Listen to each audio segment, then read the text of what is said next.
Good morning and welcome to day 2 of the Floating Offshore Wind Shot Summit. Before we begin, I want to remind our attendees and speakers that today's event will be recorded. For those who weren't with us yesterday, my name is Kelly Visconti. I'm the Director for Science and Energy Crosscuts at the Department of Energy. And to kick us off today, for those who weren't able to join yesterday, and just as a refresher, Department of Energy's Undersecretary for Science and Innovation, Dr. Jerry Richmond, will be providing an overview of yesterday's events and the many exciting announcements that we heard. Dr. Richmond, I pass the mic to you to recap yesterday and kick off day 2. Great. Thank you, Kelly, and thank you for your leadership on this. It's just extraordinary. Day 1 was just extraordinary. As Kelly mentioned, I'm Undersecretary for Science and Innovation at the Department of Energy. And so what that means is my office manages the Energy Earthshots initiative, a series of these bold, innovative missions to tackle the biggest remaining challenges in research, development, and demonstration to address the climate crisis that we are all in. So these Earthshots, modeled after the Moonshot and more recently the Sunshot program, each Energy Earthshot represents an ambitious decadal goal in a specific technology area. And the Floating Offshore Wind Shot is no different. So by 2035, DOE and our interagency colleagues aim to reduce the cost of floating offshore wind power by 70% in partnership with industry, communities, American workers, and many of you here today. So glad to have you all here today and such a big turnout. So the promise of floating technology is that it will allow us to triple the offshore and wind potential of the United States by expanding access to new regions like the West Coast, where waters are too deep for fixed bottom offshore wind turbines. And so in case you missed yesterday, our first day of the summit, I just want to share a few of the exciting highlights from yesterday. So one of the central themes of yesterday was partnerships. Partnership between the public and the private sector to make these clean energy targets a reality, and partnerships across the federal government, different federal agencies, between federal, state, tribal, and local governments. We need to have an all hands on deck partnership in order to make this all work. So to start the day, we heard about the importance of this all of government effort from the Secretary of Energy, Jennifer Granholm, as well as the Interior Secretary Holland, National Climate Advisor Ali Zaidi, Admiral Phillips of the Maritime Administration, Administrator Spinrad of the National Oceanographic and Atmospheric Administration. What a kickoff. In addition to the 70% Earthshot cost reduction target, Director Liz Klein of the Bureau of Ocean Energy Management, or BOEM, spoke about their 15 gigawatt deployment goal for floating offshore wind by 2035. BOEM's commitment to floating offshore wind is incredibly exciting. To put that in context, by the mid-2030s, they aim to deploy enough floating offshore wind to power more than 5 million American households with clean energy and clean electricity. We had the privilege of hearing an energizing keynote from AFL-CIO President Liz Shuler, who represents 12 million American workers. She spoke about the opportunity of floating offshore wind, what it represents to create quality union jobs from coast to coast. And other federal and state leaders shared the enthusiasm for floating offshore wind technology. Yesterday, we heard from Congresswoman Bonamici of Oregon, Congressman Carbajal of California, Senator Ed Markey of Massachusetts about the importance of floating offshore wind to hitting our nation's and their states' climate and energy targets. And finally, we heard a range of perspectives on the challenges ahead, including from Council Member Jason Romas of Blue Lake Rancheria. High-level officials across the federal agency discussed their cutting-edge work on ocean co-use, just and equitable deployment of floating turbines, and many innovation and infrastructure challenges, and the opportunities that floating offshore wind presents. So today, a lot more excitement ahead. We're going to switch gears a bit to zoom in on the details of achieving the Energy Earthshots. How are we going to reach these cost reduction targets? And how can we do it so in a way that's responsible to the environment and respects other ocean uses? How can we make sure we have adequate supply chains and are creating good jobs here in the US? So before we turn to these details, let's get ready because we're about to hear from the White House and state leaders about some exciting developments on the role of states in floating offshore wind. So with that, I'll pass it back to Kelly. And thank you, Kelly. And thank everyone else for being here today too. Great. Thank you, Dr. Richmond. What a packed day. I can't wait to hear from all of our exciting speakers and panelists on this Energy Earthshot. We'll be shifting now to hear from our White House colleagues and state leaders on achieving our national floating offshore wind goals. It is my pleasure to welcome this distinguished set of speakers talking about federal state collaboration and state efforts to advance floating offshore wind, as well as developing a robust supply chain in the United States. First, I'm pleased to welcome Senior Advisor for Clean Energy Infrastructure, Robert Golden from the White House. Robert Golden most recently served on the policy team for the Biden-Harris transition team, focusing on climate and energy portfolio. He previously served as the Deputy Chief of Staff for Ørsted's offshore wind division in North America, where he started as a manager for strategy and business development. Prior to this, he worked at McKinsey in the sustainability practice and the Obama administration White House Office of Energy and Climate Change. Robert, pleased to have you join us and turn the mic over to you. Great. Thanks, Kelly, for the very warm introduction. Thanks to the entire DOE team for bringing us together for this very important conversation. And thank you, Undersecretary Richmond, for the great kickoff to day two. It's incredible to have so many leaders joining us for this summit as we chart forward a path for floating offshore wind. There's incredible potential, and aligning all of our efforts will be critical to reaching that potential. As you all know, for the Biden administration, we are all in on offshore wind broadly, and floating offshore wind is no different. We've set ambitious goals, both on deployment and cost reduction targets in terms of the floating offshore wind shot. And these goals really work hand in hand to deliver the opportunity and the potential that offshore wind can provide for American communities and for American businesses, reducing costs, increasing grid resilience and reliability, and creating good paying jobs. On the deployment side, I'm going to repeat some targets that I'm sure you've heard many, many times over the past couple of days. We're working tirelessly to support states and industry in deploying 30 gigawatts of offshore wind by 2030, and specifically within that, deploying 15 gigawatts of floating offshore wind by 2035. Also by 2035, again, the floating offshore wind shot, reducing the cost of floating offshore wind by at least 70% by 2035.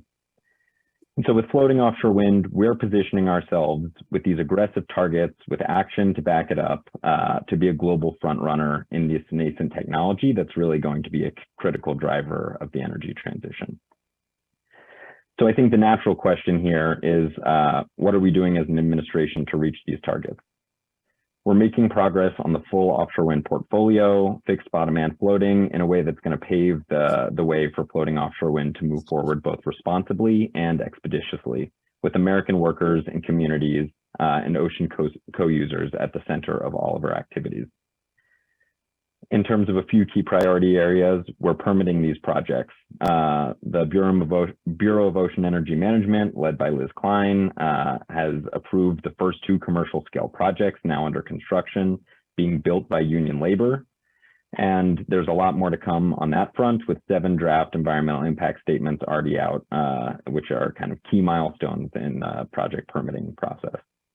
On the supply chain side, with the projects that have already been awarded with the states on the Atlantic coast leading on the fixed bottom portfolio, we're seeing a national supply chain develop both within the states that are awarding these contracts and also really moving through to the entire country, with steel in Alabama, Kentucky, West Virginia, shipbuilding in Texas and Louisiana and Mississippi, and really beyond. And then on the leasing side, we're moving forward and really driving the ball forward to expand the opportunities beyond the existing project portfolio pipeline. We've held historic auctions that are really changing the way we do business. adding new bidding credits that channel resources to the U.S. supply chain build out and to workforce training, which was included in the most recent California lease sale. And it's really, the California lease sale marks a huge step forward for floating offshore wind and ensures that floating development is going to take place in line with our values. And beyond that, I mean, the Inflation Reduction Act and the Bipartisan Infrastructure Law provide billions of dollars in grants and loans, hundreds of billions of dollars in grants and loans to support the build out of offshore wind, both the project portfolio, supply chains, developing critical port infrastructure, and advancing shared approaches to transmission and interconnection of these projects. So that's a bit of what we're doing at the federal level, but I think it goes without saying that all of this work is taking place in close partnership with a variety of stakeholders, first and foremost, our state partners, and incredible governor's offices leading the way on this charge. Last year, President Biden joined a set of 11 East Coast governors to launch the Federal State Offshore Wind Implementation Partnership. Those 11 states are now working closely with the administration, the Department of Energy, the Bureau of Ocean Energy Management, NOAA, the Department of Transportation, really a cross-government effort at the federal level to make sure we're maximizing the benefit that Atlantic offshore wind development can provide for workers and communities. And building on that progress that we've seen on the Atlantic, we're very excited that yesterday we announced that California and Louisiana are joining the partnership to continue these efforts following the really exciting lease that took place in California and the upcoming lease that was announced in Louisiana. Within the partnership, Maine, California, Massachusetts, and others really see the prize that floating offshore wind presents. California set an ambitious goal, 25 gigawatts of offshore wind by 2045, which really provides the signal needed to scale up this critical industry on the Pacific. And Maine is a key leader in advancing a key research lease in the Gulf of Maine, where they're also developing a roadmap for sustainable development that develops floating offshore wind in a way that sustains their maritime heritage, allows ocean co-use, and really addresses all of these key priorities and make sure they all thrive together. And beyond floating, Louisiana is moving forward aggressively to support offshore wind development in state and federal waters and to play a key role in the offshore wind supply chain, both with vessels and otherwise. And more importantly than me describing what they're doing, you'll get to hear directly from Maine Governor Janet Mills, Louisiana Governor John Bell Edwards, and California Energy Commission Chair David Hochschild right after this. So it's really going to be great to hear from them to highlight the leadership that they're advancing on this front. And so, not to keep you from hearing from them, I'll wrap up here by saying, while our goals are very ambitious, the stakeholders we have here assembled, coordinating, we can get there.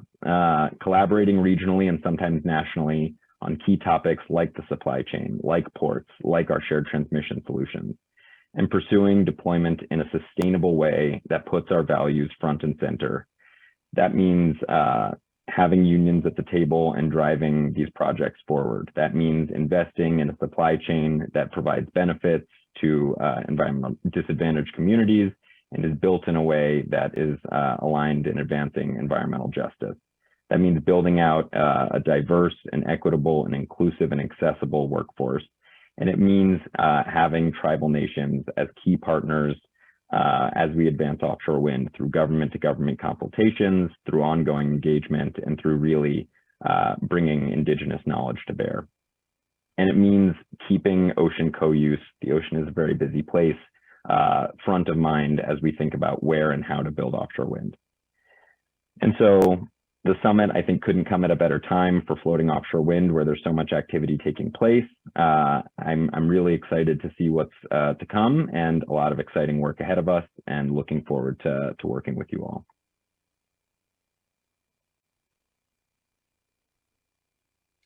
Great. Thank you, Robert. Thank you for your time today, your leadership in advancing clean energy in the U.S., and in particular, your emphasis and work in offshore wind in the United States. You also could do my MC job anytime you like, multi-talented guy.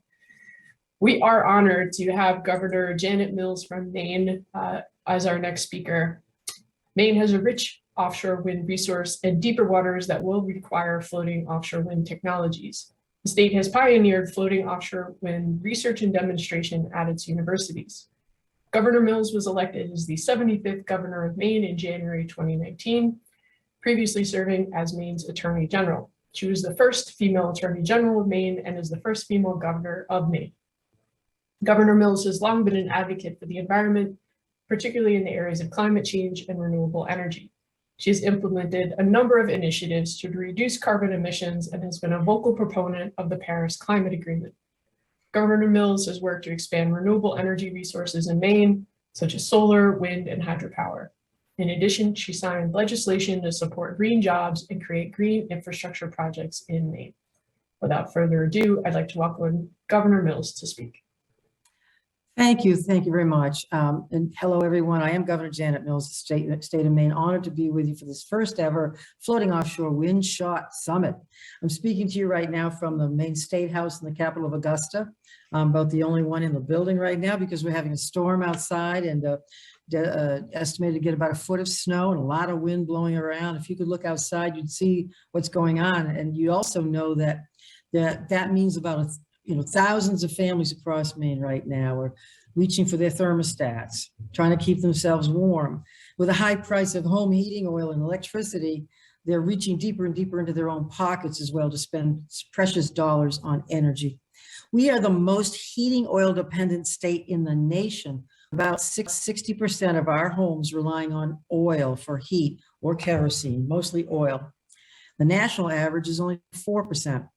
The electricity from our grid, which we share with the rest of New England, is overly reliant on natural gas. And the price of natural gas has shot through the roof in large part as a result of the Russian invasion of Ukraine. We know what the problem is, the stranglehold that fossil fuel companies have on our state and on our people. Every year, Maine people spend more than $4 billion a year out-of-state oil companies to line the profits and pockets of big fossil fuel companies. Money that could be better spent here at home, I believe. The use of fossil fuels and their high costs are a deterrent to our economy, they're a barrier to our health, and they're a detriment to our environment. But we also know what the solution is. Embracing forms of clean, renewable energy and diversifying our energy sources, including offshore wind. So in 2019, I signed into law a bipartisan bill requiring our state to achieve 80% of our electricity from renewable sources by 2030. Well, we've just upped the ante now. The time has come to be bolder, and last week I directed my energy office to draft a bill that will require a full 100% of our electricity to come from clean energy by 2040.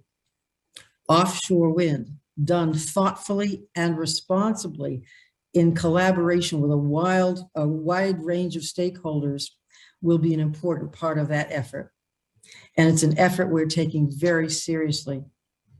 Maine is blessed with the competitive advantage of deep water ports and adjacent land, and the Gulf of Maine has some of the strongest wind speeds in the world, representing the largest potential source of renewable energy for Maine and New England. Maine has the tremendous potential to become a global leader in offshore wind, and that means more good paying jobs, cleaner, cheaper energy, and a healthier environment.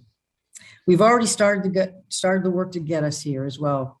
2 years ago, I signed legislation to advance some of the most innovative floating offshore wind technology in the world, a semi-submersible floating concrete platform known as Volturnos. And I have a model right here next to me. That is designed right here in Maine by the University of Maine's Advanced Structures and Composites Center. Maine plans to use this cutting-edge technology to create a first-in-the-nation research array comprised of 10 to 12 turbines on this floating platforms. This array, planned for federal waters, will foster cutting-edge research into floating offshore wind and how it might interact with the marine environment, with wildlife, with the fishing industry, with shipping and navigation routes, and a lot more, all of which are crucial to our economy. And I'm proud to say that just last month, this important project cleared its first review from the Bureau of Ocean Energy Management, and we are hoping to have a final decision on the lease application later this year. Maine is evaluating a number of our deep water ports to facilitate the growth of offshore wind as well. And we're working with regional partners on transmission plans to supply new clean power to the grid. Maine is ready for offshore wind, and we're moving forward thoughtfully and responsibly. Just this morning, my energy office released a major report, which we are calling the Maine Offshore Wind Roadmap. And that describes the steps Maine is taking to make offshore wind a reality. The roadmap is the result of an 18-month collaborative and robust public transparent process involving nearly 100 different economic, energy, scientific, environmental, fisheries leaders to determine the best way to advance offshore wind. This roadmap identified nearly 80 Maine companies already engaged in the industry with some 120 different occupations, from engineers to boat builders to metal workers and electricians and a lot more, all of whom are primed for growth in this industry. The roadmap describes how schools and colleges are creating workforce training programs to prepare students to enter the field. And they're generating momentum for us to meet our ambitious goal of more than doubling our state's clean energy workforce to 30,000 individuals by 2030. The roadmap found that Maine is well positioned to power transformational heating and cooling technologies like highly efficient heat pumps, of which Maine people have installed a remarkable 82,000 in just the past few years. And importantly, the roadmap underscores my strong belief that we must advance offshore wind, and that we must do it responsibly and thoughtfully in concert with existing industries like our fishing industry to avoid conflict and disruption and to maximize communication and transparency. That's why we're proposing and applying for a lease from BOEM to do the research array. The roadmap is a blueprint for how states can work closely and collaboratively with others to craft a vision for the future for offshore wind, particularly floating offshore wind, while listening to maritime communities and industries about their needs and their concerns. I encourage you to visit MaineOffshoreWind.org. That's MaineOffshoreWind.org to check out that roadmap for yourself. Look, here in Maine, you will find a state that recognizes the significant economic and environmental benefits of offshore wind, and that believes deeply in research-driven cooperation and collaboration with the federal government and all interested stakeholders. Years from now, when Maine people wake up to another snowfall and go to turn on those heat pumps, which will have long replaced heating oil, I want them to have the benefit of inexpensive, clean power generated right here in our own backyard by technologies built for by Maine people, for Maine people, and others to help preserve this special place we call home for generations to come. We are excited to be a partner and a player in this growing global industry, and we stand ready to take our shot and to embrace this opportunity that floating offshore wind presents for Maine, for the country, and for the world. Thank you, and I look forward to listening to the remaining speakers.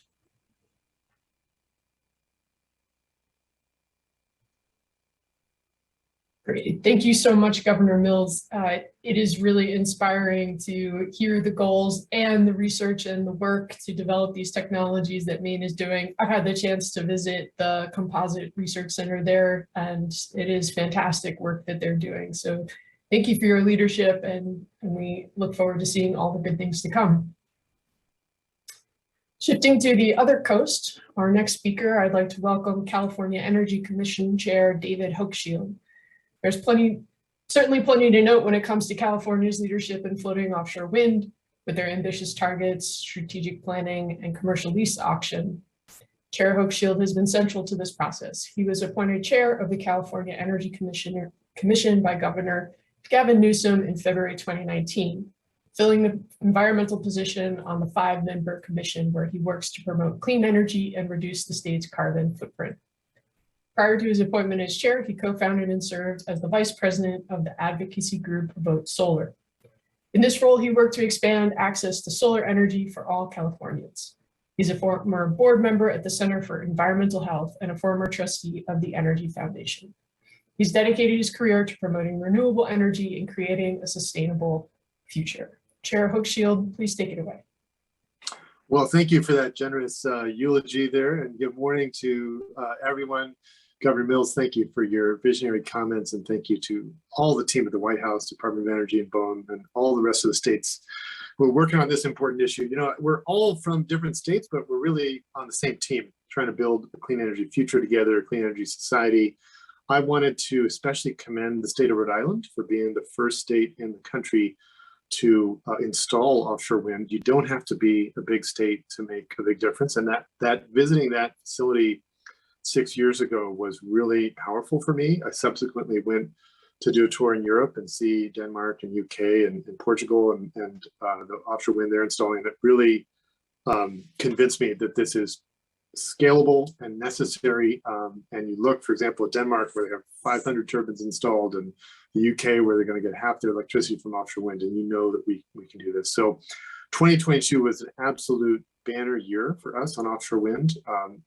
In August at the Energy Commission, we voted to set, at the direction of the legislature and the governor, we were tasked with establishing the statewide planning goal, and we voted to set the statewide planning goal of 25 gigawatts by 2045 and up to 5 gigawatts by the end of this decade. And then we also had, thanks to the hard work of the folks at BOEM, the first lease auction on the west coast of the United States. So 583 square miles of waters off the central and north coasts of California. 5 winners were selected. And really, we're now in a period that I'm calling the great implementation. Really, it's about getting this stuff built and berry busting all the way along. So I want to just provide a little bit of context. The future of our economy, and I think the future of our climate strategy, really runs through the electric grid, and that is rapidly decarbonizing. Alternative energy is now the wrong term to use to describe renewables. In California, 60% of our electricity is carbon-free. We just signed a law in September that accelerates it to 90% carbon-free by 2035 and 100% by 2045. And at the same time, we're seeing the reach of this clean electricity extend ever farther. So we're adding, for example, about 1,000 electric vehicles a day in California, electrifying the building sector as well, and adding massive quantities of energy storage to complement the renewables. So energy storage has gone from 250 megawatts in 2019 to 5 gigawatts last week. Really incredible growth rate, and that's necessary to support grid reliability and security.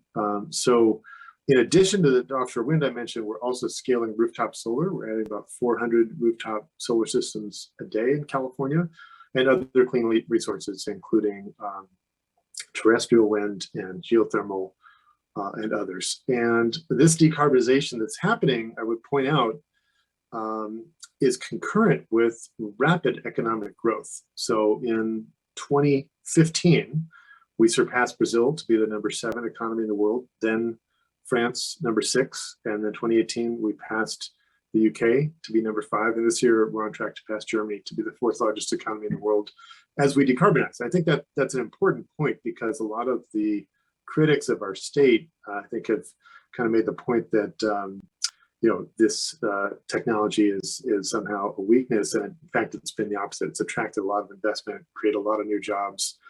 We have the largest, electric car factory. In fact, the largest car factory of any kind in North America, in Tesla, 47,000 employees in California. And so all these things weave together, because we need this offshore wind to support all the new electric load that's coming online. So it's been an incredible journey. I think one of the key elements I'd like to stress as we do this is really lifting up this development the right way. And that means an inclusive process. We've had over 200 public meetings around the state on offshore wind. We're really focused on community benefits, engagement with tribes, really trying to scale this industry in ways that benefit the local communities and ensure that we bring manufacturing jobs here to California. And that's something we've learned a lot from other countries, Denmark and elsewhere, where they've been very deliberate and intentional about doing the port upgrades and the manufacturing upgrades necessary to support the full value stream. So that's a core part of the goal and the strategy, and I think it's achievable. I really want to commend the Biden administration in particular for the extraordinary leadership. I think it's been the most productive first 2 years of any administration since Franklin Roosevelt. The infrastructure bill and the Inflation Reduction Act are both colossal. I think the Inflation Reduction Act is even more significant because of the transformative effects it's going to have both on the energy and the automotive sector. And so for offshore wind to be able to come online with these long-term tax credits really helps. And that was an incredible feat. And now, we're really in a period, I would say, in California, we're not actually setting a whole lot of new goals. We have incredibly bold goals on getting to 100%, zero emission vehicle sales by 2035 and 100% clean electricity and so forth. And then the offshore wind targets were really in a period of implementation and a lot of partnerships. So I really want to commend the White House for pulling together this offshore wind implementation partnership. We're very pleased to join with and learn from other states and engage and help problem solve together. At the end of the day, I think we all have a lot to offer each other. And we'll go faster when we go together. So I really commend everybody for coming and joining this partnership, and we look forward to celebrating some successes together in the years to come. Thank you.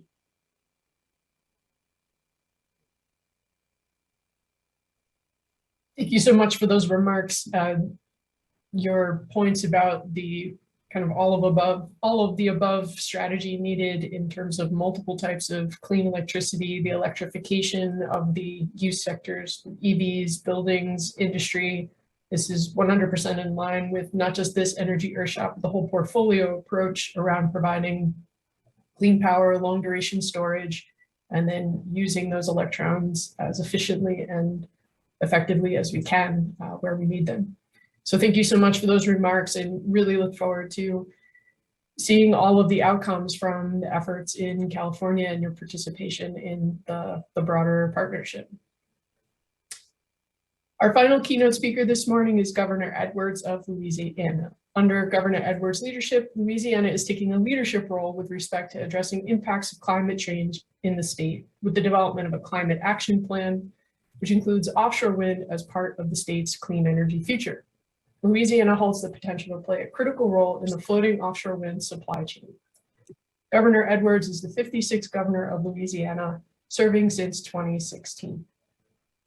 As governor, he is focused on improving education, healthcare, and economic development in the state. Prior to his election as governor, he served as member of the Louisiana House of Representatives from 2008 to 2015, representing District 72. He's a strong advocate for coastal restoration. He's made multiple trips to DC to push for legislation that would help Louisiana's coastlines. He's also pushed for the adoption of climate resiliency plans and renewable energy sources in the state, making Louisiana a leader in the fight against climate change. Welcome, Governor Edwards. Good morning, and thank you. It is great. First of all, let me make absolutely sure that you all can hear me. I think you can. Okay, perfect. Thank you for giving me an opportunity to speak at this summit, the Floating Offshore Wind Shot Summit. And I want to thank the Biden-Harris administration for their work on the clean energy transition. And I know this is a coordinated effort between the Departments of Energy, Interior, Commerce, and Transportation. So thank all of you and everyone who's interested in this exciting and critically important work. We in Louisiana are excited at the potential for any acceleration of the development of offshore wind energy in the Gulf of Mexico. And that's why back in November of 2020, Louisiana requested that BOEM, the Bureau of Ocean Energy Management, stand up an intergovernmental task force to evaluate the potential for the northern Gulf of Mexico for renewable energy development. BOEM agreed to do so, inviting Texas and Alabama and Mississippi to join us. We are gratified to have that request fulfilled, and 3 meetings have been conducted already, and they're bearing fruit. Additionally, Louisiana has recently joined the Federal State Offshore Wind Implementation Partnership, which was formed last year between the federal administration and East Coast states to maximize offshore wind development. We've joined this partnership to help provide leadership in the Gulf region on aspects of wind energy, such as building out a supply chain and fueling a skilled workforce to support an offshore wind economy. And just yesterday, the Biden administration announced the first ever offshore wind energy lease sale in the Gulf of Mexico, with the coast of Lake Charles, Louisiana, and extreme southwest Louisiana being one of the 3 proposed areas, each of which has about 100,000 acres. Opportunities like this are exactly why Louisiana joined the Federal State Offshore Wind Implementation Partnership. And the choice of federal waters off of southwest Louisiana, we believe, is an excellent one, as the area is well used to support offshore energy production today. And also complex construction is familiar there, as well as interweaving different interests such as shrimping and shipping and fishing and pipelines and transportation, oil production, you name it. The concept of floating offshore wind infrastructure will bring with it both great opportunities and, quite frankly, some challenges, but they're challenges of a kind that we in Louisiana are well used to dealing with. We are pushing forward on several fronts here, from hydrogen energy to wind and solar, biofuels, carbon capture, sequestration, as well as addressing how to reduce the carbon footprint of our traditional fuels as we transition from the energy sources of the past and present to what comes next. And this is very important for us for a number of reasons. Quite frankly, our CO2 emissions per capita are among the very highest in the country, so we have a special obligation in this area, but we're also more adversely affected by climate change than any other state. Losing an average of a football field's worth of land every hour and a half, 2,000 square miles since 1930, and being hit by more and more frequently, being hit more frequently and by more and more powerful hurricanes, as well as the subsidence and the sea level rise.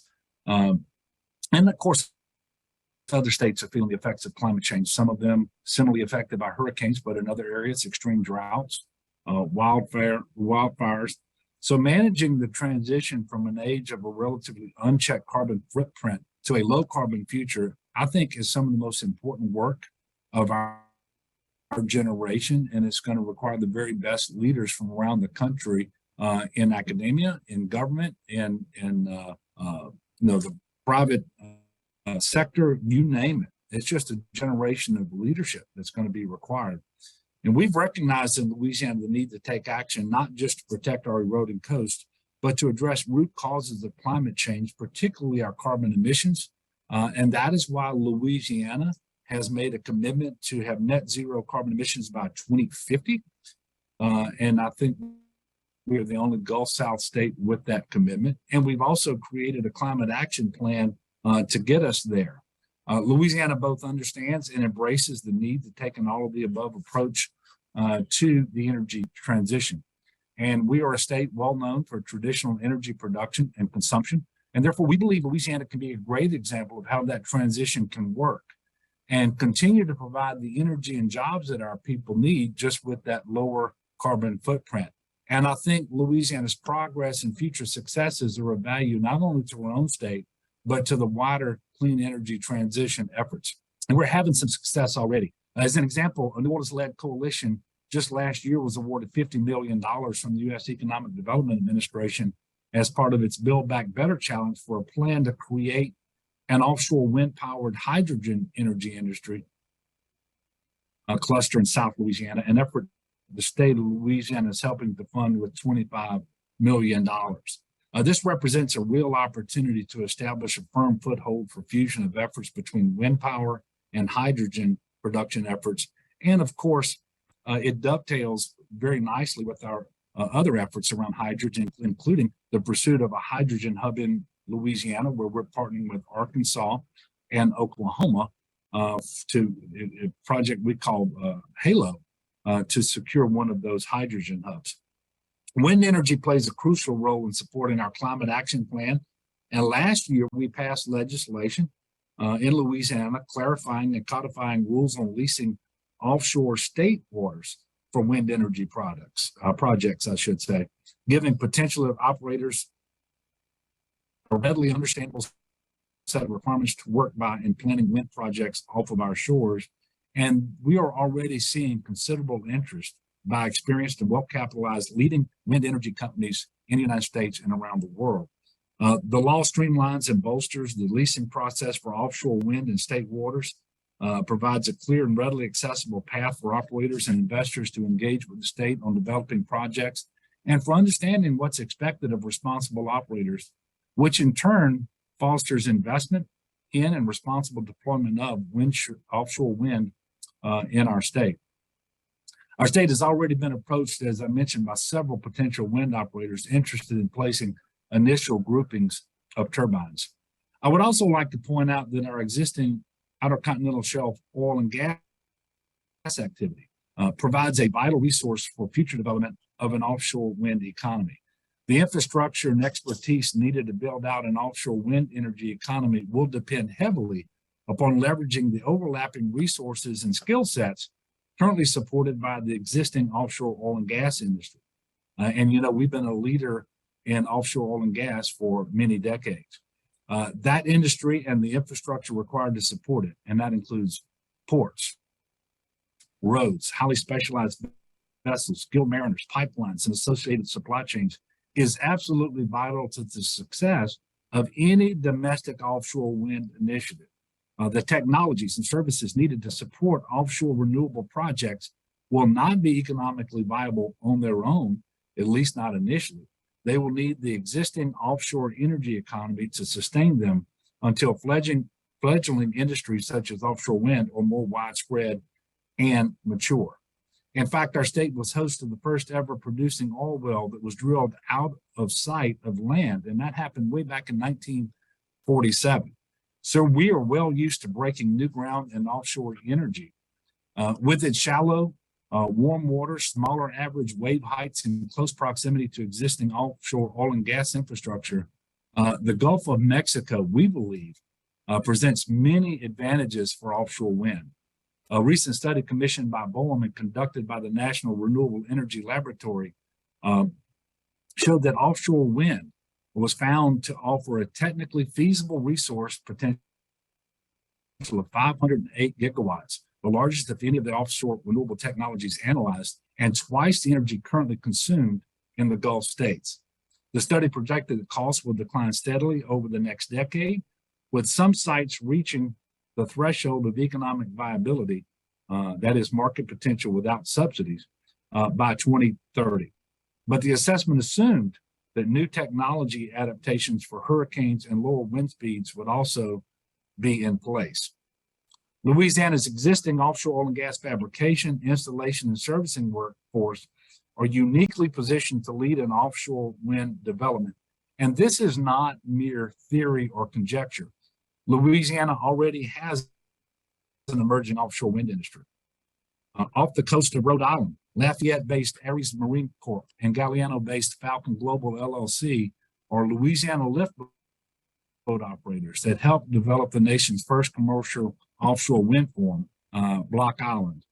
For that project, Metairie-based Keystone Engineering provided design assistance, and Houma-based Gulf Island Fabrication built foundation jackets and piling. We appreciate the time and attention the administration and our sister states are dedicating to achieving the right energy mix for our region and our nation. And we look forward to working together to identify the opportunities and to overcome the challenges associated with developing offshore wind as a whole and floating offshore facilities in particular. Louisiana's coast is a working coast. Oil and gas, commercial and recreational fishing, shipping, sediment mining, and other activities all coexist. So we are very well versed in navigating difficult issues and avoiding conflicts. We recognize the potential for wind energy in both state and federal waters in the Gulf of Mexico, and we're going to continue to work with the federal government and other states to create policies that encourage development. And we can think of no better example of actions that improve the environment and improve the economy going hand in hand, supporting jobs, providing revenue, and supporting our energy needs. For generations now, the Gulf of Mexico and Louisiana have played a vital role in securing our nation's energy independence, and we intend to remain an essential component of the energy supply system well into the future. So I thank you again for the opportunity to engage with you all in this critically important and exciting work. And I thank you for the many contributions that you all are making. And I look forward to having you call on us so that we in Louisiana can be better partners with you all as we pursue wind energy with these floating platforms. So thank you all so much, and God bless. Thank you so much, Governor. Your remarks are 100% spot on in this is a transition, and that there are expertise not just in Louisiana but across the United States that will really accelerate and make this a real possibility in the near term. So thank you for your leadership, your vision, and look forward to again seeing how Louisiana can continue to contribute to our clean energy future. Thank you. We will continue now on that theme of technology innovation and cost reduction pathways and what it will take to really achieve this energy Earthshot goal. We're going to have two panels this in the next section of our agenda. The first one focused on, both panels will be focused on the 5 pillars of the energy Earthshot: cost reduction, expanded, just, and sustainable deployment, supply chain development, and cogeneration. This is really an opportunity to do a deeper dive into the plans and goals for each of these areas, the work that's underway, and opportunities for future engagement. We'll hear from state leaders about progress. We'll hear from international experts from the private sector and specialists approaching floating offshore wind from a range of perspectives, including community, labor, and environmental voices. We'll also have 2 roundtables discussing floating offshore wind innovation and development needs and opportunities. Throughout these sessions, we're going to provide the audience with an opportunity to share your thoughts on the topics the panel is discussing. There'll be a few questions the panel will pose to the audience for your written input. Unfortunately, too many folks for us to be able to do chat, like actual speaking chat. Should you choose to provide it, we'd love to hear your thoughts on these topics. As you'll see from the open nature of these questions, it's not the goal for the Department of Energy or the Wind Energy Technologies Office to obtain any group position or consensus on any topics that are discussed. Rather, we are seeking as much information as possible from all individuals participating in this event. So please focus your responses on your individual experiences and recommendations. Our first panel of the day is going to focus on the first pillar of the SHOT, the cost reductions. This panel will discuss the cost target, pathways to reach that target, the work that agencies and states are doing to help support innovation that will lead to these cost reductions. This panel will be led by Nate McKenzie. Mr. McKenzie is the Technology Manager for Offshore Wind Research and Development within the U.S. Department of Energy's Wind Energy Technologies Office. In this role, he's the federal lead for the offshore demonstration projects, the Offshore R&D Consortium, relevant project awards, and lab projects related to developing and validating design tools, conceptual designs for offshore turbines and foundations. He's also leading DOE's first prize focused on floating offshore wind development. Mr. McKenzie has been working for 22 years in the maritime industry and ship research and development, design and construction as a naval architect and marine engineer. Welcome to you, Nate, and the whole panel, and I pass the mic over to you.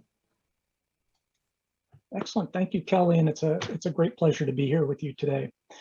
I'm joined by a wonderful group of folks from different parts of government and R&D organizations to discuss the role of technology innovation and cost reduction.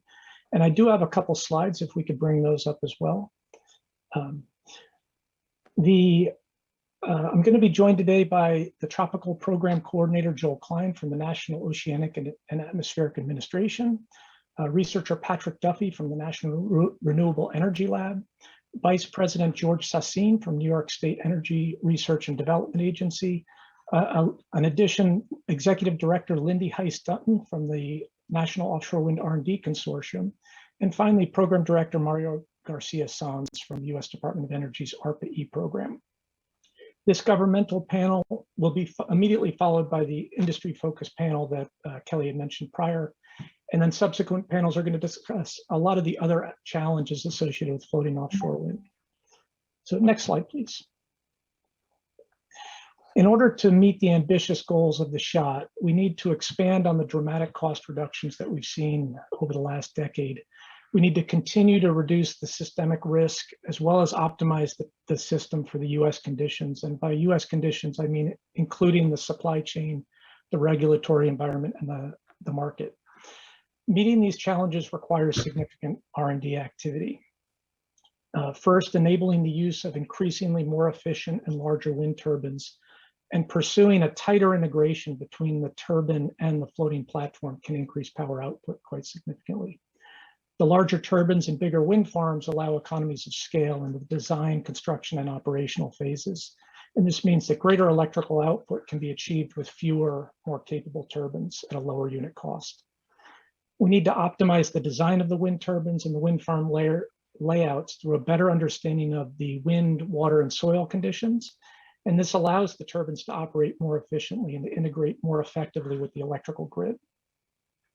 We need to develop the high rate manufacturing practices that can make these platforms and turbines get built in domestic facilities. And this is a difficult thing to do in general, building an industry, but it's made more difficult by the simultaneous trend towards larger turbines. We need to understand how to simultaneously navigate turbine upscaling and supply chain development, and to ensure that the factory investments are applicable for a long time. We need to advance the systems engineering and controls co-design to reduce weight, increase efficiency, and reduce costs, and we're going to hear more about that with Mario. We need to support the development of new anchoring and mooring systems, dynamic cables, which can accommodate seaway motions, and floating substation concepts. The fundamental technologies for these come from the oil and gas industry, but because those oil and gas platforms are individually at higher revenues than an individual wind turbine, they're able to use more complicated engineering solutions. In the wind industry, we need to develop simpler but equally robust solutions to these challenges.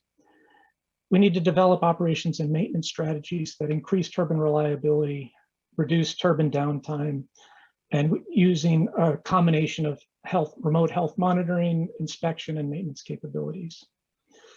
Next slide, please. Yeah. As you've heard several times, the SHOT has an aggressive cost reduction target. It's intended to be very ambitious. It's intended to galvanize action, investment, and coordination. This chart shows one potential cost trajectory to get to $45 per megawatt hour. The generic wind farm associated with this is in deep water, 1,000 meters. It's relatively far away from the coast, 125 kilometers from the interconnection point, which brings high voltage DC technology into play. The net capacity factor today is about 46%, meaning that on average, each turbine produces about half of its nameplate rating. We see significant opportunities to increase that. There are also a number of key assumptions that go into developing a chart like this. First, greater than 30 gigawatts of worldwide deployment will occur by 2035. And that's important because it drives industry-wide learning. Therefore, the US learning curve is not just based on the deployments in the US, it's based on that worldwide experience. Second, achieving the target assumes a supply chain that's mature. And as we all know, that doesn't happen on day one. The near-term cost numbers that you see are based on demonstration projects, which are logically going to be more expensive. We don't have economies of scale, we don't have purpose-built facilities, and we're doing this for the first time. There are a number of demonstration projects worldwide, and we see significant variation in those costs right now. That variation will come down over time as we do this more. The second and intermediate development phase is when the supply chain is being formed. And during this phase, the facilities are being developed both for fabrication of the parts as well as interconnection into the grid.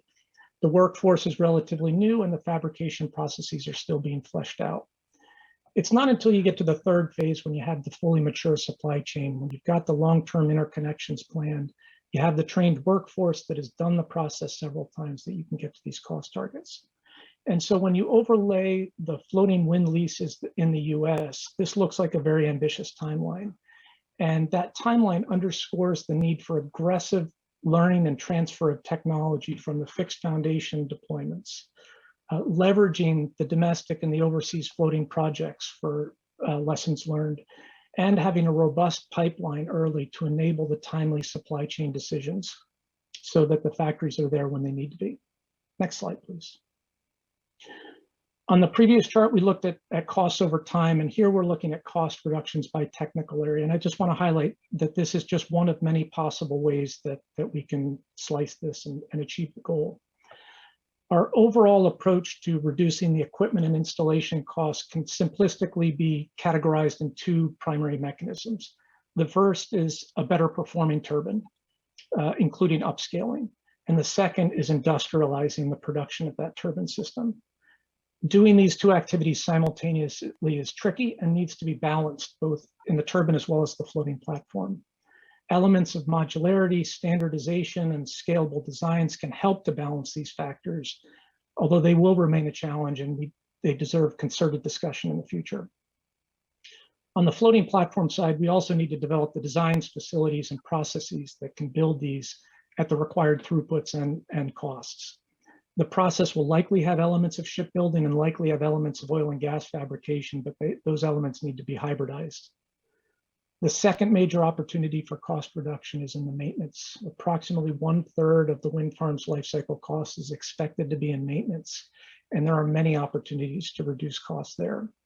Increase reliability and increase safety through a smart combination of personnel ashore, remote monitoring, remote maintenance capability, and advanced techniques like AI.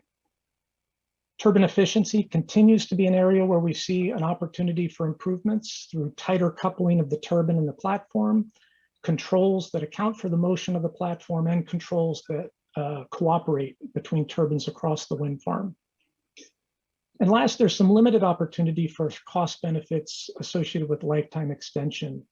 And the reason it's limited in this time frame is because lifetime extension is really a benefit that we're going to see post 2035, although we'll start to see some benefits in this time frame. Long-term, much higher payoff. Next slide, please. We have a number of activities that are ongoing to improve the cost for floating offshore wind. I want to highlight a couple of those now, but recognize that these are not sufficient. First, the Floating Offshore Wind Readiness Prize, called FLOWIN, aims to develop floating platform designs that are buildable in the US at scale. Second, we started a floating offshore wind array design project to improve the tools for performing systems engineering work on these farms. We also have two full-scale floating demonstration projects underway, which are designed to exercise the design, permitting, installation, and operational processes and learn throughout that. The Atlantis program, run out of ARPA-E, recently announced a phase 2, and we'll hear more about that with Mario. In this fiscal year, we commenced an operation and maintenance roadmap to understand the steps necessary to get to that maintenance system of the future.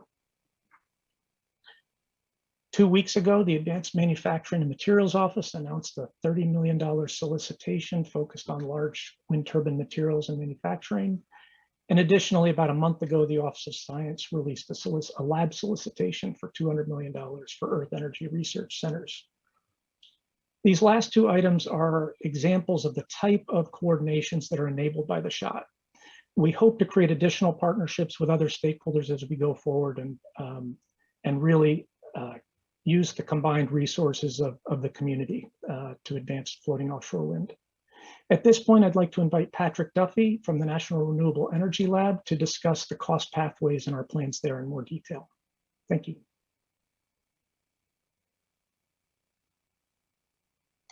Great. Can you move to the next slide, please? Thanks, Nate. And as Nate mentioned, the SHOT goal was really meant to be highly ambitious, but attainable. And it intends to inspire innovators to question whether incremental technology change can get us there, or if we need to do things drastically different.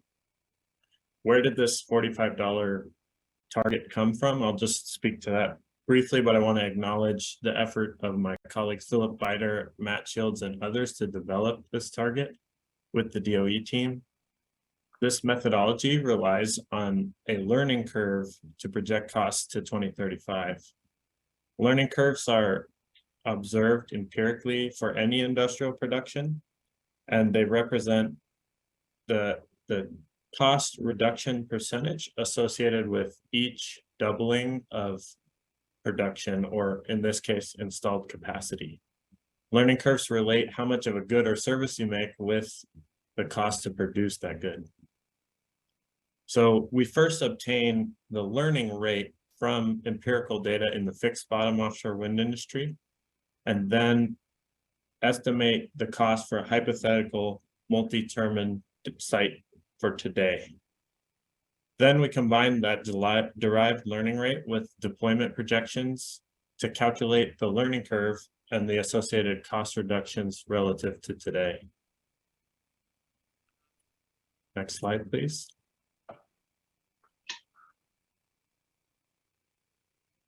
So I just want to give you a glimpse of an ongoing project where NREL is working to better understand some potential pathways for reaching the shot target. This is not something we have all the answers for yet, but the focus is really to provide a framework for analyzing potential pathways in terms of the major cost drivers, and then understand these impacts of the different design trade-offs on LCOE.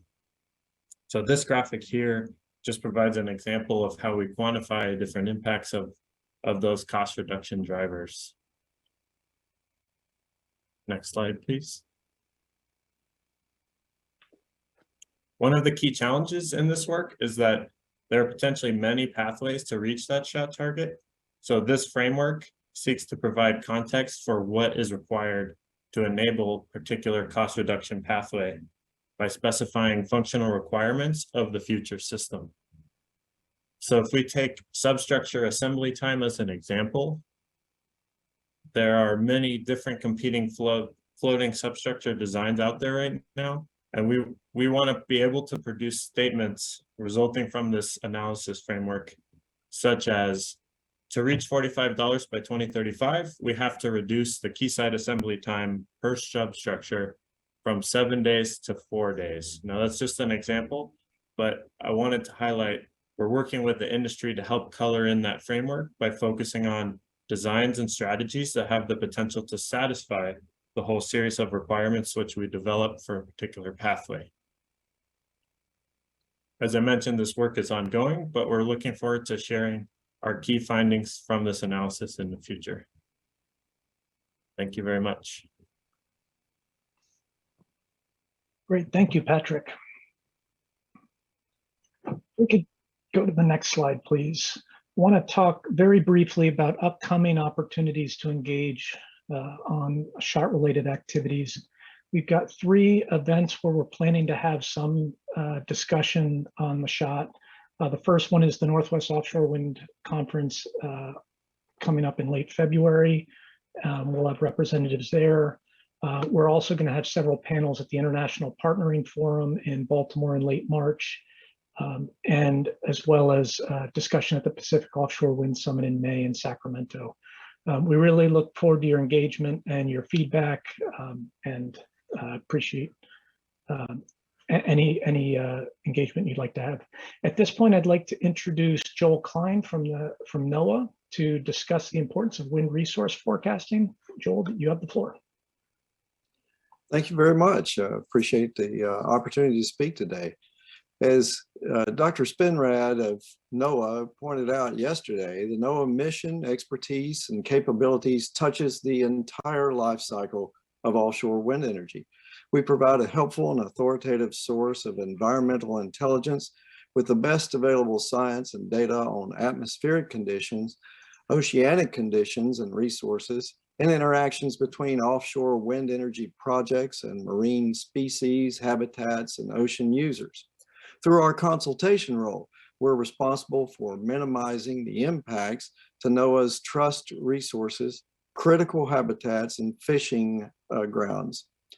Our robust engagement with partners and constituents is key in advancing responsible offshore wind energy development. More accurate weather forecasts and improved predictive capabilities through modeling of weather and oceanic conditions benefits the entire wind energy supply chain by allowing for more efficiency in the wind industry, and knowing extreme events helps design more resilient structures based on refined standards. Now, NOAA provides the foundational numerical weather prediction models that are used by the entire energy community. And lately, we've coupled the atmospheric models with the oceanic models to get a more complete picture that the floating offshore wind turbines would be in. Model improvements have occurred in recent years in terms of the lowest layer of the atmosphere with physics, as well as better modeling of how the air-sea interface impacts local and microscale behavior of elements like the wind speed and direction and changes through the wind-swept area of the turbines. DOE-funded field projects such as the wind forecast improvement projects in collaboration with NOAA began over land. The first one in flat terrain, where we baselined our physical knowledge and learned how to assimilate new data sources into the models very rapidly. The second one was in complex terrain and near an ocean. And now the third one is in the offshore area near New England.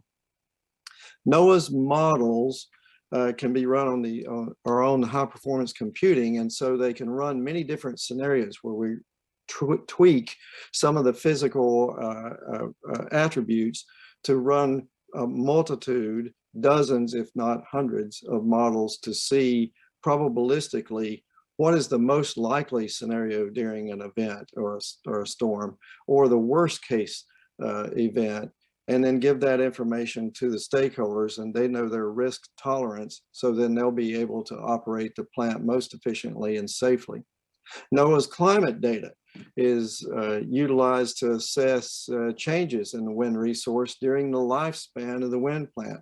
Learning how the wind resource will change over the lifetime of the wind plant is invaluable to continued offshore wind energy production. The daily wind forecasts are equally important. Energy markets are structured such that a day ahead forecast of how much wind energy can be supplied to the utilities and ISOs is critical to the profitability of offshore wind plants. The day ahead meteorological forecast and oceanographic conditions determine the day ahead market. NOAA, as I said, uses high performance computing, but we've used it also not only to run multiple scenarios, but to get it down to a smaller temporal scale, 15-minute time steps, and do that out to 18 hours, and then refresh that model every single hour. In addition, we've gone down in scale to 3 kilometers. And finally, wind, weather and oceanographic forecasts allow the wind plant operators to plan for the maintenance of the turbines by efficient use of crews and equipment on weather appropriate days to ensure efficiency of transport and safety of the crews and equipment, saving time and money by not scheduling maintenance if the waves are too strong and the weather's clear, or the weather conditions are prohibitive, and appropriately scheduling it during good times helps to reduce costs. Thank you. Great, thank you, Joel. I would invite Vice President George Sassine from NYSERDA to take the helm, and thank you, George. Thank you. Can you hear me okay? Awesome. Well, good afternoon, everybody. It's good to be with all of you. My name is George Sassine. I'm the Vice President for Large-Scale Renewables at the New York State Energy Research and Development Authority, which is the clean energy agency for the state of New York. Listen, New York has been, leading the fray on offshore wind. We have a 9 gigawatts by 2035 goal, and we have the largest pipeline of live projects that are being developed at 4.3 gigawatt as we speak. And we also have a live solicitation on the street right now, which we're expecting to announce awards out of in the spring, hopefully. So we're very excited about this, and obviously as part of this solicitation, we're highly prioritizing the development of the offshore wind supply chain here in New York, in the East Coast regionally and around the US. So with that in mind, I do want to share with all of you some updates where we are working to launch a new master planning effort for offshore wind for New York, where we're going to be looking at deeper waters that are greater than 60 meters in depth. That goes without saying that, floating offshore wind technologies, would qualify as technologies that would support the development of deeper lease areas off the coast of New York. And that would be one of the outcomes of this master planning effort, which might take a couple of years. So we're in the midst of kickstarting that effort with guidance and support from other state agencies and different subject matter experts and different stakeholders. And we think that this is going to unlock a new area for New York and create a market for floating offshore wind technologies here on the East Coast, on top of all the other markets that are being talked about today. So I'm keeping my remarks short with this announcement, which I hope gets a lot of you excited.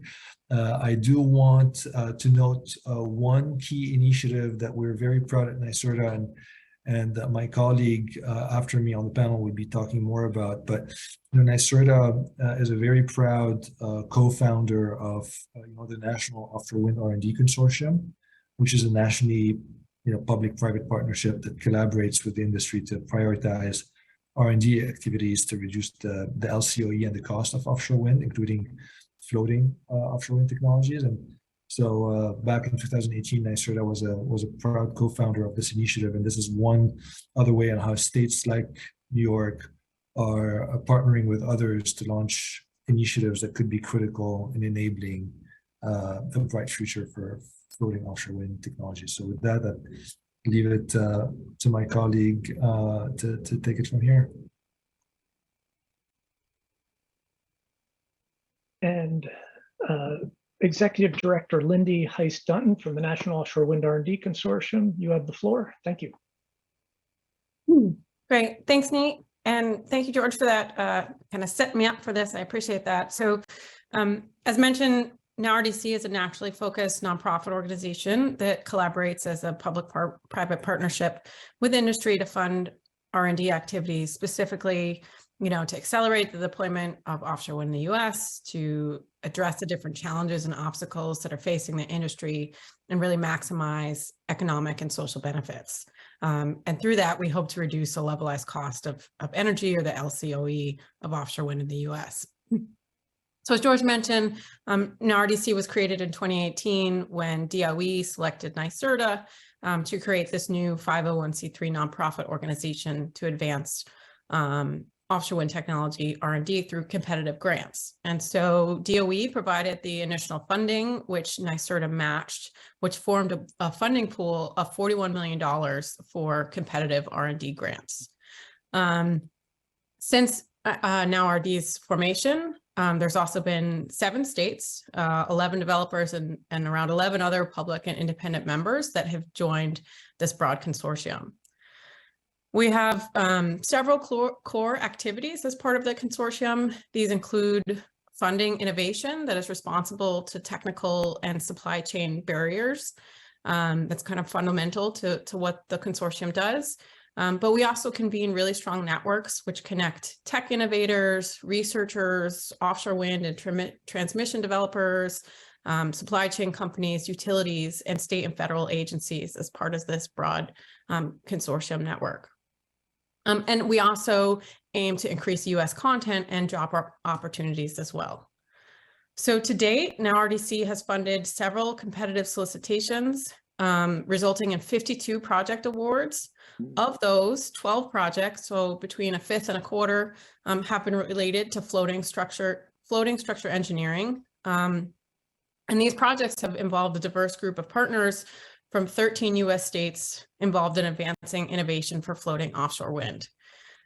Most of those projects are ongoing, but 2 have closed out to date. And just a few things to highlight from those projects.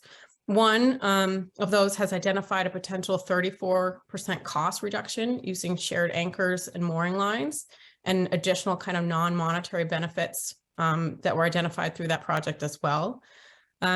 Another showed through the cost analysis on that second closed project that synthetic rope systems can lower material cost almost 14 times lower than an all-chain mooring system. So, you know, these projects are really showing really innovative results, ways to lower costs and things like that in offshore wind. And the other thing that I wanted to highlight, and it was noted yesterday, we're excited that California has also recently joined as a member of NowRDC. So this, you know, obviously broadens our geographic scope, but will really provide some new and innovative opportunities to support floating offshore wind research and development as we move forward. So we're really excited to be here, to be part of this conversation, and for all we've been able to do in the last few years to really focus on research and development for offshore wind in general, and the work that we've been able to do through our partnership, through the support of DOE and through NYSERDA for offshore wind innovation and R&D. So thank you. Thank you, and we're really appreciative of the partnership with NYSERDA and you guys as well. A lot of excellent work coming out of that. And next, we're going to turn our attention to another DOE group. Program Director Mario Garcia Sanz out of ARPA-E will discuss his efforts. Mario, you've got the helm. Thank you. Thank you, Nate.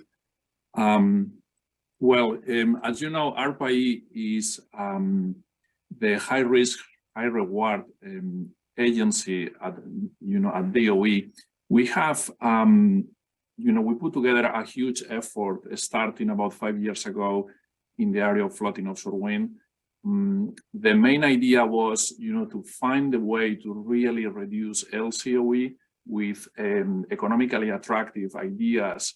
Our projects are always, starting typically with fundamental ideas, but we really want to go into the market in, let's say, 3 or 4 years with each project and have a real impact. So we have very, very demanding objectives. The Atlantis program is the program that we started, as I said, 5 years ago in floating offshore wind. We started with the first phase. Phase 1 was about 15 projects producing areas like new designs, new computer tools, experiments with different techniques, to test and validate the new designs.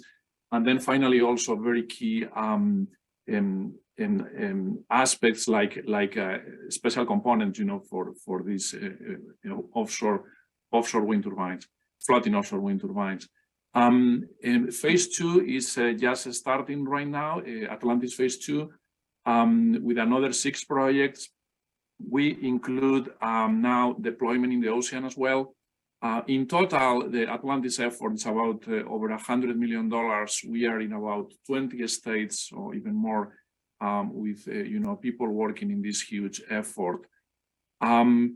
Perhaps to emphasize quickly the main philosophy of Atlantis, we are looking at 2 main aspects in the program. The first aspect, we develop a very detailed analysis, techno-economical analysis of the main components and aspects that are key in the LCOE reduction. So we develop a metric space with all these ideas and trying to focus on the wind turbine itself and the floating platform. And then we identify quickly, as Nate, said, some key aspects like the things like the huge mass of the floating platform is key here to reduce the cost. But more important than that is the philosophy that we propose, to everyone in the program. that was the control co-design idea.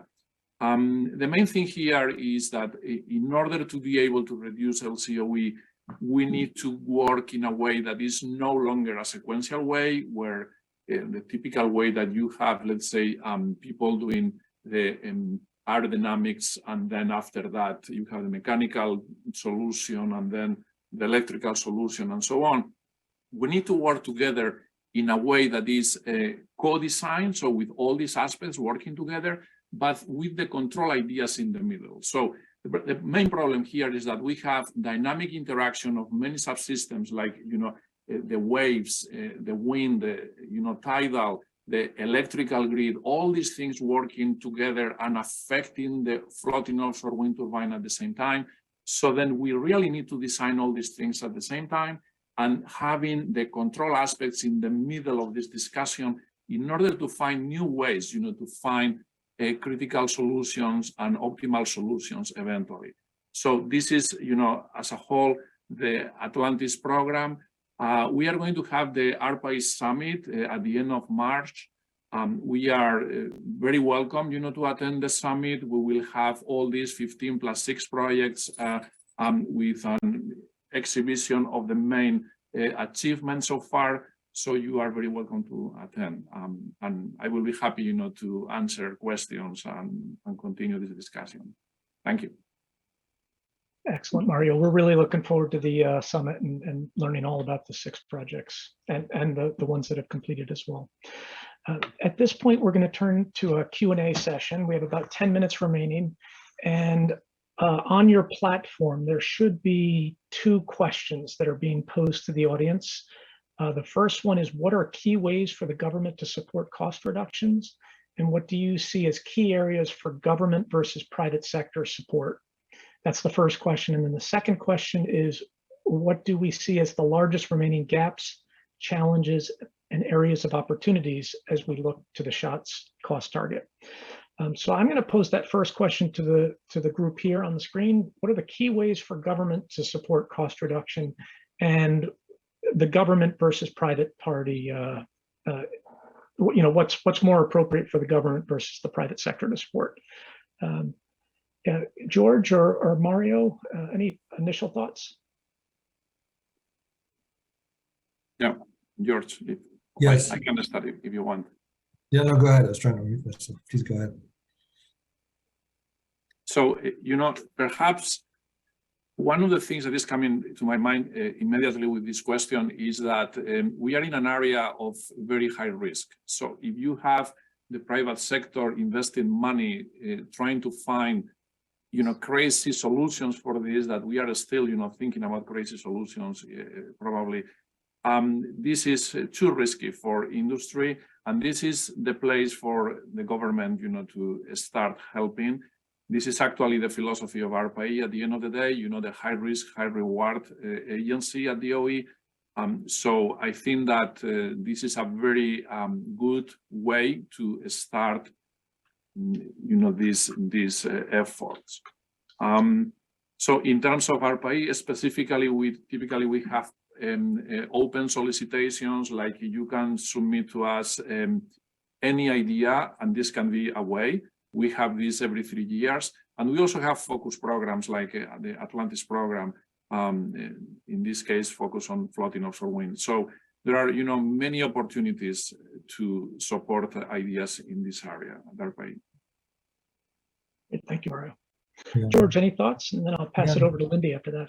No, absolutely. Listen, I'll just say a couple of things. I think, you know, what I said earlier, from the government perspective, from the state's perspective, I think what we're doing here in New York, as an example, about, you know, looking at the deeper waters, you know, enabling and creating a market and certainty, I think is the ultimate, you know, intervention that we can make to get the private sector excited to invest in the development of these technologies. I mean, these are real projects, real opportunities, real investment opportunities that we're putting forward. But in general, I think the rule of thumb, I think all of us here know this, right? Like, what, you know, the private sector is very strong at adopting, you know, proven technologies and and scaling them. And the gap and where the governments and the federal government specifically can chime in is a lot of the work that RPE is doing with fostering earlier stage innovations. But then beyond this, building a demo project, a demo project at a size that would be, really test the viability of these technologies in real life conditions cost a lot of money. So, the government can play a very big role in financing and guiding these projects to help them reach commercial readiness. And I think this is where we need to take things to the next level and make a difference in commercializing these technologies. Great, thank you. Linda, your organization sits at the crux between government and industry. So you have a unique perspective here. What do you think? Yeah, I mean, I think one of the great opportunities that we have through the Now RDC is this, the central idea of a public-private partnership, and working really closely with industry to solicit their input, looking across sectors to identify kind of key priorities and research needs and where we need kind of R&D and tech innovation and things like that. And so, we can kind of leverage this common interest through all of these different groups, and make sure we're using, our public and private funding to the most efficient ways possible. And, to the earlier points, really how we can help move forward some of these early stage innovation, support those, and look at how we can move those towards commercial stage readiness. And in our case, we make sure that industry is part of the conversation, whether it's the offshore wind developers or transmission companies, utilities, things like that. They advise on our projects and are really closely engaged with the researchers to make sure that the innovation that we're supporting is really useful as we move things forward. Excellent, thank you. And Joel, I'm interested in your perspective, because weather forecasting is traditionally, it requires a huge investment, and interested in your perspective of private versus public. So I think that when you move to the oceans, you're talking about a data sparse area, number one. We simply don't know as much about what happens above the ocean surface than we do on land. We have much more observations. So being able to support that through these research projects like the Wind Forecast Improvement Project, to learn what is out there and better how to forecast that may mean development of equipment, which we've done in the past, and it may lead to looking at the extreme events, but also the repeat days over and over in an ocean environment are going to be extreme on the platform, the turbine, and the blades. When you're looking at extreme events, you want to design these wind plants to where they can be resilient in these situations. So that means having standards to develop these pieces of equipment too, and looking at everything from the size of raindrops, which can make blades wear out before the rest of the equipment wears out, to ice on the turbines, to what happens when the waves are moving one direction, the long-term swells are moving a different direction, and the wind is blowing in yet another direction. And that may be different from the bottom of the windswept area to the top. That puts a great deal of stress on the actual equipment during that time. So being able to assimilate data fast and on timescales that the wind energy markets want, 15 minutes, and getting more detail when we go down to 3 kilometer scales is very key to learning all these aspects of the predictive capabilities that NOAA can bring. Excellent, thank you. So what does the group see as the remaining gaps, challenges, and areas of opportunities to achieve the SHOT goal that maybe haven't come up already in the conversation? or if you want to emphasize things that have been said already, that's quite fine as well. Yeah. Mario, do you want to lead off? Yes. So thank you, Nate. I think it's still very, very important, the coordination between the wind turbine manufacturers and the floating platform manufacturers. So one of the things that we are seeing a lot at ARPA-E is this thing, you know, that these are companies coming from two different fields that now, for the very first time, are working together. Typically, they are just, you know, telling each other, these are my loads, these are my extreme cases, and these type of things. And then, you know, they are building the wind turbine or the floating platform looking at this particular information. But we have to go beyond that. We have to work together. We have to work in that way that is the co-design aspect, because why not? Maybe we have a different animal, right? We maybe it's not just a typical onshore wind turbine that we put in the middle of the ocean with a huge platform. Maybe we have still here opportunities to end up with different, you know, with a different idea. And this is where, you know, this co-design or control co-design can be part of the discussion and facilitate to find an optimal solution that is not just the addition of two independent things, but the coordination of all these efforts. So I think it's very important, you know, this coordination, and sometimes it's difficult because, as I said, you know, companies coming from different backgrounds and different areas working together for the first time. Yeah, definitely agree there. We're out of time. I want to thank all of the panelists for your time and knowledge and really appreciate that. For the folks in the audience, looking forward to reading your answers to these same questions and looking forward to advancing floating offshore wind with you collaboratively. Thank you very much. Back to you, Kelly. Thanks. Great, thank you, Nate, and to all of our panelists, and thanks to our attendees for your input and participation. Definitely look forward to continuing that in our next panel. We'll be now shifting towards innovation and the really cool part of the agenda, in my opinion, as an engineer. We are grateful to be joined by a distinguished group of individuals working to advance a floating offshore wind innovation. In our last panel, we were talking about goals, analysis, and programming regarding wind innovation to drive down costs, address design conditions for the United States, and drive down risk. We're now going to turn to a group of innovators from around the world to hear their thoughts with respect to opportunities and challenges on the path to floating offshore wind innovation. This panel will be led by Mike Olson. Mr. Olson is a technology to market advisor in the Advanced Research Projects Agency Energy, ARPA-E, where he helps prepare breakthrough energy technologies for transition from the lab to the market and deepen ARPA-E's private sector engagement. Mr. Olson focuses on renewable generation technology commercialization, specifically floating offshore wind, marine hydrokinetic, and deep geothermal.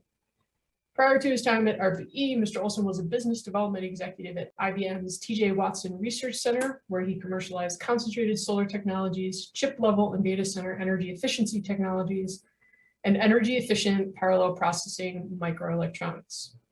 He was a business development executive at IBM's Watson Research Center, where he commercialized, oh, I think we said this one already, sorry, a little typo in my script. Welcome to you and the whole panel, Mr. Olson, and with that, over to you and our very cool innovators. Thank you, Kelly. That all being said, I think the panel before us was full of all kinds of great innovators as well. So yeah, slightly different group of people, but all, you know, it's just an amazing time to be a part of this industry, an amazing time to have this conference. It's very exciting. So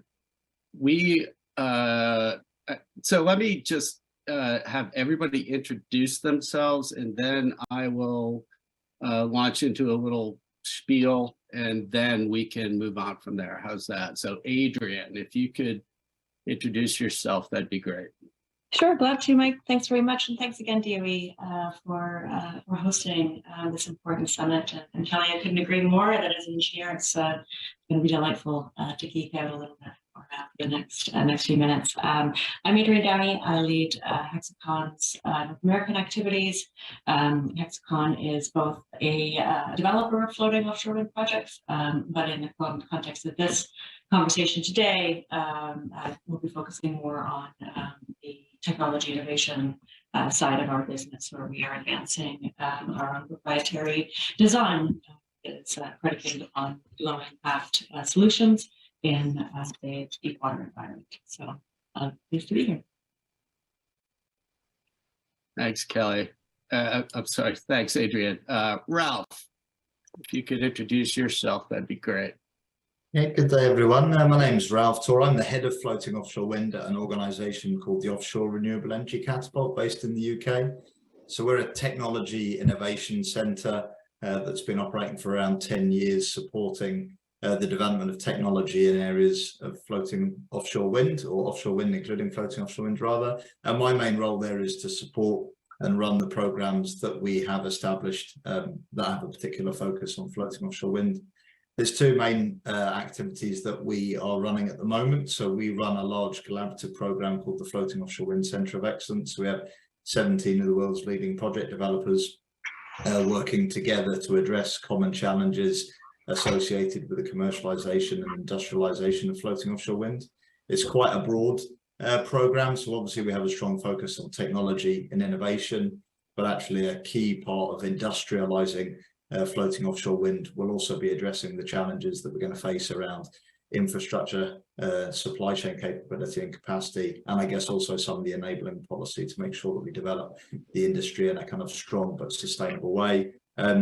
My organisation also owns and operates a range of pretty unique testing and demonstration assets, and actually at the moment in Aberdeen in Scotland in the UK, we're developing something called the National Floating Wind Innovation Centre.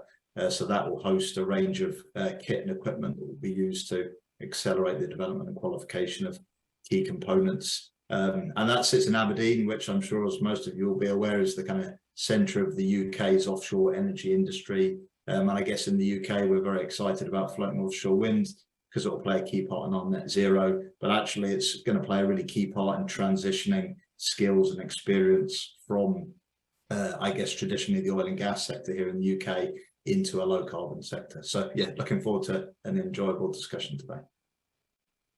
Thank you, Ralph. And my good friend, Dr. Habib Dagher from the University of Maine, please. Good morning.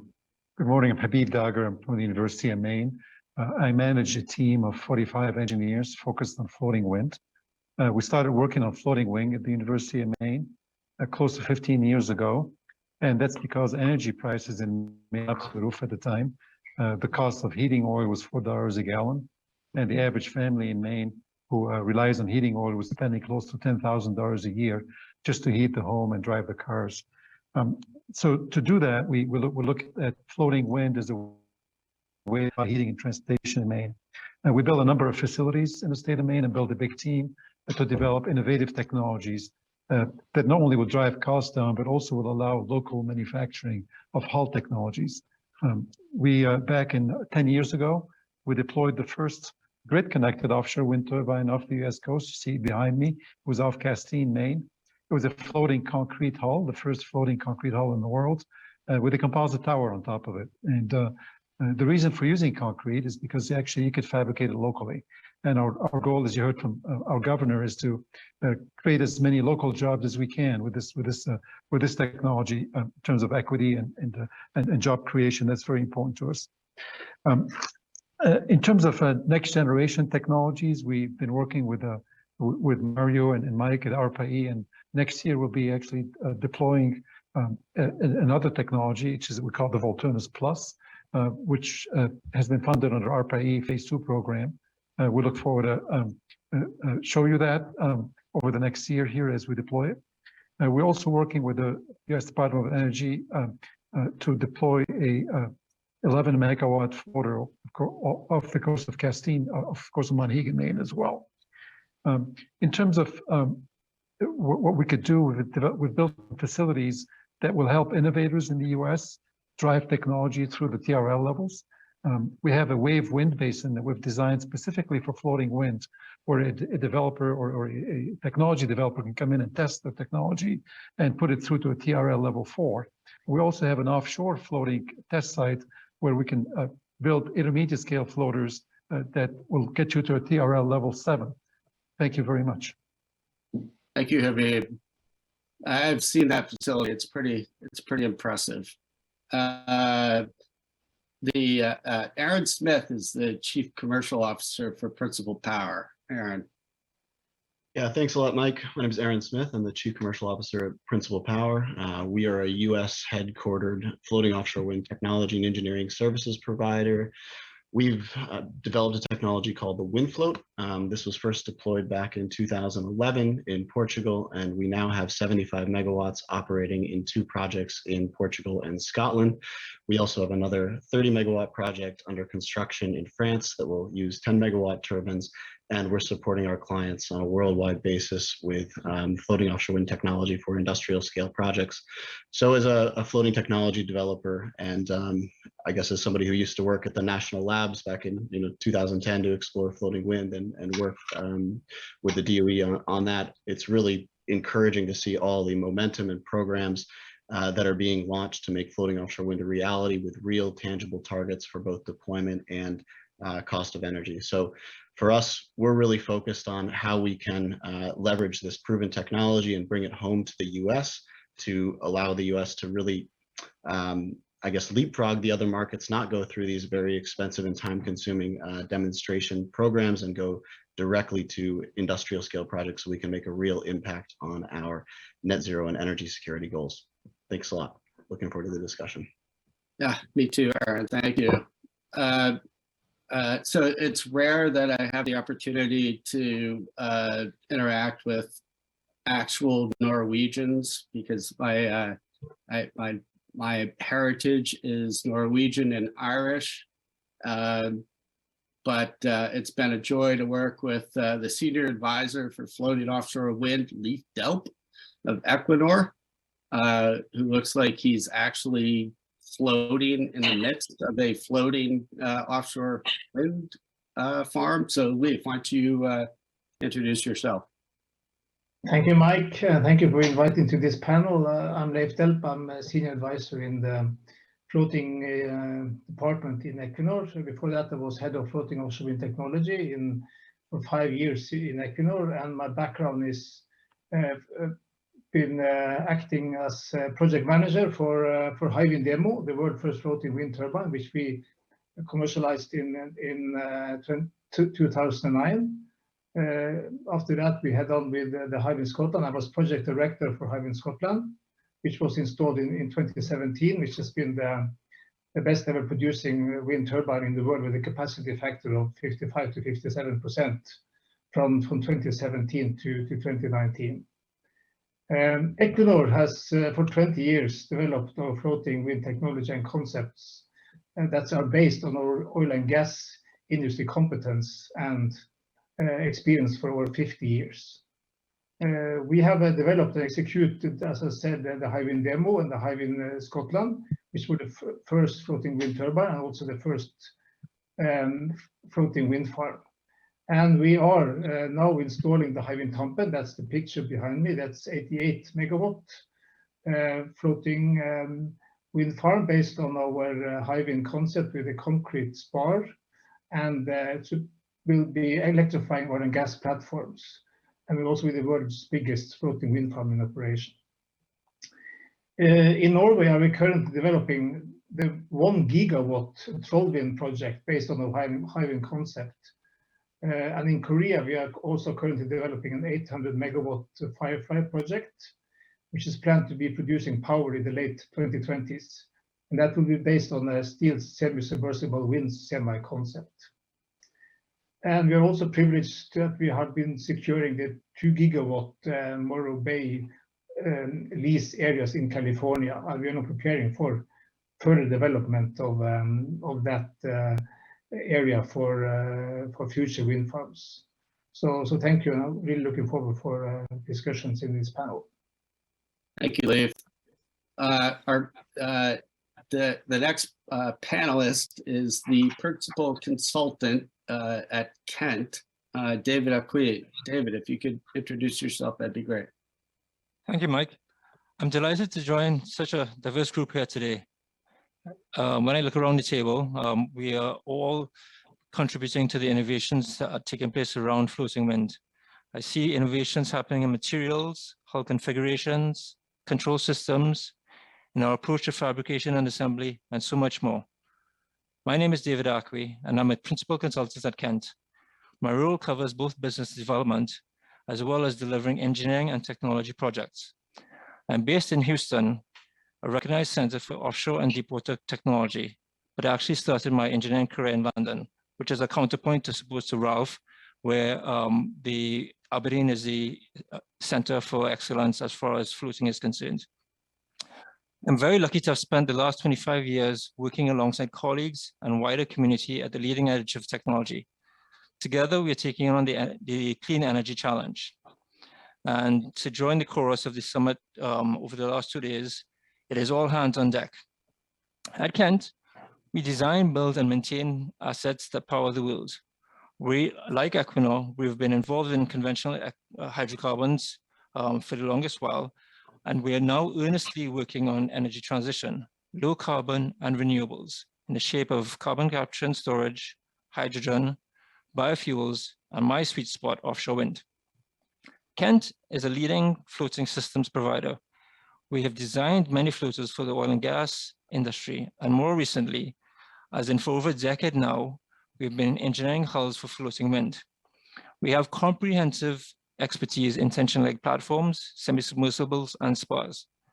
Just to provide a little bit of context for the US, the first TLP installed in the Gulf of Mexico was in 1989, sorry. GOM TLPs were soon followed by spars and semi-submersibles. In the hull technology space, we strive to be agnostic. We're not picking favorites, but we do recognize that certain hull configurations are better suited for particular markets. Here at Kent, we have teams of engineers and designers and lots of ideas to match up with our extensive experience. As was mentioned yesterday, through DOE's Scale Up program, we are advancing disruptive hull technologies using a NASA passive control system.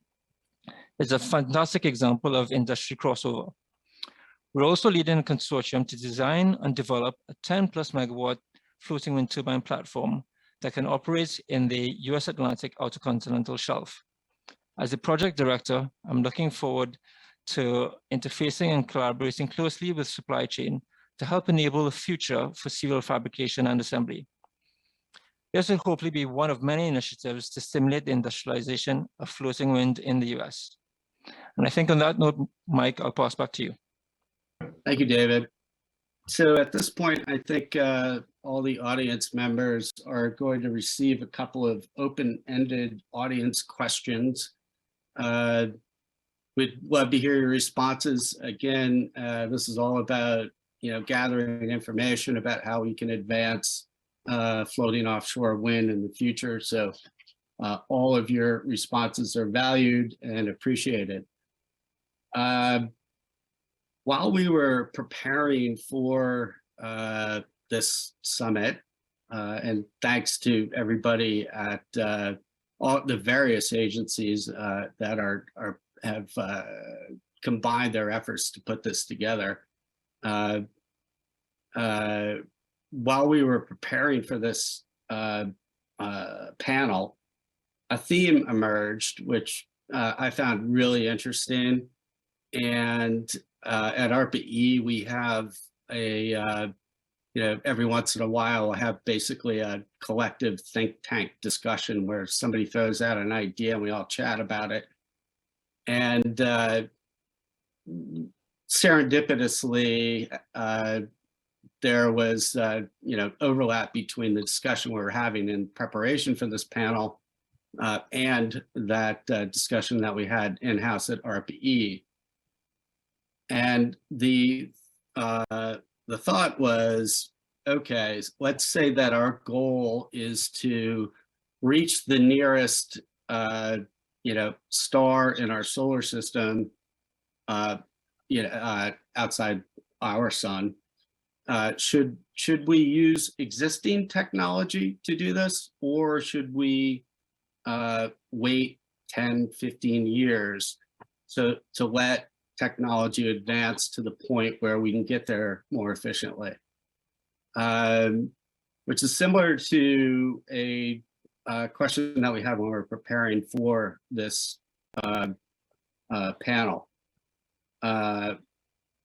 There's a debate in The Economist between a fellow by the name of Michael Liebrecht, who's the founder of New Energy Finance, and Vinod Khosla, the venture capitalist. The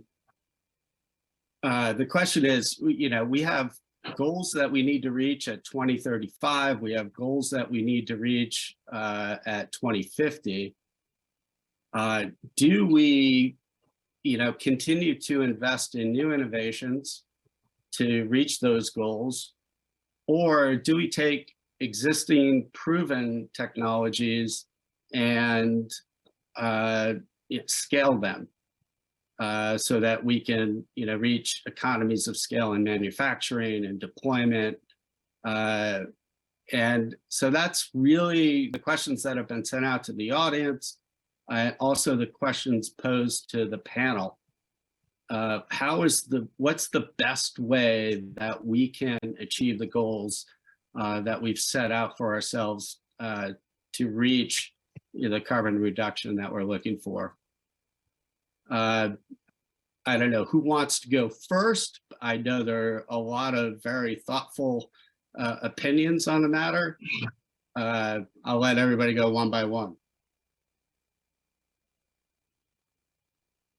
I guess I can go if we're just gonna go that way. Yep. All right. So I think our perspective is that you have to do both. You can't wait to have technology that is absolutely perfect, representing a mature industry, because and also that we have technology now that is suitable for deploying commercial scale floating offshore wind farms that get us on the path to a full cost parity with the other sources of generation, right? So much of floating offshore wind is marrying together technologies that have been proven out in other industries. So now we have the fixed bottom offshore wind industry, which is now subsidy free in many markets. We have wind turbine technology that has been successfully scaled up to over 15 megawatts, delivering incredible amounts of power per wind turbine. On the other side, we have technology and a long track record from the oil and gas industry, which is really a big part of the talent pool that we draw from as a naval architecture firm. And then what Principal Power and several of the colleagues that are on the call today, among others, have been doing is figuring out ways to marry these two technologies together, run the design process, and get to something optimal that can be deployed at scale. I think the challenges of floating offshore wind are different than the challenges of either oil and gas or fixed bottom offshore wind. So we have to recognize that. Track record is incredibly important in this industry, because what we're trying to do is design and build something that's going to be incredibly efficient with quite low margins, but also can be deployed one after the other in a continuum over the course of a 2 or 3 year deployment to get to gigawatt scale projects, right? So in that continuum, you cannot make major mistakes, and you need to have track record and experience to learn. Beyond that, the supplier ecosystem needs to expand considerably if we want to make a dent in our energy transition goals. And that really only happens if you set long timelines, commitments to volume, and start deploying big projects. Because fundamentally, you go about designing a big project differently than you go about designing a smaller project. When you're looking at a smaller project, you are using what you have available within the supply chain. You can't basically take on the investments. You don't have the demand for large, high voltage export power cables. Those things are what we need to really take the industry to the next step. And I mean, from our perspective, we're not looking at small demo projects outside of very specific markets that have maybe a more conservative approach to technology innovation. For us, our focus entirely is on large scale commercial projects like the KF Wind project in Korea that's 1.2 gigawatts, among others. So I'll hand it over to others. That's great. So I'd like to follow up. Leif, I know that you might have a slightly different opinion on this.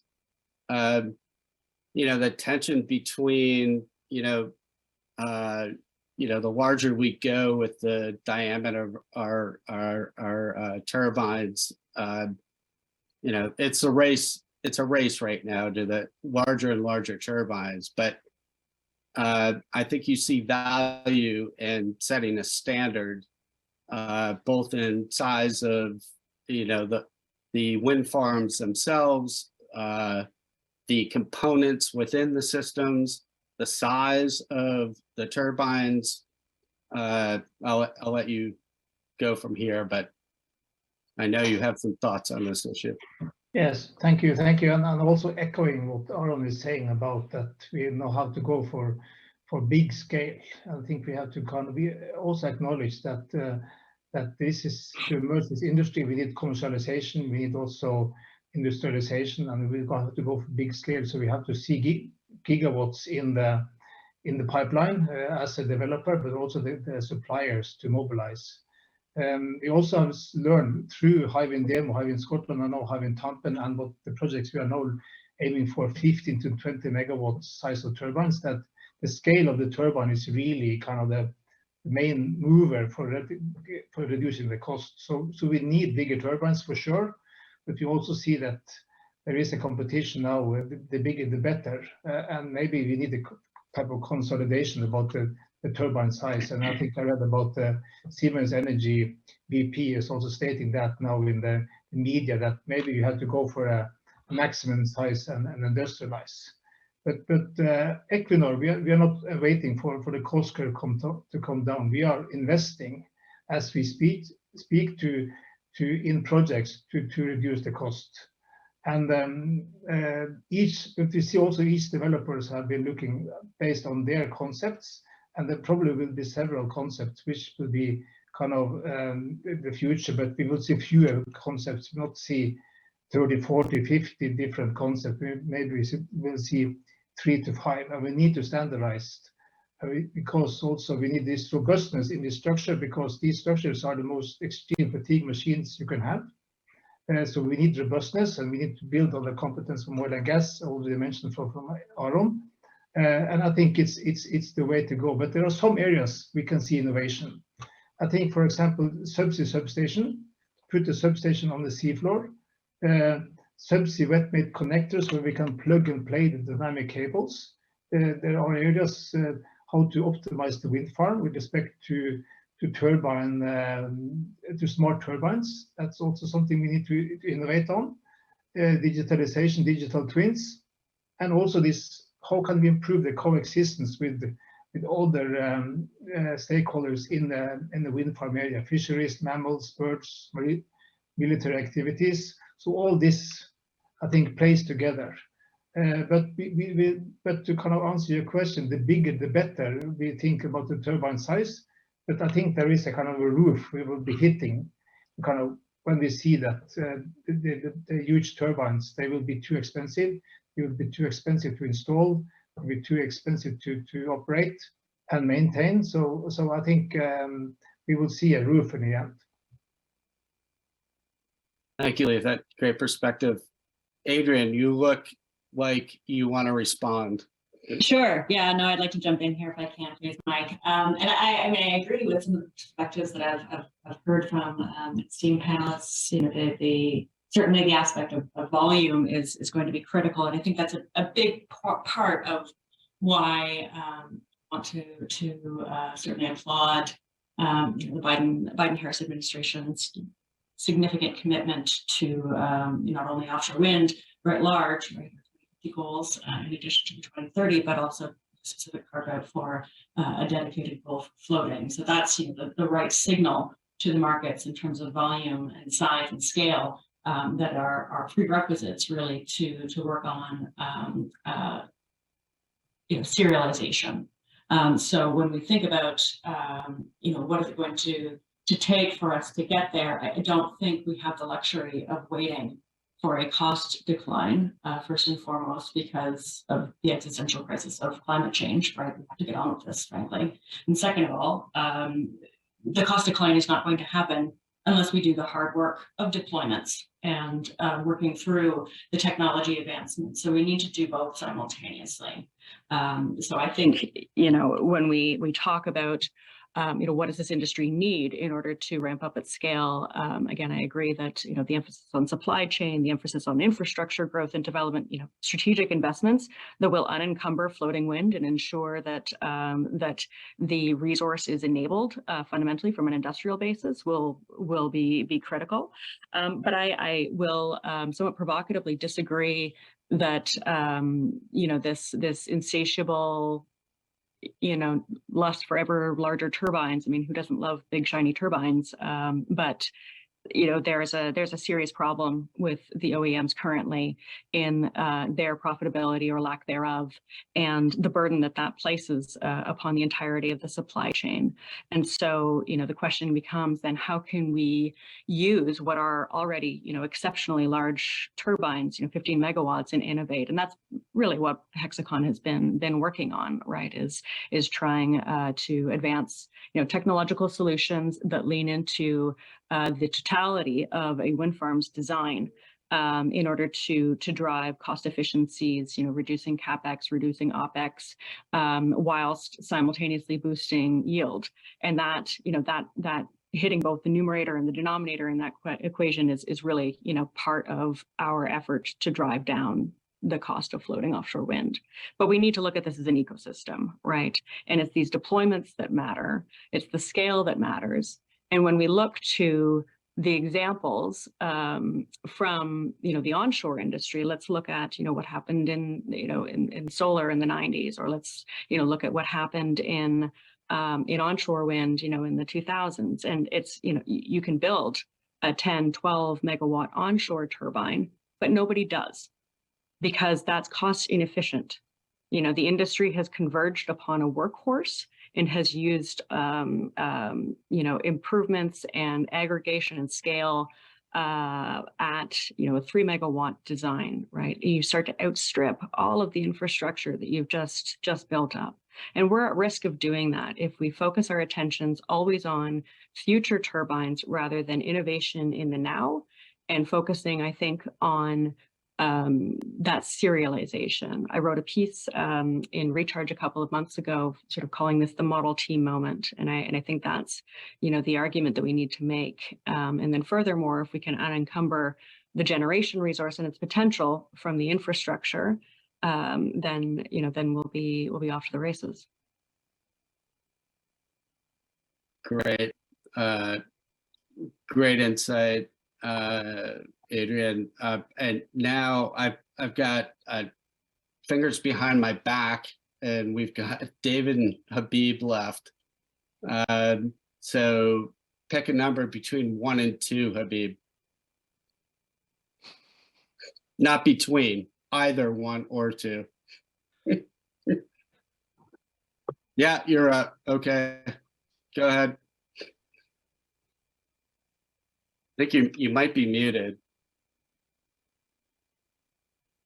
You want me to go first? Yes. Yep. Okay. You're up.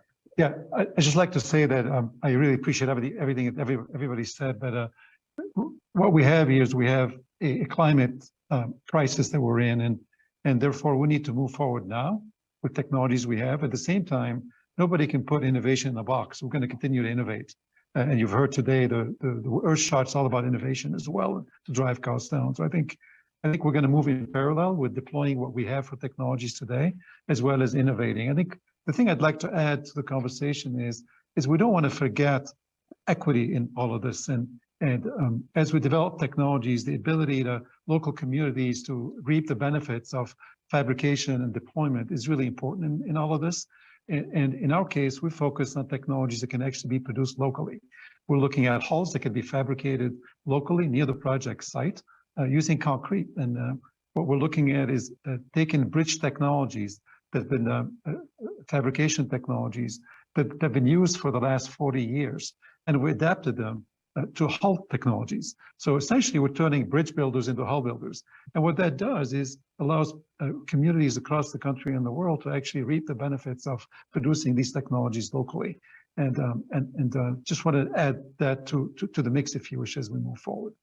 The other part is innovation will continue to happen. If we ask ourselves 15 years ago, when we're all using land-based phones, should we wait 15 years before we use our first cell phone? And that really didn't happen. What happened is we had different generations of iPhone 1s to iPhone 10 and 15 and plus, and then I think the same thing's going to happen in this industry. We're going to continue to innovate. We're going to continue to deploy simultaneously. That's a really good point. Thank you, Habib. I mean, and if if we wait and invest in new innovations and don't do anything now, we may end up with a technology that we find doesn't work.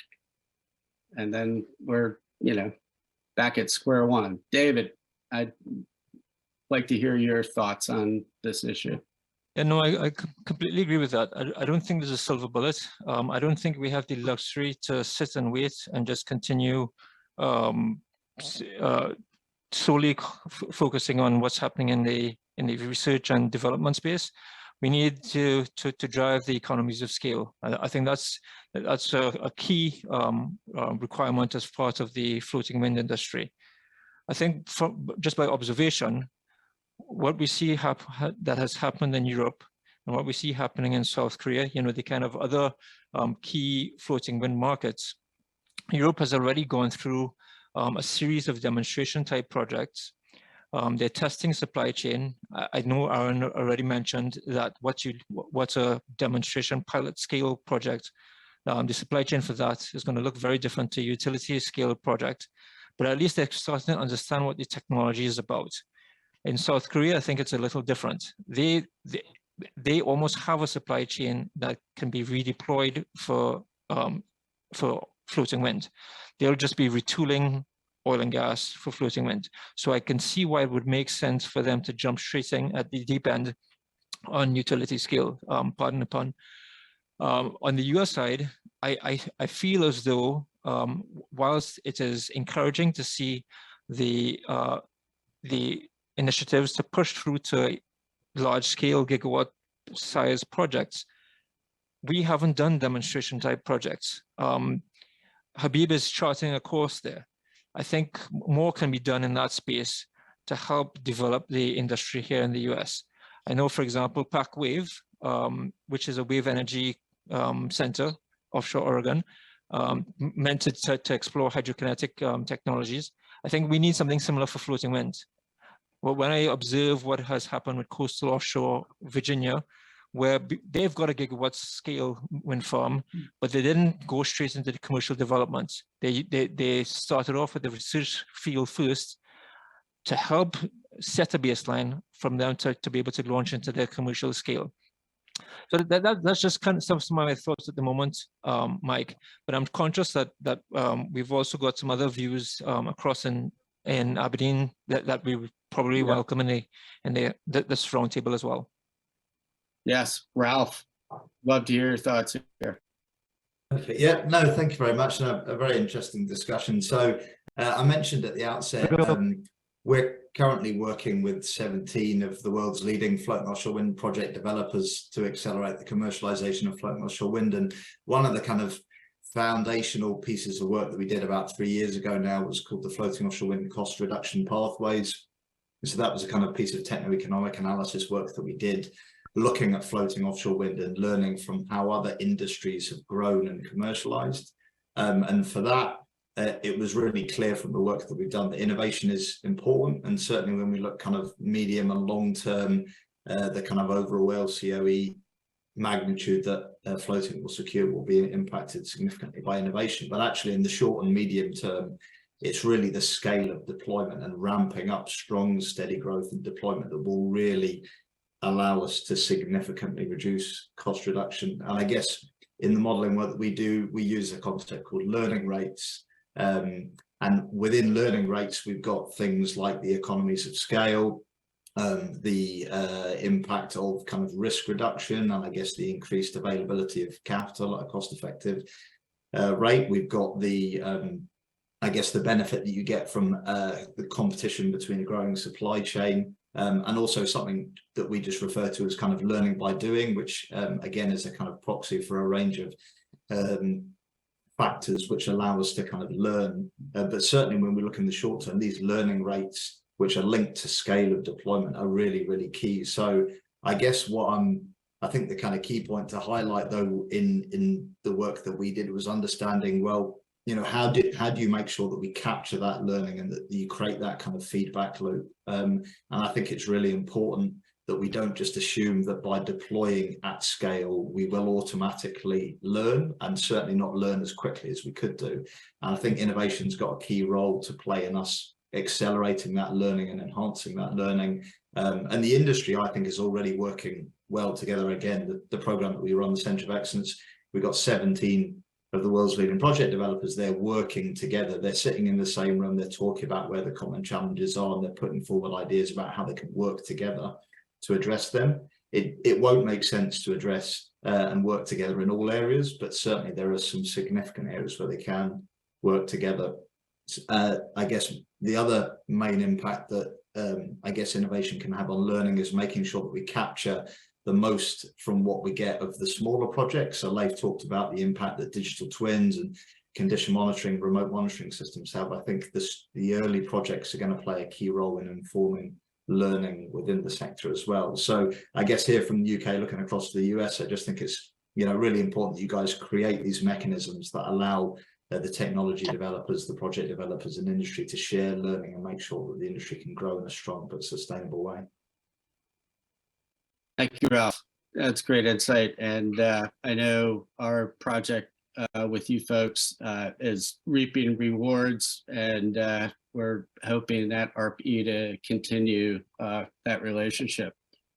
With that, hey, thank you, everybody. I hope folks found this productive. We look forward to the answers to the open-ended audience questions that we sent to you. And with that, turn it back over to Kelly. Great, thank you so much, Mike, and to all of our panelists. Being a manufacturing person myself, I think the go bigger and go many is absolutely going to be necessary in both of these. And the idea of learning by doing is something we're applying not just here, but at multiple technology areas as essential for really driving down the cost and getting these technologies out into the world. So thank you all so much for your participation today. Thanks for your input on the questions. And with that, I'm going to wrap up my role as the MC for today. After the break, you'll be joined by my colleague, Jake Higdon. He's the U.S. Manufacturing Advisor in the Office of the Undersecretary for Science and Innovation at DOE. And he will take you through the rest of this afternoon. It's been a pleasure and an honor to be with you, and look forward to seeing all the fantastic work that this community is going to do to make floating offshore wind a possibility in the nearer than we've expected, and look forward to that. So we'll be back at 1:20 p.m. Eastern time for a panel on expanded, just, and sustainable deployment. With that, take care. Welcome back, everyone. Thank you to those who have been with us all day, and to those just joining us, welcome to the Floating Offshore Wind Shot Summit. In case you missed the passing of the baton before the break, my name is Jake Higdon, and I will be taking over as the Master of Ceremonies role for Kelly Visconti. Thank you to Kelly for getting us to this point in the summit. I have some big shoes to fill. As Kelly said, I'm an advisor in the Office of the Undersecretary for Science and Innovation here at the Department of Energy. Which means I've had the privilege of working closely with the fantastic Floating Offshore Wind Shot team that made yesterday and today possible. We have a lot more to cover today, and I'm excited about our remaining panels in this final session. For fellow climate and energy nerds like me, these nitty-gritty details are what it's all about, and I think you'll find there's a ton of rich insights and perspectives left to cover before we wrap up. So just to give you a preview, in this last session of our second day, we'll have panels on the remaining pillars of the shot: expanded, just, and sustainable deployment, supply chains, transmission, and cogeneration. And we will also have more perspectives around floating offshore wind development and deployment.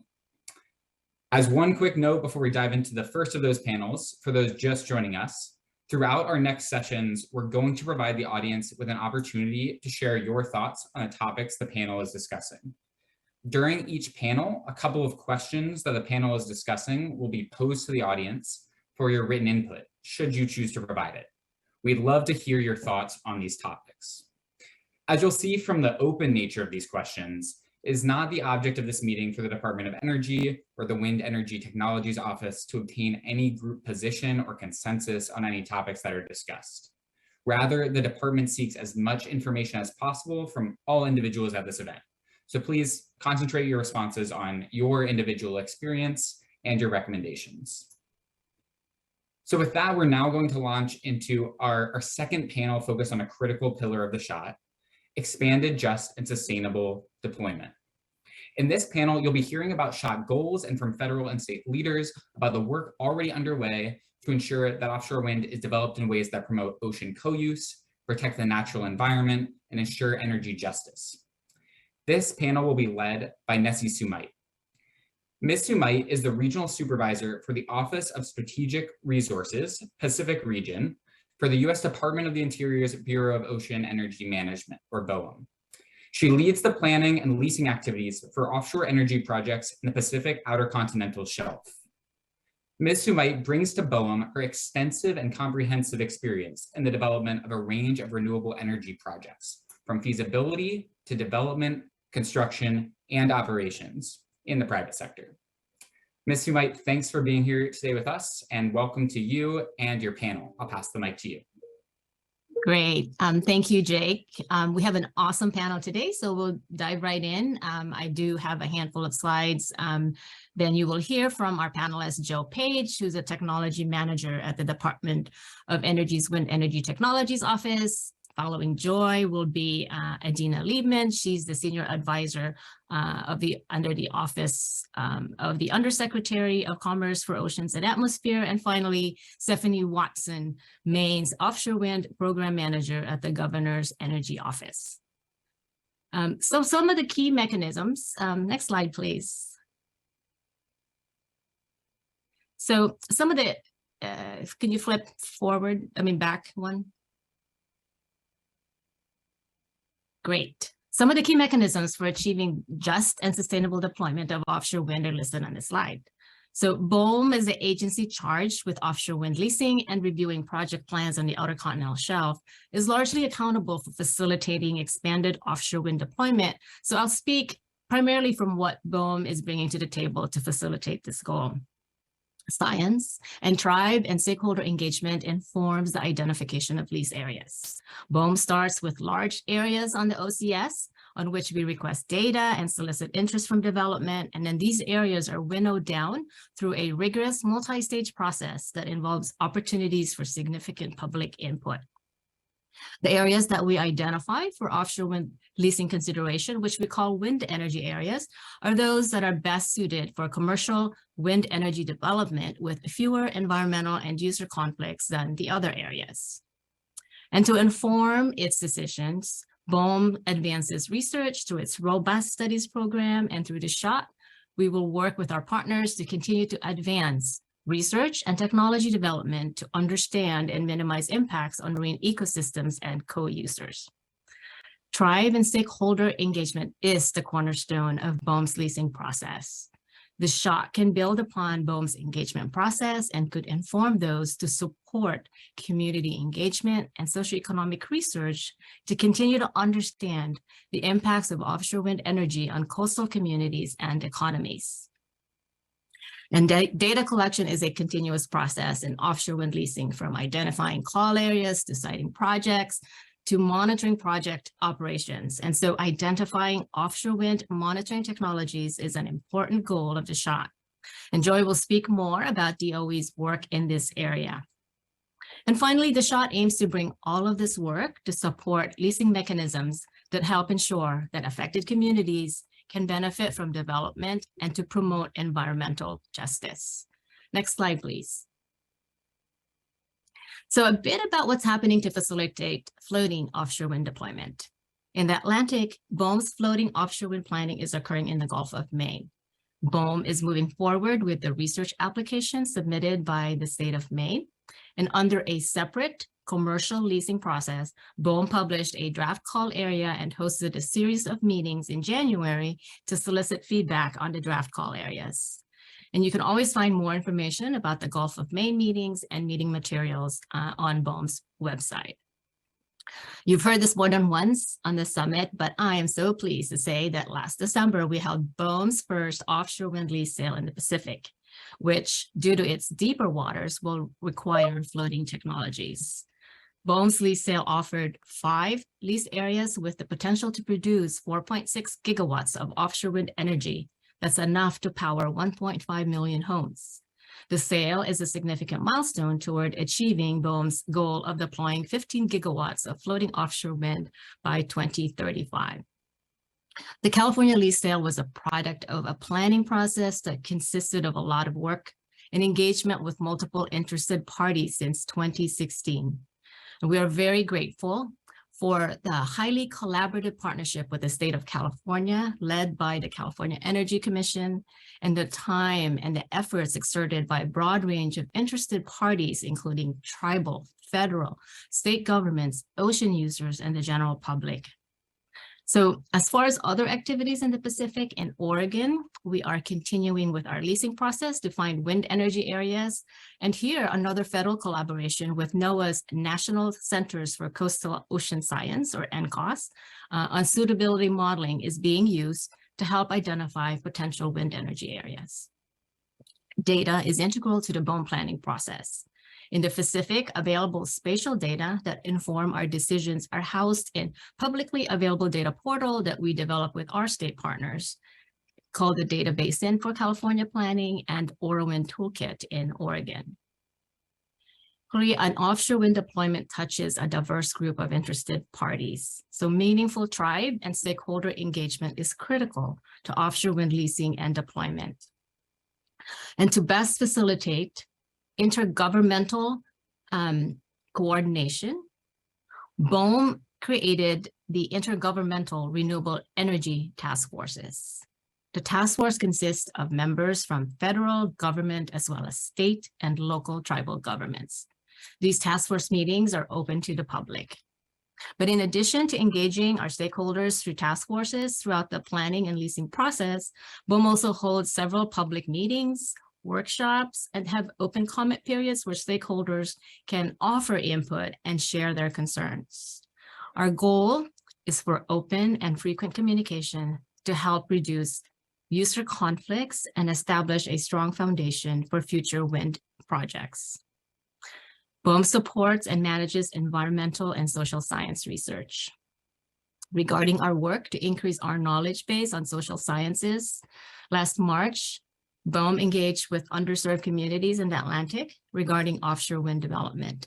And an outcome of that engagement is that BOEM is piloting an environmental justice and underserved communities engagement project for the New York Bight Programmatic Environmental Impact Statement.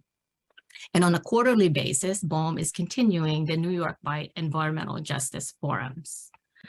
BOEM is also developing best practices for environmental justice methodologies in NEPA reviews. And we have several environmental justice studies on our FY23 National Studies list. So finally, a bit about the leasing mechanisms we instituted in the California sale. The engagement and comments we received in our outreach informed the identification of the lease areas, the California lease auction, and the lease stipulations. You heard Director Klein yesterday mention the 20% bidding credit that was granted by BOEM to potential bidders for commitments to support workforce training programs for floating offshore wind, the development of a US domestic supply chain for floating offshore wind, or both. And so this credit will result in roughly $117 million in investments for these critical programs or initiatives. But BOEM also heard from stakeholders that impacts on the fishing and local communities must be considered. While project impacts and appropriate mitigation will be addressed when we have a project that is proposed, BOEM included incentives for bidders to engage with these communities to develop strategies that will address potential impacts. BOEM incentivized in the California auction 2 kinds of community benefits agreement. The first is for communities whose use of the lease area is directly impacted by the lessee's potential offshore wind development. And the second is a general community benefits agreement with potentially impacted communities. Major energy development and infrastructure projects provide significant opportunities as well as challenges for local communities. And so our lease stipulations also requires lessee engagement and progress reports on those engagement efforts to allow for early and active information sharing, focused on discussion of potential issues and collaborative identification of solutions. These engagements are with tribes and parties that may be potentially affected by the lessee's project activities on the OCS, including underserved communities. So this all hands on deck approach envisioned by the floating offshore wind shot will be beneficial to targeting the remaining major R&D breakthroughs that we know we must achieve and leverage the work to achieve expanded development of offshore wind that is just and sustainable. So next slide, please. Just a couple more quick slides and then we'll get to our panel. So this slide just shows that representatives of the shot will be in multiple places in late February in Portland, back on the East Coast in March, in Baltimore for the International Partnering Forum, and then back in California in Sacramento for the Pacific Offshore Wind Summit. And of course, if you would like information or just want to know what's going on with the BOEM projects, please visit our website and the state pages. Next slide, please. And these are just some resources that you might be interested in. I put the link for our studies program so you can access completed and ongoing studies. Also, the renewable energy rule, we're modernizing it. It's being updated, and so we welcome comments. The comment period is still open until March 31st. We're also working on guidance on information needed to issue notice of intent under NEPA for a construction and operations plan, just to continue to bring certainty and clarity for lessees. And we're also working on guidelines for mitigating impacts to commercial and recreational fisheries on the Outer Continental Shelf. So those are all the slides that I have. And now I'm going to turn it to our panelists, beginning with Joy, followed by Adina, and finally Stephanie. So Joy, go ahead. All right, well, thank you, Nessie, and good afternoon, everyone. As you've heard yesterday and today, DOE has aggressive goals for floating offshore wind. And an important pillar of the shot is ensuring that we reach our goals in a way that is sustainable and just. And I always like to say it's two sides of the same coin. We won't reach our economic and build-out goals unless we do it in a just and sustainable manner. So I don't have much time, but I want to quickly share with you some highlights of what we're working on at DOE. To start, how we're advancing just deployment.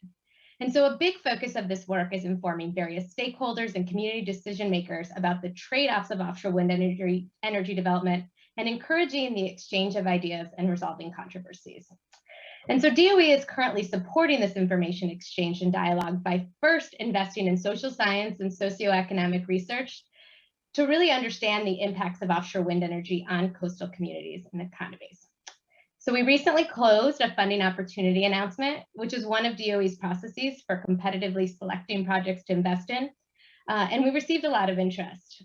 And so part of this announcement first sought research proposals to understand the impacts of offshore wind on communities, both positive and negative, and really understand how those impacts may change over time, from planning to construction to operation. And some areas of focus include workforce transitions, compensation schemes, community benefit agreements, and other economic transitions. Another component of this FOA was capacity building. And we hear this all the time, again, just how much these communities need to build capacity. So potential capacity building activities that could be funded under this award include offshore wind education, peer-to-peer learning, and the creation of tools and resources that communities really need to engage in offshore wind development more fully. Another important area of our work is our coordination with NOAA Sea Grant. I'm so excited about this effort. We have partnered with NOAA's Rhode Island Sea Grant to establish and fill a new offshore wind liaison position. And the liaison is well underway at work connecting community stakeholders to information resources and research about offshore wind energy development. And by providing information, supporting technical assistance, and sharing resources, the liaison will help empower communities to engage more in offshore wind energy development decisions.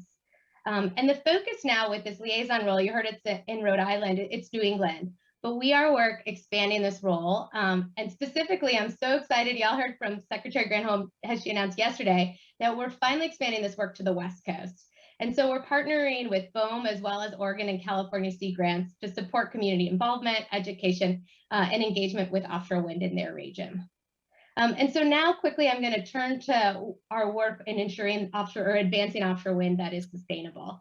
And so we're working with our fellow permitting agencies, BOEM, Fish and Wildlife Service, and NOAA to identify strategies to practically avoid, minimize, and mitigate negative environmental impacts of offshore wind. And while there is a lot we don't know, I want to assure everyone work is well underway. And we love our acronyms. So the first is through our SEER effort, and this stands for the U.S. Offshore Wind Synthesis of Environmental Effects Research. And this is a project that's run by the Pacific Northwest National Laboratory, PNNL, as well as the National Renewable Energy Laboratory, NREL, and they lead this project on behalf of DOE. And the project is designed to shed light on the environmental effects of offshore wind energy development, floating and fixed bottom, identify existing gaps in information, as well as prioritize future environmental research efforts. And through SEER, DOE has already compiled a database of environmental research needs for the Pacific Coast. And this was based on a series of workshops that was held in May. It was heavily attended by a cross-section of environmental stakeholders. And it is our hope that this effort will stimulate more coordination and also inform prioritization. SEER is also undertaking a facilitated process to explore interest to stand up and support a Pacific Coast offshore wind environmental coordinating group. And we're hoping this effort will further advance coordination with stakeholders on the Pacific Coast. So SEER really has played a critical role in bringing stakeholders together, since no single stakeholder can really address these research gaps alone. We're also leveraging international knowledge. And this is through the IEA Task 34. It's another good acronym, WREN, and it stands for Working Together to Resolve Environmental Effects of Wind Energy. And this is an international collaboration to work together on the environmental effects of offshore and land-based wind energy development. And so DOE funds NREL to facilitate this task, and BOEM, USGS, NOAA, US Fish and Wildlife, they're all key partners. So beyond our coordination and collaboration, we are also happily supporting active research. So in coordination with BOEM, we have several active research projects underway to inform the siting, development, and operations of floating offshore wind systems in deep water habitats. And right now we have a near-term focus on the West Coast. So it's a combination of both baseline and advanced monitoring studies. So a few of the baseline studies we're focusing now on is one, we're supporting a project led by Oregon State University, where they're using a variety of monitoring techniques, visual surveys, acoustic monitoring, and some tagging of marine mammals and seabirds to develop predictive density maps of species presence in potential wind energy development areas on the West Coast. We're also doing a similar effort for bats. We're working with EPRI now on finalizing plans for another study to understand bat presence on the Pacific Coast, and they're largely relying on acoustic monitoring. Another key focus of our research is advancing monitoring technologies to help us practically study these deep water environments, which can be kind of tricky to study. One of these exciting studies is a study funded by DOE and BOEM, and we're funding Woods Hole Oceanographic Institute on a project, and I love saying this, to develop next generation autonomous robotic technology for environmental monitoring of marine organisms and the seafloor at potential wind energy development areas on the West Coast. So we're really excited about the advancements. There's several others that I don't have enough time to go into, but we're also supporting technologies such as a stereo visual camera technology to monitor birds from buoys year round, which can be really tough in the Pacific, advancing radar technology offshore, as well as some new blade detection technologies. So that is all I have time for today. And so I'll pass it back to you, Nessie. So thank you. Great. And so maybe Adina can go next. Hello, I'm Adina Lehman. I'm a senior advisor with the NOAA Administrator's Office. You've already had the opportunity to hear from Administrator Spinrad and Assistant Administrator Janet Coit, as well as a leader within the National Weather Service during our 2 days together here in the summit so far. And they've already shared many of the ways that the National Oceanic and Atmospheric Administration actively works to support the President's ambitious offshore wind goals. NOAA and the Department of Commerce are committed to achieving the President's goal of responsibly deploying 30 gigawatts of offshore wind by 2030 while protecting biodiversity and promoting ocean co-use, as well as our SHOT ambitions, which we're talking about in depth yesterday and today, to achieve greater deployment and lower cost for floating offshore wind as well. Today's panel that we're speaking on right now is about just and sustainable deployment. And NOAA is accustomed to operating at the intersection of science-based decision-making, supporting economic and community growth, including through the New Blue Economy, one of the priorities of the NOAA Administrator, as well as fulfilling our mandates to be the steward of our living marine resources. That triad of priorities is ripe in the offshore wind space, including floating offshore wind as well.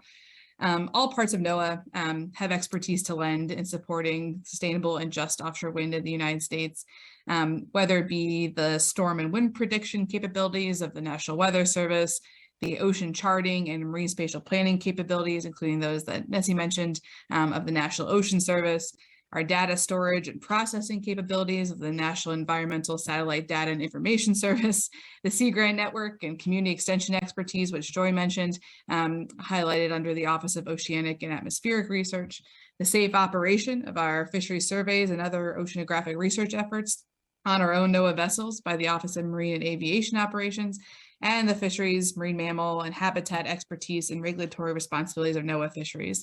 So all 6 line offices of NOAA have a role to play and are eager to be part of the offshore wind momentum coming off of our coasts here in the US. In cooperation with other agencies like DOE and BOEM, we provide valuable information that can inform BOEM's wind science decision-making, including things like fisheries prevalence and community connectedness or dependence on those fisheries, things like protected species habitats and migration routes, and other ocean resources and uses to help map out what's happening in our oceans.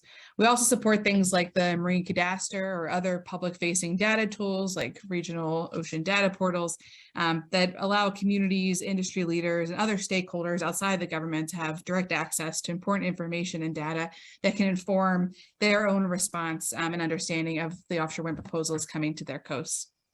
Administrator Spinrad and Assistant Administrator Coit spoke to a lot of the collaborations with our other federal agencies, and it's already been mentioned a couple of times here. And I will keep the list short, but there are a lot of exciting opportunities like things that Joy mentioned and Nessie, where the federal government and our agencies are working together and tapping into each other's expertise to work on important issues like protecting the critical right whale on the Atlantic.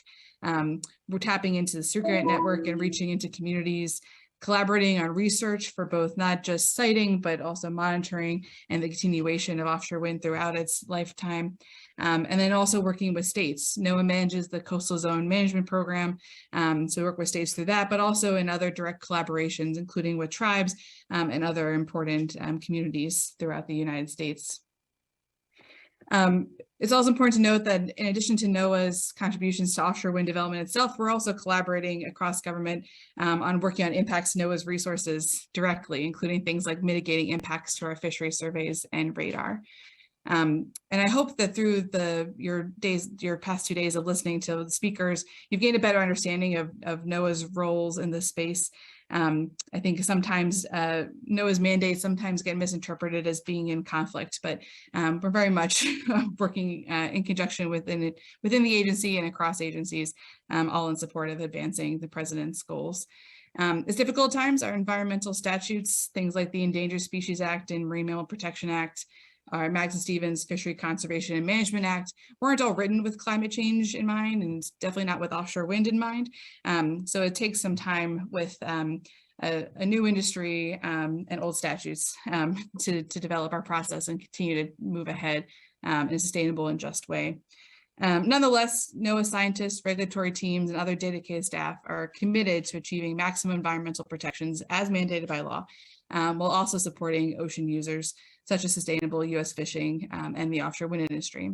With a new industry like floating offshore wind comes both the opportunity and the responsibility to get it right from the start, both in terms of balancing economic benefits, being conscious of any impacts, and ensuring harmonious deployment with the environment, and NOAA takes those responsibilities seriously.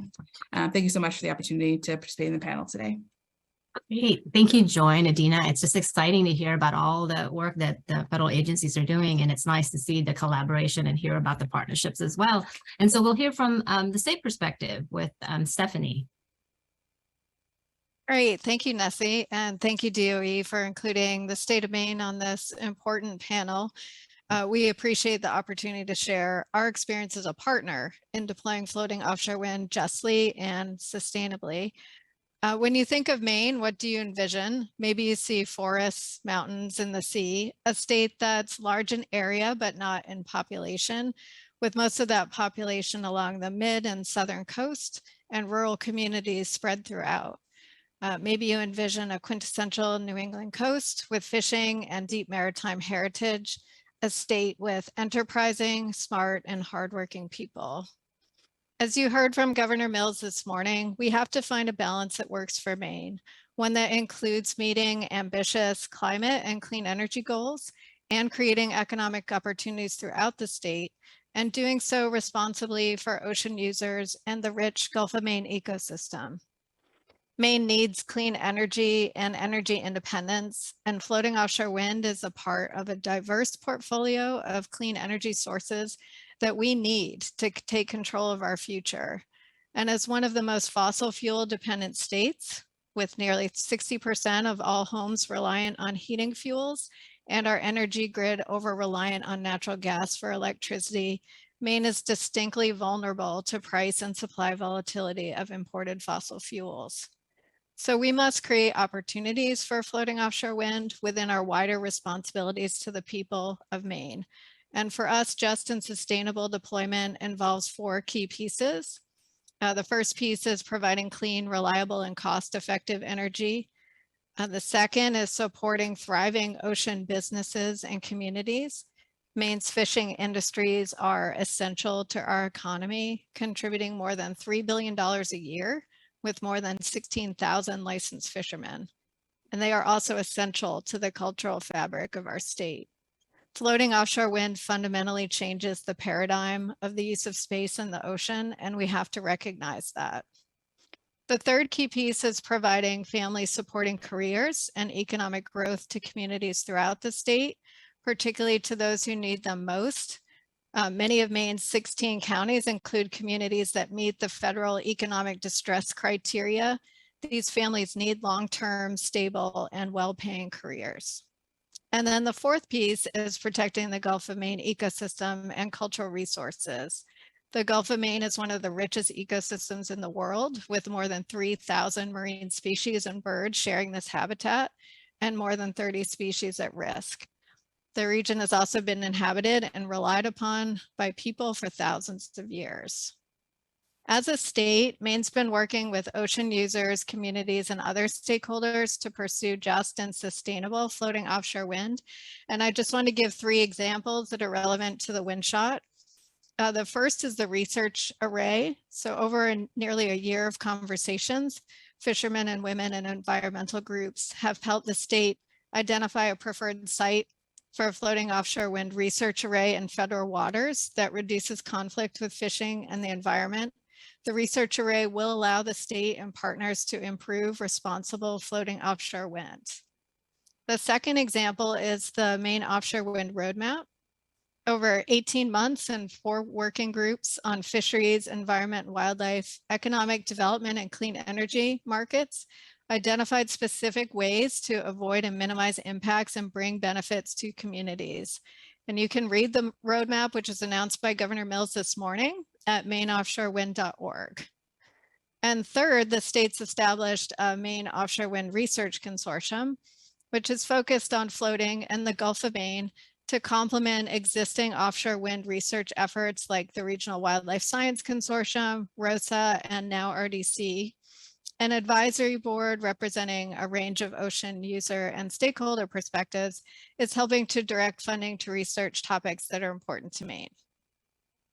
So to complement state efforts, federal agencies in the WindShot can help tackle these multifaceted challenges in important ways. The first is to continue supporting R&D to reduce costs. This includes addressing the unique technical challenges for floating, such as dynamic cabling, long distance export cables, and floating substations. The second is to enhance technology that can maximize co-use opportunities and contribute information for other purposes, such as weather forecasting, search and rescue, and fisheries management. And the third is to continue to support social science research, as Joy mentioned earlier. For example, socioeconomic impact assessments of floating offshore wind on fishing dependent communities don't exist. And we need these approaches and data to inform our decision-making for just and sustainable deployment of floating offshore wind. Maine is one example of a state partner in advancing US floating offshore wind. Other states are also doing great work balancing the many needs of their states and preparing for the future of floating offshore wind. Thank you again for the opportunity, and I look forward to continuing this discussion. Great.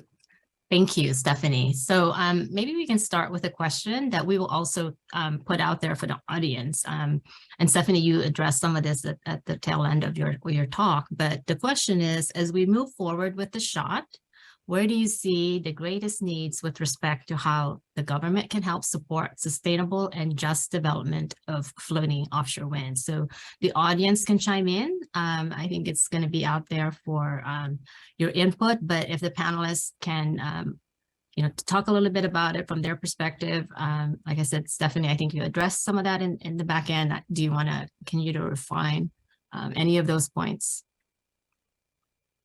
Sure, I'll just focus on maybe one of those, and that is to continue to gather and publicly share information to advance just and sustainable floating offshore wind. So over decades of work in the Gulf of Mexico, the offshore energy industry found it critical to share information on environment and safety in particular. We need to continue that with floating offshore wind. This is how we'll learn and improve, and there's very little public data-driven information to help us right now. There are examples that we can draw upon from the UK, but that's a piece I think we can continue to work together. Great. Adina or Joy, do you want to chime in? I think you're on mute, Joy. Sorry about that. Stephanie, thank you so much for mentioning that. As you all heard from my talk, this collaboration, dissemination, and convening is a huge focus of DOE's effort. You saw that through WREN, through SEER, through our Sea Grant programs. And I think we need to continue to engage. DOE can't do this alone. We need to continue to engage stakeholders. And we heard yesterday that every community is different. And so we have to continue to meet communities where they are, meet them often, and give them capacity to engage. So thank you. Quickly to build off that, I think there's a lot of opportunity and responsibility for both federal and state government to lead by example. So to tap into our networks and our own responsibilities and authorities and opportunities to really set the tone for expectation setting and how we expect our collaborators and partners and industries we work with and others to engage with communities, to respect other ocean co-users, to respect environmental protections. The government is looked to a lot for that kind of example setting. So I think we all have a responsibility in that regard as well. Great. Well, Stephanie, you mentioned some examples of how Maine have been working with the ocean users, communities, and stakeholders. Can you speak about some lessons learned in the process or potential best practices that we could use, and to be helpful to support the sustainable deployment of offshore wind? Sure. I think Joy mentioned some of these already, but some lessons we've learned include the importance of relationships, iterative ongoing conversations that meet people where they are, both literally and figuratively. The importance of two-way communication. So we are sharing information both ways and providing clear feedback on how input from stakeholders and ocean users is being used. We've learned in Maine that transparency is really important and appreciated. And this essential work is also quite resource intensive. It requires sufficient time, planning and budget, and working with trusted community partners can be a really critical piece in achieving that. Great. And so Joy, you talked about capacity building and, just you've been involved in synthesizing data from both coasts. Can you speak a little bit about how strategies and priorities might differ across the regions, realizing that, offshore wind can happen in the Gulf of Mexico, Gulf of Maine, or in the Pacific. So you can speak about that a little bit. Yeah, absolutely. And when we think about floating offshore wind, it really is fascinating to think about how different sort of the cultural communities where it will be deployed. And Gulf of Maine, Gulf of Mexico, Northwest Pacific coast, these are all very different communities. They rely on different economies. And I think respecting those differences is important. For example, one of the work we're doing on the environmental side is engaging stakeholders. And we realized early on that there's probably a need and desire for an environmental stakeholder group on the Pacific coast. But we wanted to be very careful in engaging these stakeholders to understand what did they want, who did they want to lead this effort, and not assuming that they wanted an organization, from Washington, D.C. to come and work on the California coast. That we had to respect the cultural and other differences and so that they can really prioritize the efforts that they want to work on. And I think the same goes for the community engagement. The NOAA Sea Grant program is really so unique in that it is universities that are embedded in the communities. So when we work with the Rhode Island Sea Grant, we're working with an organization that is embedded in Rhode Island. It has the trust of local stakeholders. And so it's a really important way for us to share information and understand concerns. And so expanding it to the Pacific, it's really so interesting that we get to work now with California and Oregon. And I imagine the liaison role will look very different there than it did in Rhode Island. And it's going to be really interesting to see those differences and similarities. Great. So Adina, you mentioned that NOAA is accustomed to operating at the intersection of science-based decision-making and supporting economic and community growth and fulfilling your mandate as a steward of our living marine resources. Could you talk a little bit about what you think about how science can be used effectively to promote consensus and make decisions? Sure. I think a focus of this panel and throughout the summit so far has really been collaboration, and that also holds true in the scientific side as well. I think that collaboration really helps with relationship building and trust building, especially if it's happening across agencies, between the federal and state governments, but tribal governments, with stakeholders, like NOAA has collaborative research efforts with the fishing community, with industry itself, including with the offshore wind industry. So there's creating science and undertaking research efforts has this kind of collaborative foundation to it that helps with those relationships. That collaboration also creates co-ownership of the outcomes from that research, which when that science is then applied to decision-making, I think that ownership can continue through that final decisions as well.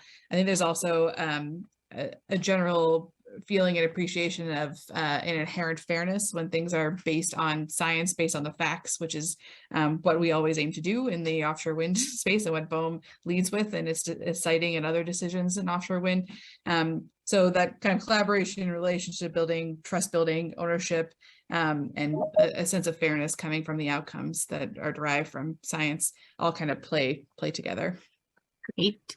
Well, I think we're at time, but I want to kind of get rapid fire on each one of you. Final question. What about the shot are you most excited about that could help facilitate your agency's role in the just and sustainable development of floating offshore wind? So who wants to go first? I'll go first, I guess. Keeping it simple, but just helping to continue to reduce costs and potential impacts to existing ocean users and to the ecosystems. Great. And I guess I'll go next in order. I'm most interested in the research we have underway. I think there's a lot of really cool takeaways that we'll be learning in the next year or two to inform just and sustainable development. And I think as I mentioned in my remarks, it's not all every day that you get to be at the start of something new, new burgeoning industry, and getting that front row seat to make sure we're doing it right from the start, and setting a good tone in the future, and making sure we have great success decades ahead. Right, exactly. Right from the start. That's really the, I think going forward, we want to do this right. I mean, the Pacific is the first floating offshore wind, and I think everyone's working really hard to just make sure that, that is deployed in a just and sustainable development. So I hope we provided a whole bunch of information today, and so I hope it was helpful to the audience. And I just want to thank the panelists. Thank you for sharing and being able to summarize and condense all the work that you guys are doing.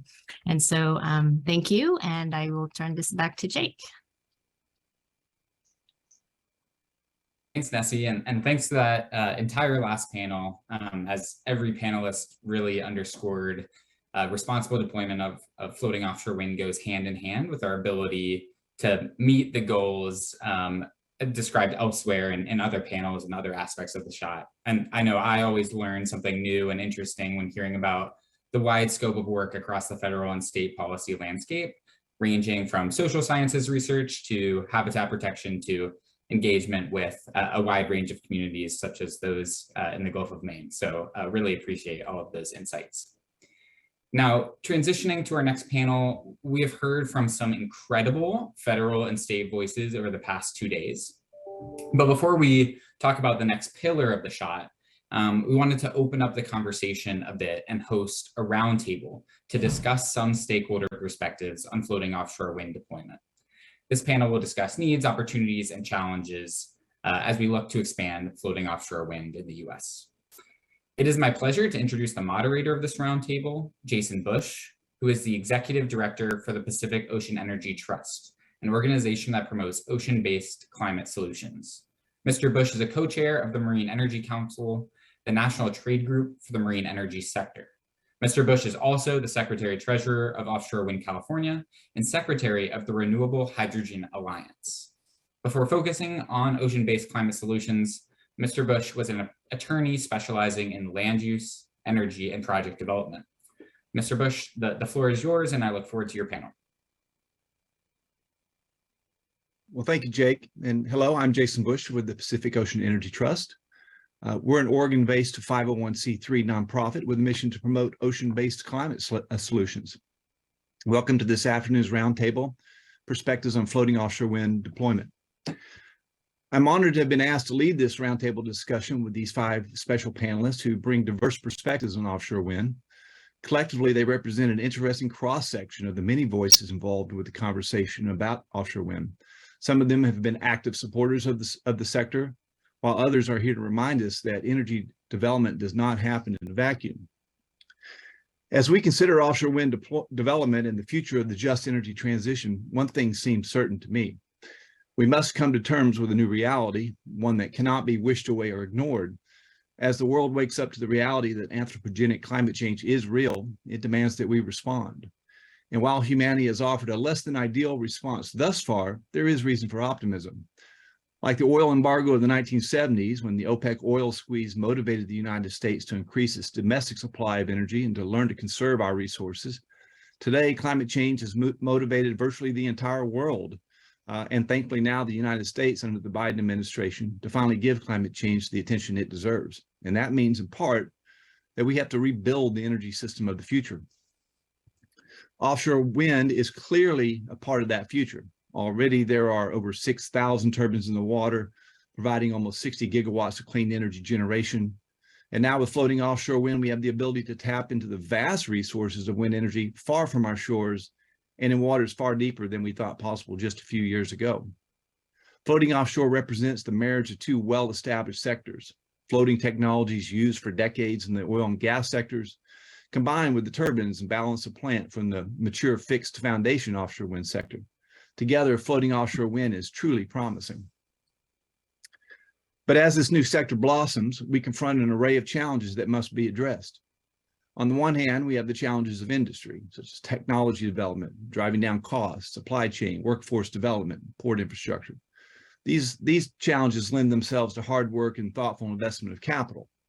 On the other hand, we have the myriad concerns that stem from the development of the oceans for energy generation and the impacts that development may cause.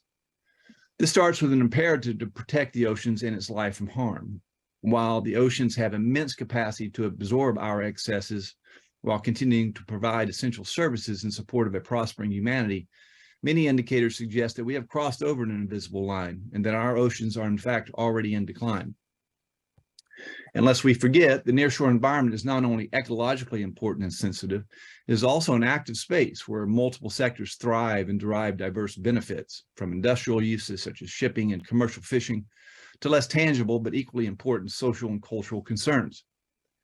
Today's event, which hints at the broad commitment of the federal government to solve some of these challenges, is indicative of the complexity and importance of the challenges that face us and the problems that we need to solve. Because climate change, environmental degradation, and the weaponization of energy are all facets of an energy system based on limited resources, and they are not going to stop or slow down while we talk amongst ourselves about the best way to solve our challenges. But talk we must, because in the modern era, major decisions about infrastructure and energy must consider the voices that historically were ignored. We are still living with that legacy, and unfortunately, many people in this nation and in other nations continue to bear the brunt of industrial processes that fuel our economy and provide the ROIs that fuel our investments and retirements. Today, many forward-thinking people are talking about a future where energy is integrated into the landscape, physically, socially, economically, and culturally. You can imagine this future. We've all seen the magic of CGI creating futuristic cities. They're always so shiny and green and seemingly in harmony with the environment. But we are definitely not there yet. And we are not going to be there for many years, indeed decades. However, the promise of clean, reliable, and secure energy is very real. We see it all around us, and floating offshore wind just represents the latest iteration of the march of technology, policy, and social evolution. For the past several years, I've had the honor to watch the offshore wind sector evolve and progress, especially on the West Coast, where the state of California recently held its first offshore wind auctions, and Oregon is anticipating auctions in early 2024. All of this development will be in waters far deeper than anything we have done to date, except in oil and gas. It is not fanciful to expect to see a future where energy islands and vast fleets of offshore wind float well beyond the viewsheds and concerns of the vast majority of landlubbers. But today, at the launch of this sector, floating offshore wind will develop closer to shore, creating another industrial tenant of the oceans, along with many other sectors, creating concerns about the effects of offshore wind on the ocean, its life, and its established users. As the just energy transition materializes, we will need to find ways to navigate these waters. We've been here before, in fact, many times. As priorities arise, sensibilities evolve, and laws change to keep up with them, the old and the new struggle to find a balance. It's rarely easy, and there is just no getting around the fact that sometimes the old must simply give way to the new. Luckily, in this case, we aren't faced with that choice. It's our task to find that path that strikes the best balance between sometimes competing priorities, but not to choose between them. And the only way to do that is for people like you'll hear from today to come together, develop relationships, establish trust, and engage with transparency. Al Gore's term, "an inconvenient truth," still resonates for me. Anthropogenic climate change is the challenge of our age, and it drives a lot of effort and decisions that we might not otherwise make. But climate change is the inconvenient truth that guides our thinking today, and unfortunately for generations to come. And so, yes, we must consider expansive floating offshore wind development. Many experts believe it's essential to develop this untapped resource, along with all the other tools in the proverbial toolbox, such as conservation, efficiency, other renewables, and new energy vectors such as hydrogen, if we are to create a future where energy is not something we fight over or that undermines the livability of our planet. So how do we think about this task of compromise and balance in the face of climate change? Let's start by asking some experts who live and breathe this world of oceans and offshore wind. I'm going to let each of the speakers introduce themselves and make some short opening comments, followed by some questions that we'll use to explore the topics. So with that, let's start with Adam Stern, Executive Director of Offshore Wind California. Adam, mic is yours. Thank you so much, Jason. Really appreciate your comments and want to thank you for your leadership in developing this sector. You were truly one of the pioneers, and we're all grateful to you. Earlier in the session this morning, we heard from Chair David Hochschild of the California Energy Commission, and he spoke about a number of pivotal events, milestones that occurred last year. The setting of planning targets for offshore wind in California, up to 5 gigawatts by 2030 and as many as 25 gigawatts by 2045. And then, as Jason mentioned as well, the remarkable auction that occurred just 2 months ago that now has 5 leaseholders ready to go and enter a long process of permitting and environmental review. I wanted to use my opening remarks to describe what I see as the key work streams that need to happen to realize the promise of offshore wind in California and our nation. And I'm going to do that by starting with a little memory device so you can recall this after my remarks. And the letters here are P3TC. P3 is for procurement, ports, permitting, and T and C are for transmission and call areas. And let me say a few things about each of them. In order for us to bring the clean energy from offshore into the grid, we need a procurement process to enable that. And I'm pleased that in just the last 2 weeks, the Newsom administration has released some proposed legislative language that would create a voluntary central procurement mechanism that could be used as one tool to help bring the power into the grid. There are also processes happening through the CPUC's IRP, the Integrated Resource Plan, that are for the first time now factoring in offshore wind into the planning models for the state's renewable energy portfolio.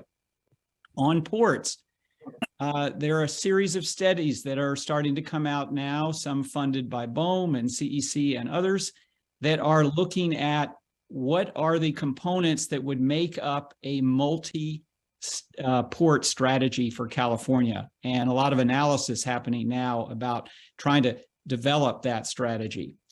On permitting, the California Energy Commission has recently put forward a proposed permitting roadmap that looks at both the federal process through the National Environmental Policy Act, or NEPA, and the state process through CEQA, the California Environmental Quality Act. All of those need to be coordinated in a way so that we efficiently move through the permitting process and get to a point where we can actually go forward and build these important projects. And then transmission, all of this won't work unless we have a way of bringing the power from the shore into the grid. And I'm pleased to report that the state's grid operator, CAISO, California Independent System Operator, has now done a series of planning scenarios that incorporate offshore wind into their vision of how the state would organize its transmission resources. And finally, call areas. We have 2 that became wind energy areas thanks to the work of BOEM.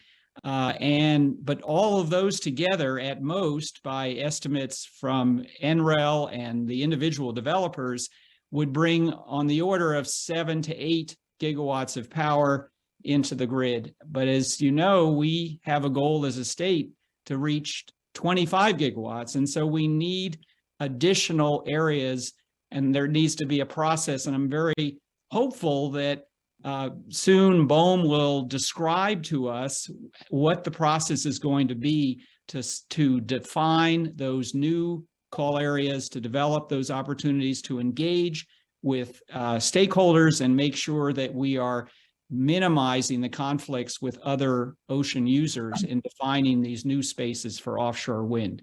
So just summing up again, P3TC, procurement, ports, permitting, transmission, and call areas.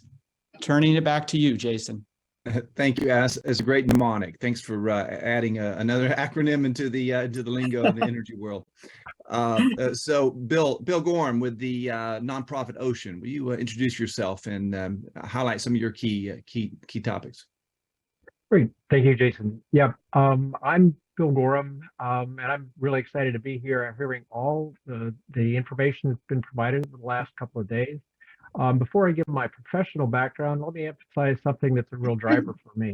I'm a father and grandfather, and I am really concerned about the livable planet we're going to leave for our future generations. And because of that, I view things from that perspective. And realistically, if it weren't for fossil fuel burning leading to the global warming, we really probably wouldn't be talking about this issue, certainly without this urgency. From a professional side, I'm a PhD marine biologist. I taught at small universities for about a decade before moving to the private sector, working as an environmental consultant based in California. I have over 30 years experience with CEQA and NEPA. I've managed both marine and terrestrial resource surveys. In the latter part of my career, I focused on securing permits for social license to build and operate large energy infrastructure projects in the US, Canada, and Australia. Since retiring in 2017, I've been focusing my efforts on climate activism. I'm genuinely concerned about the effects of global warming and see the great need for a rapid transition from fossil fuels to renewables. But I also know well the complex ocean systems that could be affected by unconstrained development. As Jason mentioned, I'm on the board of Oregon Coast Energy Alliance Network, OCEAN, which is a cross-cultural, community-based organization with a mission to explore the opportunities and challenges of floating offshore wind and other advanced energy technologies. I'm the chair of OCEAN's Environment Subcommittee, building on my marine biology and NEPA CEQA background. I also live in Brookings, Oregon, and can see not only the Brookings call area, but also a potential future Del Norte, California call area for my house. That's what you see in my background. A couple of weeks ago, I participated in a public presentation by the local Audubon chapter about floating offshore wind. I focused on global warming impacts to ocean resources. I emphasized the critical need for speed in transitioning from fossil fuel energy to renewable energy. From my perspective, it's not a matter of how long until we act, but how bad will we let it get? A second speaker described the components of floating offshore wind. He emphasized the novelty, uncertainty, and risk. He omitted any discussion of benefits from offshore wind. The last speaker described the risks to local seabirds and marine mammals from offshore wind. After the talk, some neighbors said to me that they came to the talk with an open mind, but are now asking, why in the hell are we even talking about floating offshore wind in Oregon? I offer that story to illustrate that some frontline communities are getting much different stories than those shared for most of the past 2 days. In an information vacuum, people will fill the void with their own information. The lesson I want to convey is that active, open, and frequent communication will be critical for the successful rollout of floating offshore wind, and in fact, the entire transition from fossil fuels to renewable energy.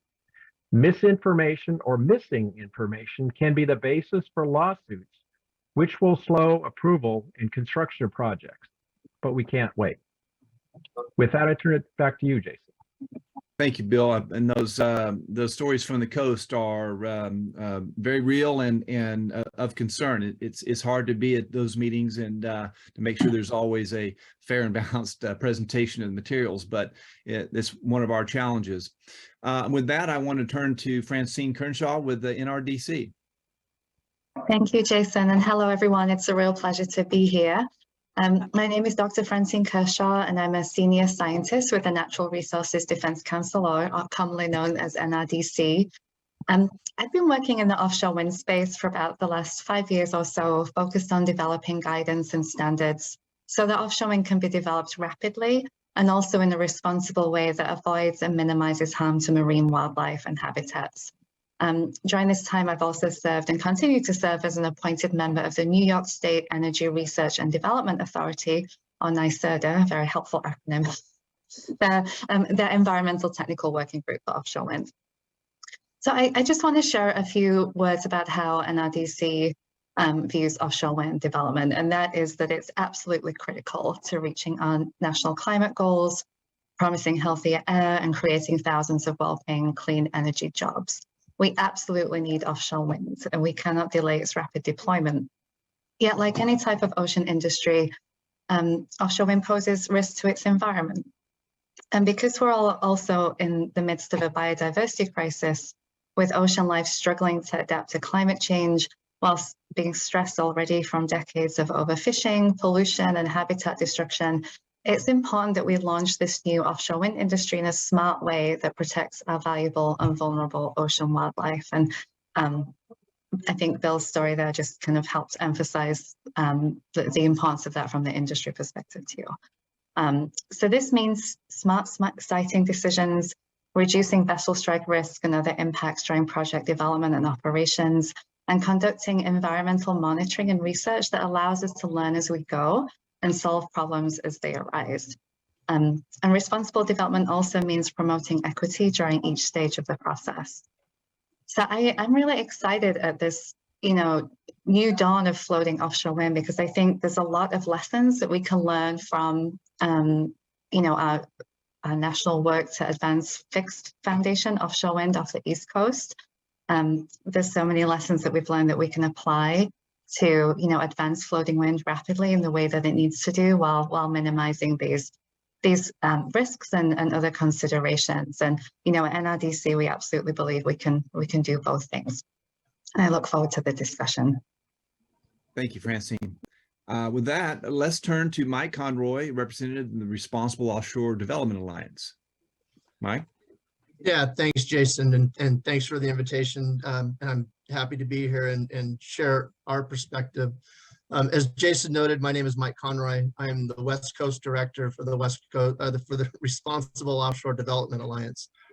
RODA, as we are referred to, is a broad membership-based coalition of fishermen and women, fishing industry associations, and fishing companies committed to improving the compatibility of new offshore developments with their businesses. We have over 240 members representing well over 1,000 small businesses, those businesses ingrained in the social fabric and economic fabric of the nation's coastal communities. I am also co-chair of the Pacific Fishery Management Council's Marine Planning Committee and vice chair of that council's Highly Migratory Species Advisory Subpanel. My goal here is to offer thoughts and ideas about how we, and this is the collective we, can pursue offshore developments in a collaborative manner that doesn't marginalize current ocean users. The seafood industry in 2019, and this is from a report from NIMS last year, accounted for 1.2 million jobs, 165 billion in sales, and 68 billion in value-added benefits. We do this to provide our nation with a healthy, sustainable protein with a favorable carbon footprint when compared to other domestic protein sources. I want to be clear, we are not opposed to offshore wind, provided it is properly sited and we gain a better understanding of the trade-offs. The current process results in BOEM telling us where offshore wind will be located. Perhaps a better approach would be to engage with ocean users earlier in the process to determine where offshore wind could be sited in a manner to protect our jobs, the nation's seafood economy, and the nation's food security. A little over 2 years ago, a lease was issued to Oregon State University for the PacWave South project. It's the first wave energy research project in federal waters off the US West Coast. This project was done in collaboration with the local fishing industry and resulted in an agreement on where it should be located. That should be utilized as a model. And I look forward to the conversation. Thanks. Thank you, Mike. And next we have someone who's definitely not Liz Burdock, but happens to know her well and works with her. We have Ross Gould from the Business Network for Offshore Wind.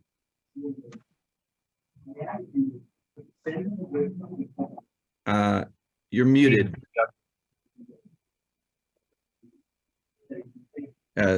Can the technical service get Ross? Yeah, thank you, Jason. That's great, thank you. Yes, I guess they were muting me because they really wanted Liz to be here instead of me. Thank you, Jason. Appreciate it. Look, it's great to be here today. Floating offshore wind turbine technology took a prominent place in the U.S. market last year. With ocean wind resources stronger in deeper waters, floating turbine technology is likely to dominate the market in the long term. Now, my name is Ross Gould, and I'm Vice President for Supply Chain and Development at the Business Network for Offshore Wind. And I'd like to thank the Department of Energy and all the other hosting agencies for bringing us together here today. The Business Network is an educational membership organization with a mission to grow the offshore wind industry and its supply chain. With over 500 members, the network is the largest not-for-profit solely focused on offshore wind. The network research department partnered with NREL, the National Renewable Energy Laboratory, on a 2-year project, and with the support from DOE and now RDC and NYSERDA and Maryland Energy Administration, we published a supply chain roadmap that looked at the supply chain, ports, vessels required to build out 30 gigawatts by 2030. That study also included a look at the supply chain for floating offshore wind. Now, the network, we have a number of tools to help our members and others establish the floating offshore wind market in the US. We are introducing our Floating Foundation to Blade training program this year at our International Partnering Forum in March. And then we also have our floating working group as well. Now, the network has brought together almost 3,000 organizations at numerous events, including the IPF, and in order to advance the offshore wind supply chain. Now, floating offshore wind presents an enormous opportunity, and almost 2/3 of the recoverable offshore wind is at depths that will require floating platforms, and has the potential for tens of thousands of jobs and can create billions of dollars in investment into the US economy. We will need floating offshore wind to move us to the 110 gigawatts by 2050 goal that the Biden administration has put forth. And we will also need it for states to fully reach their decarbonization goals. As the world market for floating is just emerging, the US also has an opportunity, if we move quickly and in a coordinated and collaborative manner, be a leader in floating and potentially export those floating technologies. Now, there is an enormous opportunity also for existing businesses to participate in the floating supply chain, including oil and gas. As has been mentioned, the oil and gas industry has been using floating technologies for a number of years in order to recover oil in the Gulf of Mexico and in other locations. Now, while there are certainly similarities between the fixed bottom and floating supply chains, we also look at them as substantially different supply chains. And so it creates enormous opportunities for new companies to be entering into the market. Now, for us at the Business Network, the areas that we really see that need focus on, one is industrializing the supply chain. Two, as you mentioned, as you heard from Adam, developing the appropriate port facilities. Three, we also need to ensure that there's funding for research and development. We also need to mobilize our workforce. Then we also need to take a look at some environmental concerns. There's significant concerns that existing ocean debris can also interact with that infrastructure and cause some environmental challenges. Finally, we need to do some research into such things as dynamic cables. For a number of years, we've used static cables, both for telecommunication and for energy production. Now, as we move into floating technologies, we'll have dynamic cables, and we need to advance our research. So the floating offshore wind shot is a great opportunity to be investing in research on that dynamic cables, and we're really excited about that floating offshore wind shot. So I'm excited to be here for this discussion, and I'd like to turn it back now to you, Jason, so that we can have some discussion amongst the panel. Yeah, thank you, Ross. Well, we have managed to work through the majority of our time here. We've got about 10 minutes. Let's consolidate our first two questions, which are intended also to go out to the audience to get your feedback on this. So we're combining the question of building out on your opening observations. In a couple of minutes each, can you each highlight what you see as the key opportunity and or challenges? You don't necessarily need to do both in the interest of time here. But I'm going to just go in reverse order, Ross. While you're up, I'll let you just go right back onto that one and address that question. Yeah, I mean, the key opportunity is that the recoverable wind resource, 2/3 of our recoverable wind resource is available at depths that would require floating. So, in order to meet our decarbonization goals, we need to tap into floating offshore wind. Other key areas of opportunity we see. There's been a lot of discussion about floating offshore wind in the West Coast. However, there are significant opportunities for the East Coast, which has a very high load demand, right? And so, from Maine all the way down to Florida, there's significant opportunities for floating. And then, of course, the opportunity in the Gulf of Mexico. As I mentioned, there is already existing floating oil and gas platforms in the Gulf of Mexico. So it is a great place to marry the technology with existing capabilities. Thanks, Ross. Mike, let's go to you next. Yeah, no, thanks. And I appreciate, the combining of these questions in the interest of time. Clearly, I think in terms of opportunities, we see this as an opportunity to, kind of learn from the shortcoming of the BOEM process to date. To current ocean users, it's that initial site identification that is just as important as the environmental review under NEPA. As I mentioned in my introductory comments, current ocean users have had very little input with regards to that part of the conversation. As I'd mentioned also during my introductory comments, look at what happened in Oregon with the PacWave South project. We can learn from that. We can engage with, current, ocean users in advance of identifying these sites and work to places where potentially the impacts can be minimized. Another opportunity is, and I think I heard this in previous panels, was the need and desire to get additional information. We need to know what these impacts are. We need to know what the impacts on ocean function, ecosystem function, and things like that. In terms of challenges, to nobody's surprise, our primary concerns are maintaining commercial viability of our industry, and as I mentioned, the process. And another oft-heard concern is the rush to deploy the technology at this scale when so much remains to be unknown. To that end, we are seeing more and more science cautioning, again, about unintended consequences at the ecosystem and function level. We have other concerns, and I'm just going to go briefly and just list them rather than read what I had written. Spatial conflicts, which result in spatial squeeze. The idea about moving these things further offshore, that'll certainly have less conflict, but it won't remove all conflict. Also important is socioeconomic considerations. I look at what we do as part of a three-legged stool. If we don't have the product coming in across the dock, that's going to negatively impact the processors.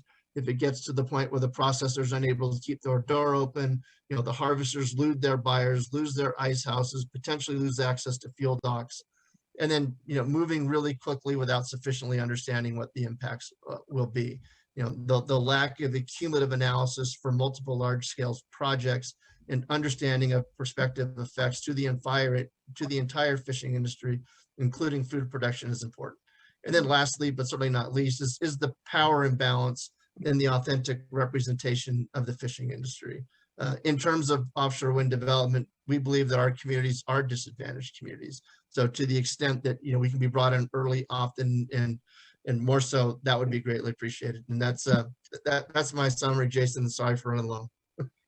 Quite all right, Mike. That's important to have these voices at the table. This is how we're going to solve our challenges and problems. So thank you for joining us. So we've got about 5 minutes left. So in the interest of time here, let's continue with this. But I also ask that the administrators of the program today also post the final question of the day, which refers to the tools that we have to work with, effective methods of engagement to ensure the floating offshore wind does incorporate the vision of stakeholders and the concerns like we just heard from Mike. So with that, let's turn to Francine. Thanks, Jason. So I have an opportunity and a challenge. I'll speak briefly to both. So one of the opportunities that gets me most excited as a scientist is the robust regional offshore wind research and monitoring efforts that we're seeing being built around fixed foundation offshore wind off the East Coast, including the establishment of the Regional Wildlife Science Collaborative for offshore wind. And these similar kinds of efforts are now being discussed for floating wind. And this work represents a really remarkable opportunity, in my view, to establish a culture of data sharing between industry, agencies, and stakeholders to a level that's probably unprecedented, at least in recent in recent years. And coordination of these data streams will help industry events faster and move quickly to address any identified impacts to wildlife and habitat. So there really is multiple benefits. A key challenge, of course, is that floating wind is a new technology pretty much globally. So unlike for fixed foundations, we don't have the benefit of learning from decades of experience from deployment in Europe. This means that when we're designing risk avoidance or mitigation measures for floating wind, we're doing so with little or imperfect information. NRDC has been approaching this challenge by designing risk reduction measures that are precautionary at the outset and based on the best available science and scientific understanding that we currently have, and then pairing those measures with a robust monitoring plan. So then if through monitoring it's shown that our concerns about the potential risk are not actually borne out after deployment happens, then those mitigation measures may be stepped down over time. But we do believe that getting ahead of any potential risks is going to set the industry off on the right footing. And so it's really worth us prioritizing that at the beginning. Thank you. Thank you, Francine. And I don't think it's lost on folks that our understanding of the nearshore environment has drastically improved over the last couple of decades, in large part because of the advent of marine energy in general. We all hope that continues. So Bill and then Adam will be the last two. We've got about 3 minutes left here.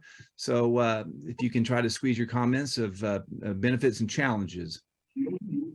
Yeah, Jason, I wanted to sort of emphasize, build on what I had talked about before, and I think it ties in with Mike as well. The coastal communities were very heavy in logging, and then the economy took a big hit as that disappeared. Fishing's the same sort of thing.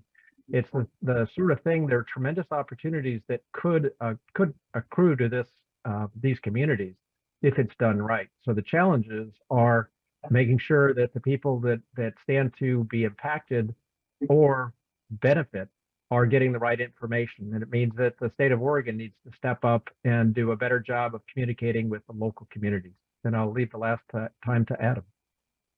Thank you. Adam?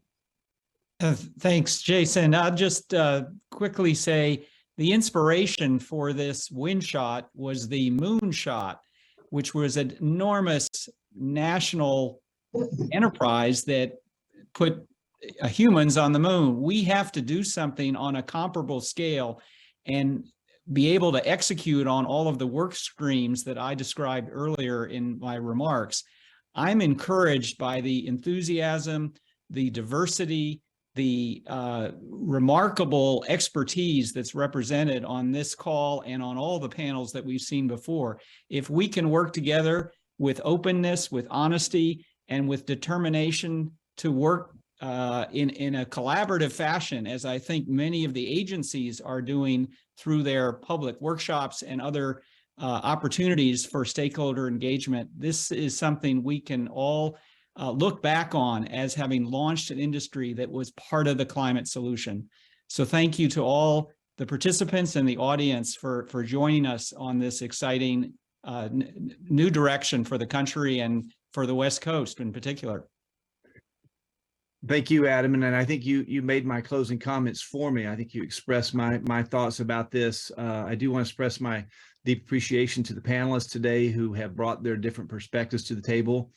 It is essential to continue this dialogue for the foreseeable future, and we very much appreciate the enthusiasm and investment of the Biden administration in this sector and across the clean energy sector, helping our society move to a future of a carbon-free economy. So again, thank you to the planners for this event. It's been excellent. I enjoyed it very much. And with that, I'll hand it back to Jake. Great. Thank you, Jason. And thanks to all the panelists. We have heard time and again over the past day about the importance of partnership and coordination at all levels to achieve this shot. And many of you and your organizations play a crucial role in those efforts day in and day out. Fortunately for me, in terms of making this transition, that panel also teed up many of the important topics that we're hoping to dive even deeper into on our next panel on the third shot pillar, which is focused on supply chain development. Developing a robust US supply chain will help us reap the economic benefits of floating offshore wind development, including by creating good paying US jobs, and it will help us to prevent bottlenecks that might slow deployment as we look ahead to these decadal targets. So on the panel today, you'll be hearing from leaders across the federal government regarding SHOT supply chain development goals and their related programming that's available to support supply chain development. You'll also be hearing from Dave Efros from AFL-CIO regarding efforts, needs, and opportunities to expand the domestic floating offshore wind workforce. Our moderator will be Patrick Gilman. Mr. Gilman is a program manager for the U.S. Department of Energy's Wind Energy Technologies Office. In this position, he leads the office's analysis program, including activities in market research, economic modeling, and other work to help evaluate potential innovations in wind energy technology and to understand wind's place in our energy mix today and in the future. In addition to leading the office's analysis work, Mr. Gilman manages the office's efforts to advance distributed wind energy technology and to work with other federal agencies to address the impacts of wind development on radar. Over to you, Mr. Gilman. I'm looking forward to the panel. Thank you so much, Jake. Really appreciate the opportunity to be with you all today, and thank you so much to the folks in the audience who are participating. Just by way of introduction, real quick, we have an addition to the panel today. We'll also be hearing from Ginevra Harker-Klemesh, who's a senior advisor on offshore wind within DOE. After my remarks and her remarks, we'll turn to Gus Hine, who's a director of the Mid-Pacific Gateway Office at MARAD. Then we'll hear from Mark Higgins, who's a deputy director within DOE's Loan Programs Office, about the work that they have underway related to offshore wind supply chain efforts. And then finally, as Jake mentioned, we'll hear from Dave Efros, who's the principal policy advisor for energy and climate issues at AFL-CIO. So just a quick reminder of the SHOT goals and mechanisms related to floating offshore wind supply chain. And I've been these in a couple of different themes. First off, we see a really important need and role for the federal government in helping to establish understanding of the supply chain needs and opportunities related to floating offshore wind through analysis and through convening and collaboration. I think second, we need to align the technology development of floating offshore wind and our supply chain development so that we can maximize the economic benefits that we can capture from this new industry, as well as ensure that the infrastructure that we have in the United States is up to the challenge of deploying it. And then finally, related to workforce, there's a couple of different things that we need to do, both to build up the workforce to ensure that we have an adequate supply of skilled workers who are set to build the first generation of projects arriving in the US at the end of this decade, and also to make sure that when they get a credential in this industry, it's something that's transferable and portable across companies, across specific technology types, so that they can really build sustainable careers and that their communities can gain the benefits of floating offshore wind. Next slide, please. And those goals are really about addressing a number of challenges. It won't come to a surprise to anybody who's been listening for the past day and a half that we have some significant challenges to overcome in infrastructure and supply chain in order to realize the SHOT goals and the benefits of this new industry in the US. First, there's a whole lot of infrastructure related to ports and vessels that either needs to be repurposed or just flat built, and that there are some significant, unique needs associated with that infrastructure that floating offshore wind poses.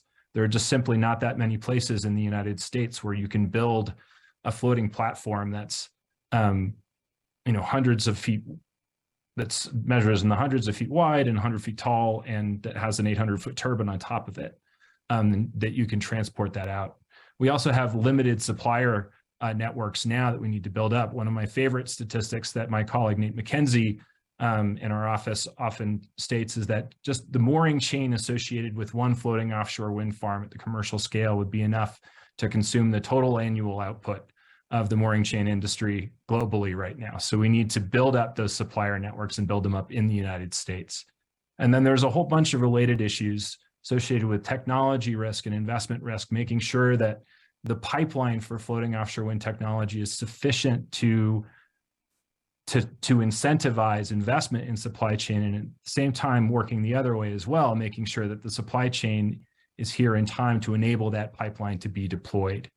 And then, of course, we need to do that in a way that gives benefits to American workers, that's affordable for ratepayers and taxpayers, and that finally incorporates equity and sustainability along every step of the way so that we can help make this a just energy transition through floating offshore wind. Next slide, please. To that end, just to highlight a couple of ongoing activities that we have in the DOE space. First, really encourage everyone online to check out the supply chain roadmap for offshore wind in the US that was just published by the National Renewable Energy Lab, which we funded through our National Offshore Wind Research and Development Consortium. That really just scratches the surface on floating offshore, but it really gives a sense of a lot of the challenges that are both that cut across floating and fixed bottom offshore wind technologies. We also recently released a workforce analysis associated primarily with fixed bottom offshore wind, but again, that there's some really, I think, takeaways there that can be applied to this space as well. We're launching a West Coast port study, which I'll talk about more in a minute.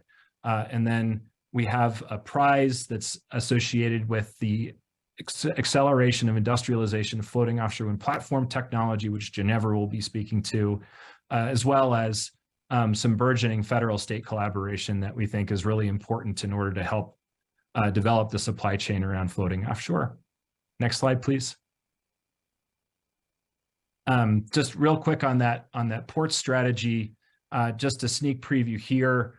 We're going to be working through NREL and with stakeholders on the West Coast to really help identify what a strategy looks like to develop a collaborative network of West Coast ports that are capable and ready to support the deployment of floating offshore wind at the scale needed to reach our objectives and do so in a cost-effective and just way.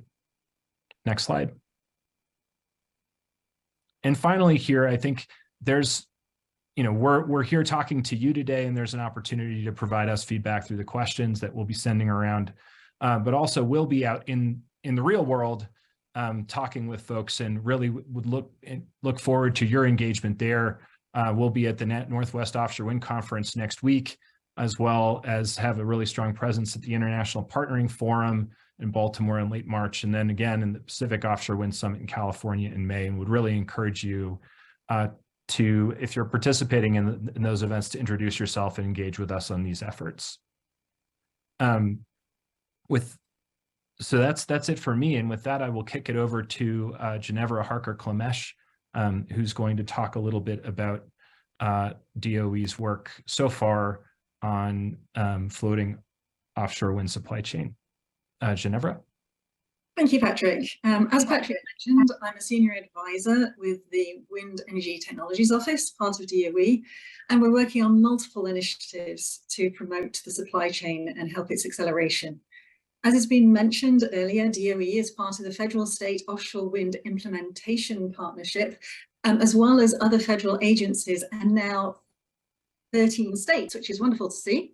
And within that, we actually facilitate a working group specifically on supply chain. And the aim of this working group is to develop regional approaches to the supply chain development so that the supply chain can be built on existing strengths and can really be robust to move forward through decades in the future as the offshore wind industry continues. And to do that, we're looking at high priority gaps that need filling, both from the supply chain roadmap that Patrick mentioned, but also what states are doing themselves and where they see the gaps and how they can work together to fill those gaps using each of their strengths. So that's a really collaborative and cooperative function that's moving things forward very quickly. But specifically to floating offshore wind, as Patrick mentioned, we have the prize, which is the Floating Offshore Wind Readiness Prize, or FLOWIN Prize, because we all like acronyms. And this is really to move the curve towards the domestic supply chain. So if people have a choice, they come and build here.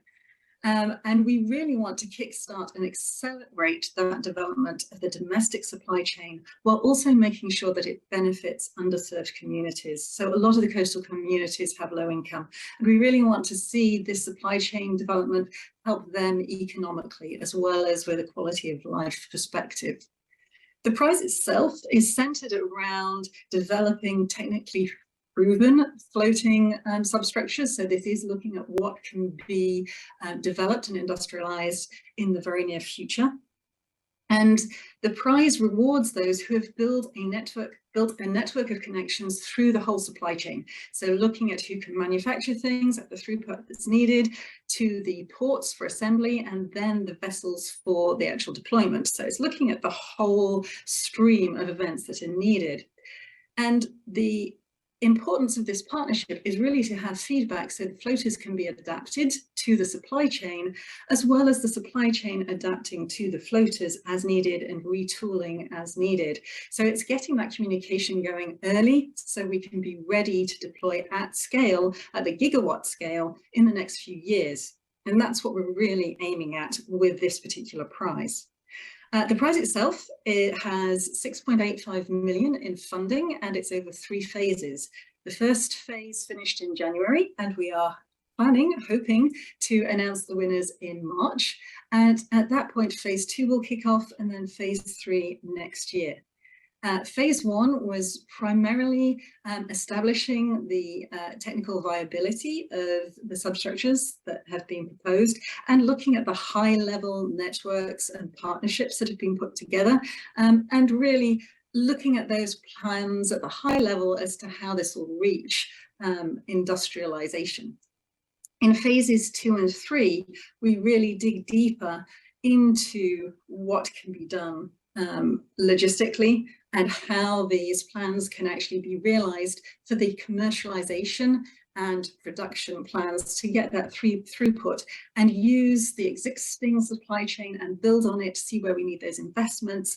So we're looking at supporting the floating offshore wind industry throughout the US on all the coasts. And it's really putting those plans together so they can be implemented at the end of the prize. And with that, we hope to really support and kickstart the industry so we reach that 15 gigawatt target by 2035, but also reach the targets that individual states have before that. And so all that's moving together in the right direction. And with that, I'll turn it back to Patrick. Thank you.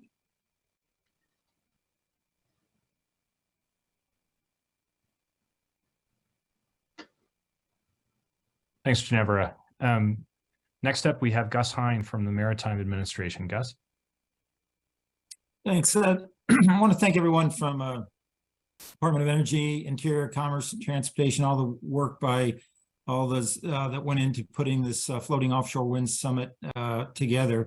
And thanks, Patrick, for your leadership and the opportunity to join Ginevra, and Mark, and Dave today on the Supply Chain and Infrastructure panel.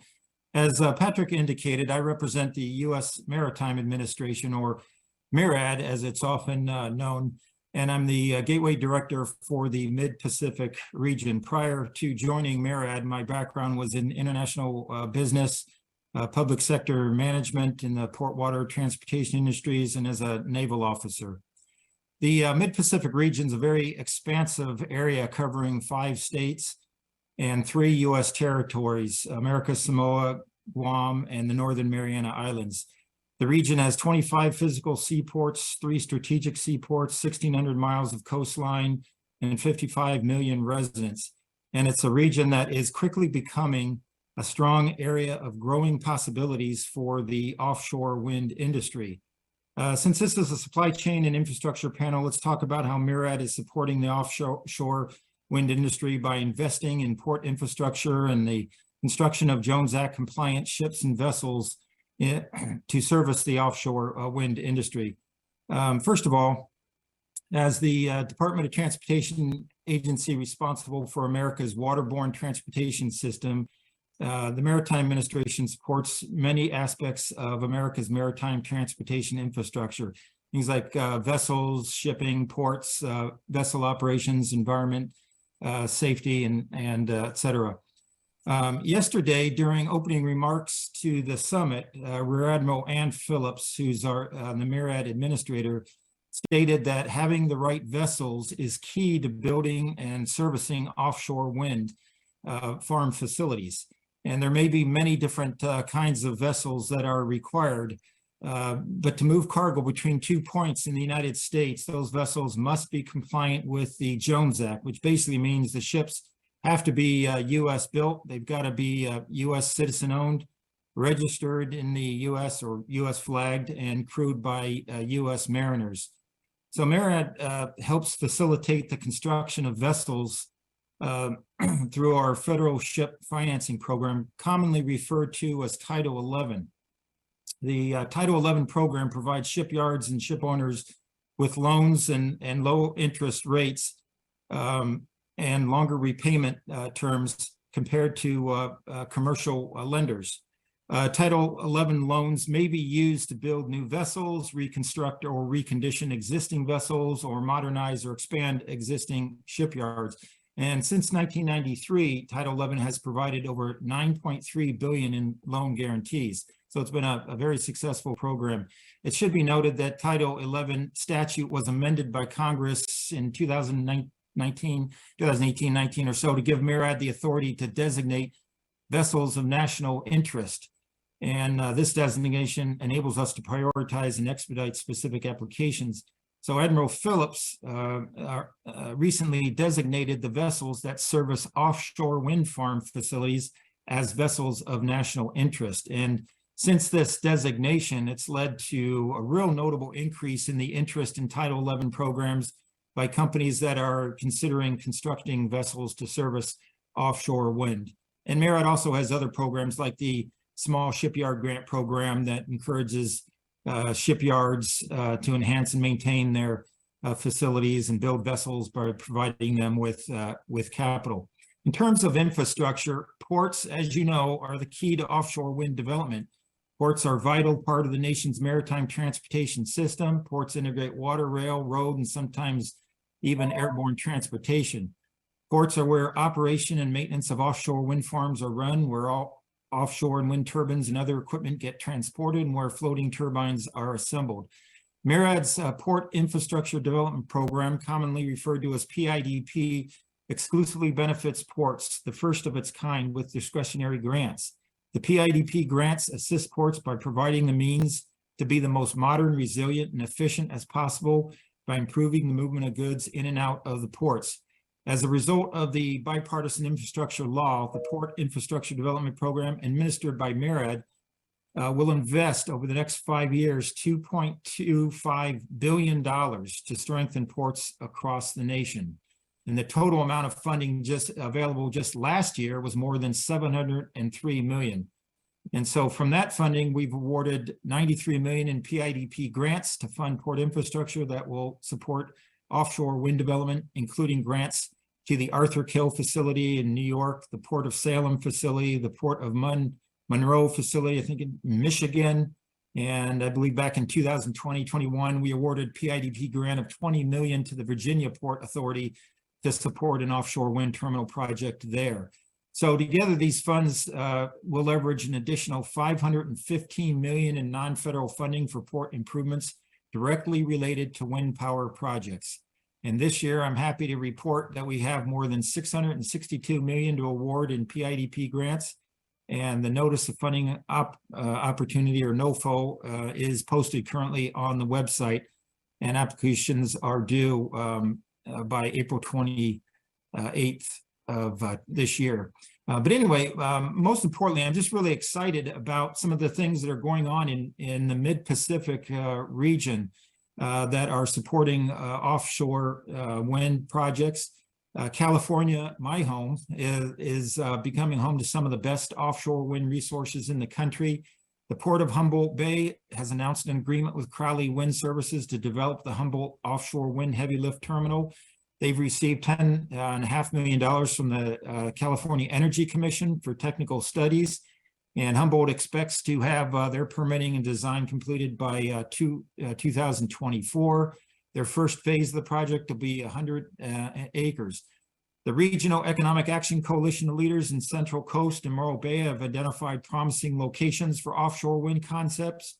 The Port of Long Beach plans to build a new terminal up to 400 acres that, when completed, will be the largest floating offshore wind turbine assembly system at a U.S. seaport.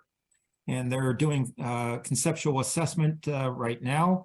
And that assessment for Pier Wind is expected to be completed by the end of this year. The National Renewable Energy Laboratory and Department of Energy are conducting a West Coast ports strategy study, and I'm really looking forward to this. They're evaluating West Coast ports for potential offshore wind projects, engaging with a variety of public and private sector offshore wind interests.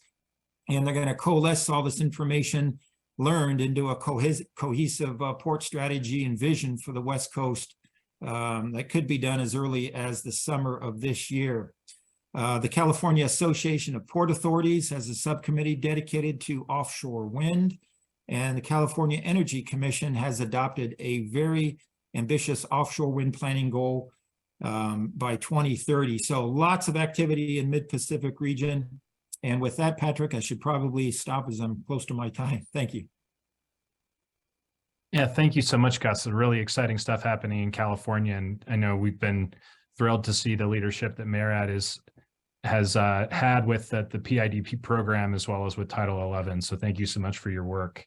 So next up, we have Mark Higgins from the Loan Programs Office to talk about the work that they're doing related to floating offshore. Mark.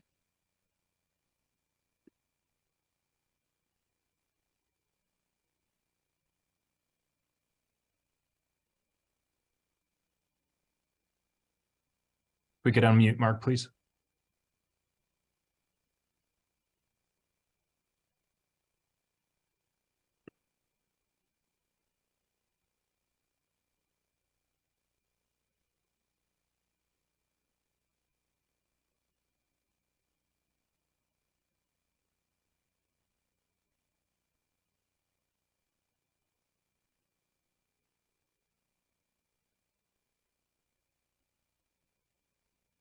All right, so maybe while we're waiting for Mark to get audio back, let's move on to Dave F. Ross from AFL-CIO. Dave? Okay, thank you. Now, I'm here obviously to talk about the role of labor in the floating offshore wind industry. Offshore wind energy is still a very young industry. And floating offshore wind is more or less its nascent sibling. The technology will change and supply chain demands will change as floating turbines are adopted. This will not only affect the West Coast and the Gulf of Maine, which need floating offshore wind for deep water applications. As floating turbines are introduced and improved, they're likely to become cheaper, brought in closer to shore, and compete with and replace fixed bottom technology. They will be cheaper to install, operate, and maintain. So we will see it change. In fact, we will see a sea change, so to speak. How America rises to meet the floating wind supply chain challenge is a matter of prudent public policy. Offshore wind generates not only electricity, but many issues that affect the public. I'm here on behalf of the AFL-CIO, the world's largest labor organization, to address some of those issues as a stakeholder. As with any nascent industry, offshore wind's market rules and structures are being devised right now in real time. AFL-CIO represents the interests of America's workers. But make no mistake, this is not only about jobs. This is about the future of the American economy and the future of American society. The offshore wind industry is poised to create tens of thousands of jobs in the next 2.5 decades, according to analysis by NREL. Moreover, this industrial activity will generate an additional tens of thousands of induced jobs, that is, those created through local spending of offshore wind supply chain employees.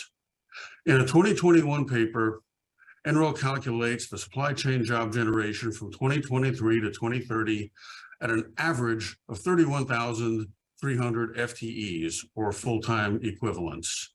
That's not including the induced jobs, nor the construction jobs, which could dwarf the supply chain jobs. American labor stakeholder issues concern where those jobs will be created, and especially union representation and job quality. Our concerns are shared by the Biden administration and reflected in many of its policies. Moreover, they should be shared by the offshore wind industry as the optimal pathway to win-win offshore wind development and deployment.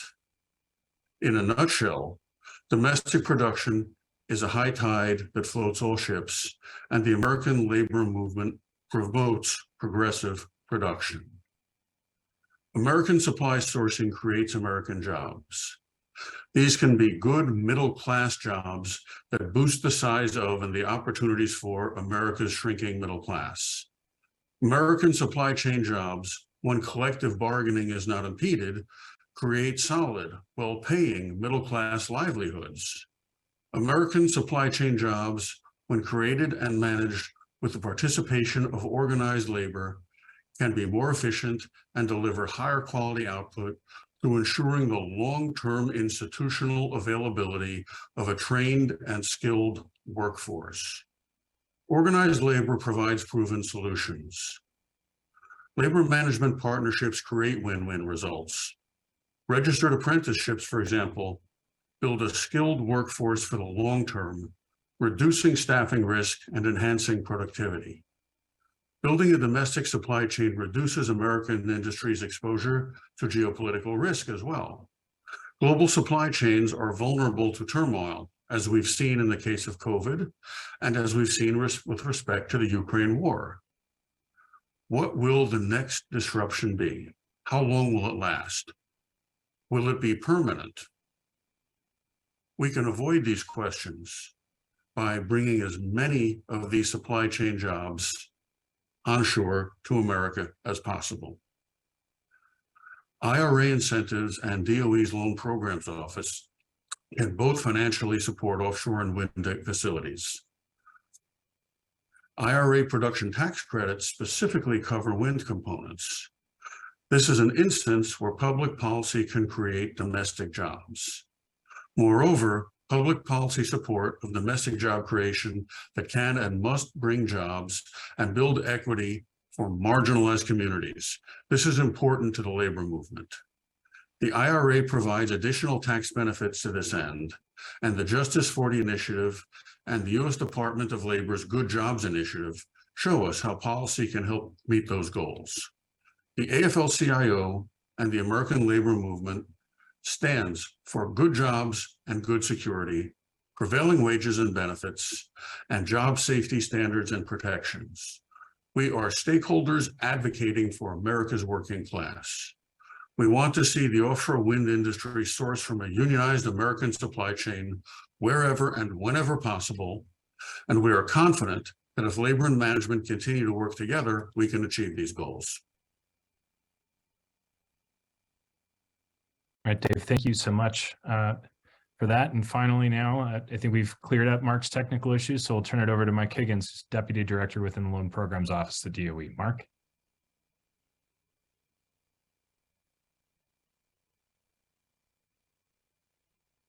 Or maybe we still don't have you, Mark.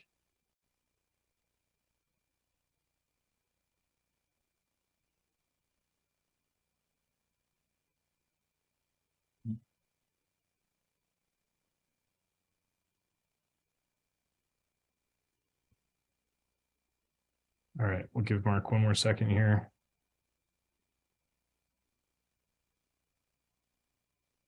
Apologies for the technical difficulties, everyone. No worries.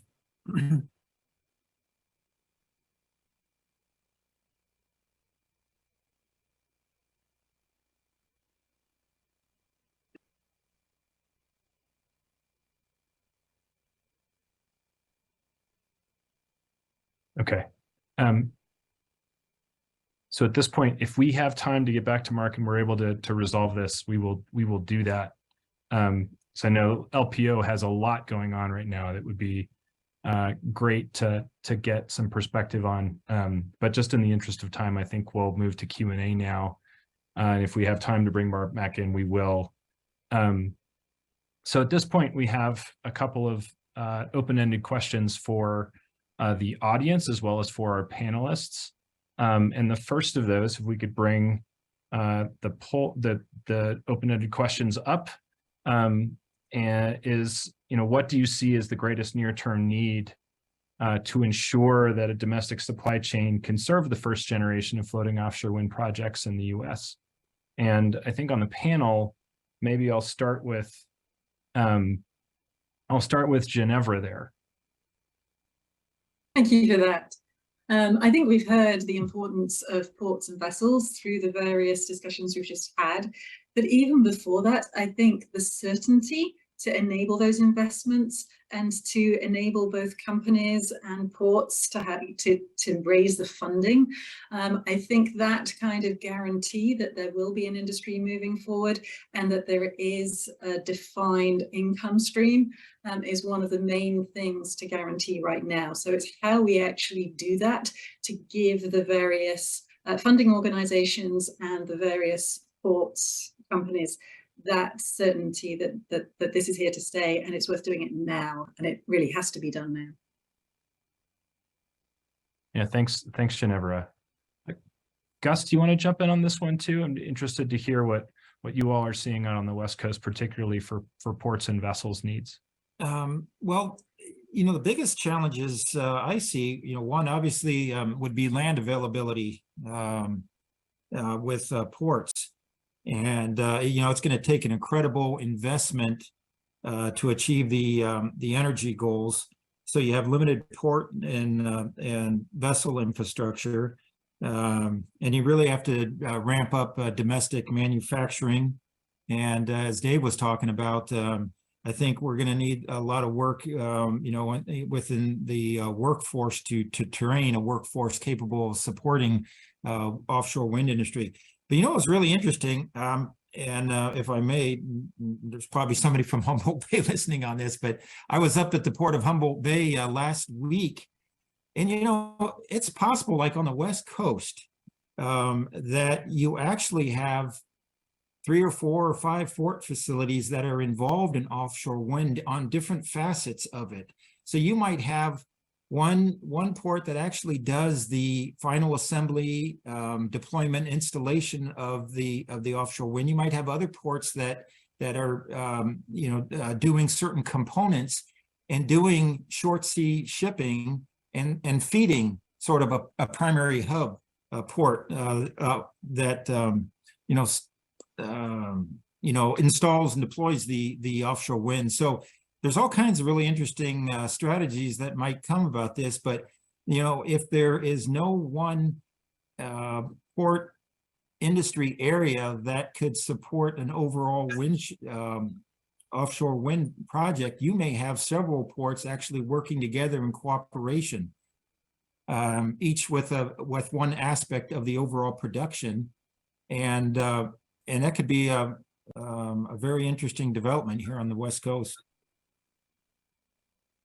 Yeah, that's great to hear. I think that's absolutely right, that we'll see different ports serving different parts of this industry, and that there'll be need to work together. And I think the strategy that both I mentioned in my opening remarks, as well as that you referred to, Gus, I think will help a lot in terms of identifying how different ports can play different roles in that process. So our next question, both to the panel and the audience, is about workforce. What can the federal government do now to support the workforce domestically to make sure that they're able to build and maintain the first generation of projects when they get here around the turn of the next decade? And we'll start with this one with Dave. What do you all see from AFL-CIO's perspective here? Well, one of the major things we see is the need for registered apprenticeships. Now, registered apprenticeships are public-private partnerships where new workers receive on-the-job training, and the employers work with organizations such as unions to provide that training. And the Department of Labor has an office that facilitates these things. So we need training, whether it's from public-private partnership, registered apprenticeships. We need it, whether it comes directly from union training. And there are a great deal of union-led training programs now for offshore wind.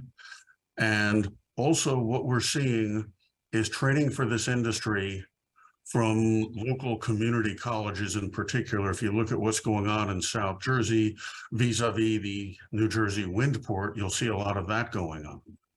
So a lot of this really comes down to government involvement to help facilitate and boost the training. Thank you for that, Dave. Gus, I know MERIT has some things going on with workforce development that might be really important here too. Can you weigh in? Yeah, MERIT plays and thanks, Patrick, a critical role in training the next generation of mariners. We support the U.S. Merchant Marine Academy and provide support in terms of funding and training vessels to 6 state maritime academies.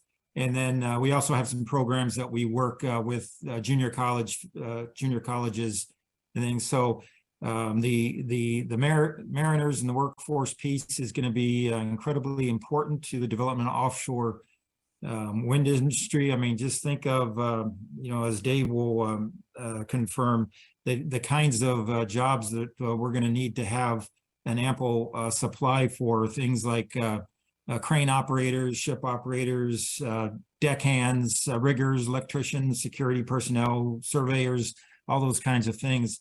And so, there's going to be, I think, a real need to develop those training pipelines to support the industry for that kind of skilled labor.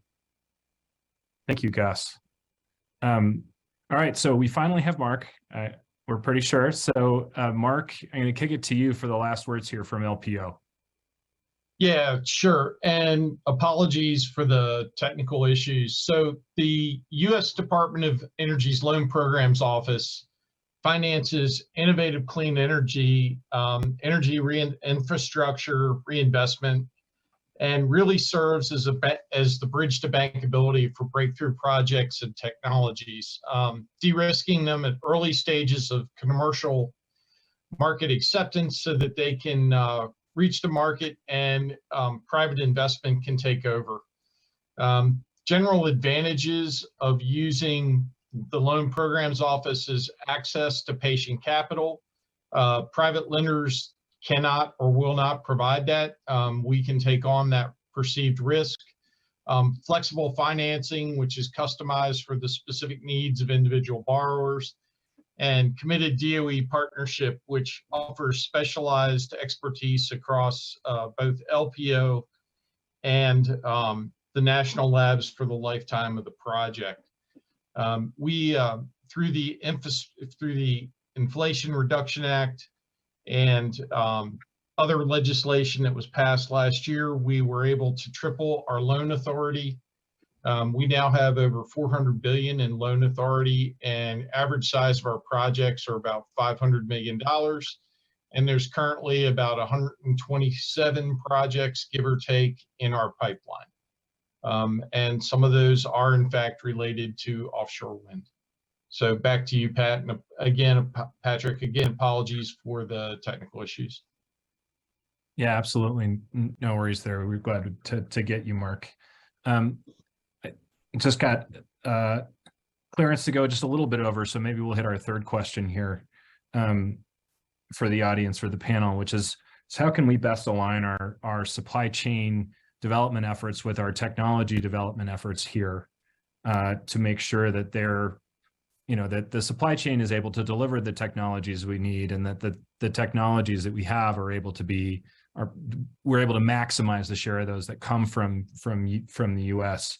Maybe I'll start with Ginevra and then kick to Mark there. Thank you. Just quickly, I think this is to do with that adaptation of different floating substructures to the supply chain to use what we have already, and then the supply chain to have that open communication so they can see what changes are needed. And hopefully it would be large changes to be able to build this industry and get stuff in the water now, because it is an urgent need to have devices in the water. I do think innovation will still happen, and I think it should happen. And that is just keeping the supply chain involved so it can evolve at the same pace as the technology is. And I'll pass it over to Mark. Thank you. Yep, my main comment here would be, if you are thinking of utilizing the Loan Programs Office and our suite of loan programs to get engaged with us as early as you can. The loan process itself doesn't take very long, but sometimes developing the loan application and being able to execute on that does take time. So it's not too early to talk to us, and we're open for business. And we have an outreach and business development group with folks who have expertise in the wind and offshore wind area that can certainly support the needs of the industry. So back to you, Patrick. Yeah, thank you. Thank you so much, Mark. And I think we'll leave it there just in the interest of time. I want to thank our panelists today so much for your great insight and perspective, as well as your leadership more generally in this new and exciting sector. With that, I'll kick it back to Jake. Thank you so much, all. Thank you. Great. Thanks so much, Patrick, Ginevra, Gus, Dave, and Mark, for sharing your thoughts on supply chain and workforce needs for floating offshore wind. Certainly, that panel covered an exciting mix of analysis, planning, and programming. I really appreciated Dave's emphasis on win-win development in a way that, you know, not only creates thousands of jobs, but creates thousands of high-quality union jobs in the communities that need them. So that's something that I'm taking away from that panel. We're turning now to another critical topic on our path to expanding floating offshore wind development. Floating offshore wind development will only be as successful as our ability to connect those turbines to the electrical grid or otherwise harness those electrons. You'll be hearing from our panelists regarding SHOT goals around transmission development, hear more about the just announced new West Coast transmission analysis, and hear other updates on transmission programming, planning, and analysis that's underway. Our moderator today is Alyssa Baker. Ms. Baker is the offshore wind transmission lead for the U.S. Department of Energy's Grid Deployment Office. She is currently designing and managing DOE's Atlantic and West Coast offshore wind energy transmission convening efforts in partnership with the Department of Interior's Bureau of Ocean Energy Management. Prior to this, Ms. Baker spent 9 years working on transmission planning, generation interconnection, stakeholder engagement, and cross-agency collaboration at the Bonneville Power Administration in the Pacific Northwest. With that, the floor is yours, Ms. Baker. Thank you so much. Good afternoon, everybody. I am Alyssa Baker. I'm running this transmission panel. Really excited to get into it today. We've got some fantastic panelists, and I'm going to let them introduce themselves as we get going. But first, I wanted to cover a brief overview of the SHOT goals and mechanisms and what we're thinking about in the transmission space. So, you know, what we really want, of course, is the efficient and robust bulk electric system, right? We want it to be able to accommodate these long distance power transmission needs and high penetrations of renewable generation. So not a small task, right? But it should support wind integration in the West Coast and the grid. It should support technology innovation and R&D that's needed to support that. And it should support the expansion and reinforcement of the existing onshore grid through a bunch of various mechanisms. So we're excited to get into that today. Next slide, please. So we have just released, I think it got published yesterday, if you guys saw that, the West Coast Gaps Analysis and Literature Review. This is really the kind of the first of our forays into the West Coast and our efforts there. It really is just level setting. How do we know where we need to engage? What are the needs? What is existing in the space? So it looked at, 13 studies. There's a lot of work in this area already, and we're excited to, take what's been learned and try to build off of it, integrate it into some holistic planning. So the gaps that we came up with, pretty straightforward for the most part. It's mostly folks are studying within their own footprint, their own state borders, their own planning borders. There's struggles with technology readiness. Of course, floating is very new, and we're going to have to address that. There is limited analysis that considers resilience and environmental impact for some of these builds. And with all the new updates that we're seeing, including things like the SHOT and some of the new funding that's available, we think a new study is warranted. Next slide. So some recent activity, I know a lot of you probably participated. Thank you so much for being there. We hosted a scoping meeting for the West Coast to hear from you, because obviously not everything that we need to know, not everything that is out there in transmission is published in a study, and we wouldn't have caught it otherwise.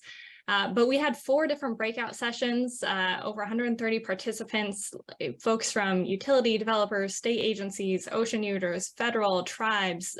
So grateful for all of your participation there. And our key takeaways were very similar, right? We need some enhanced regional coordination for non-RTO states and some interregional collaboration to ensure we're successful holistically. There's technology needs and supply chain uncertainty. That's a big challenge. And then we need to think about how tribal nations and local coastal communities are going to be impacted by these developments. So we'll coordinate that across as we go. Next slide. All right, so our West Coast transmission analysis, this was really exciting. You heard our secretary announce that we're planning to start this yesterday.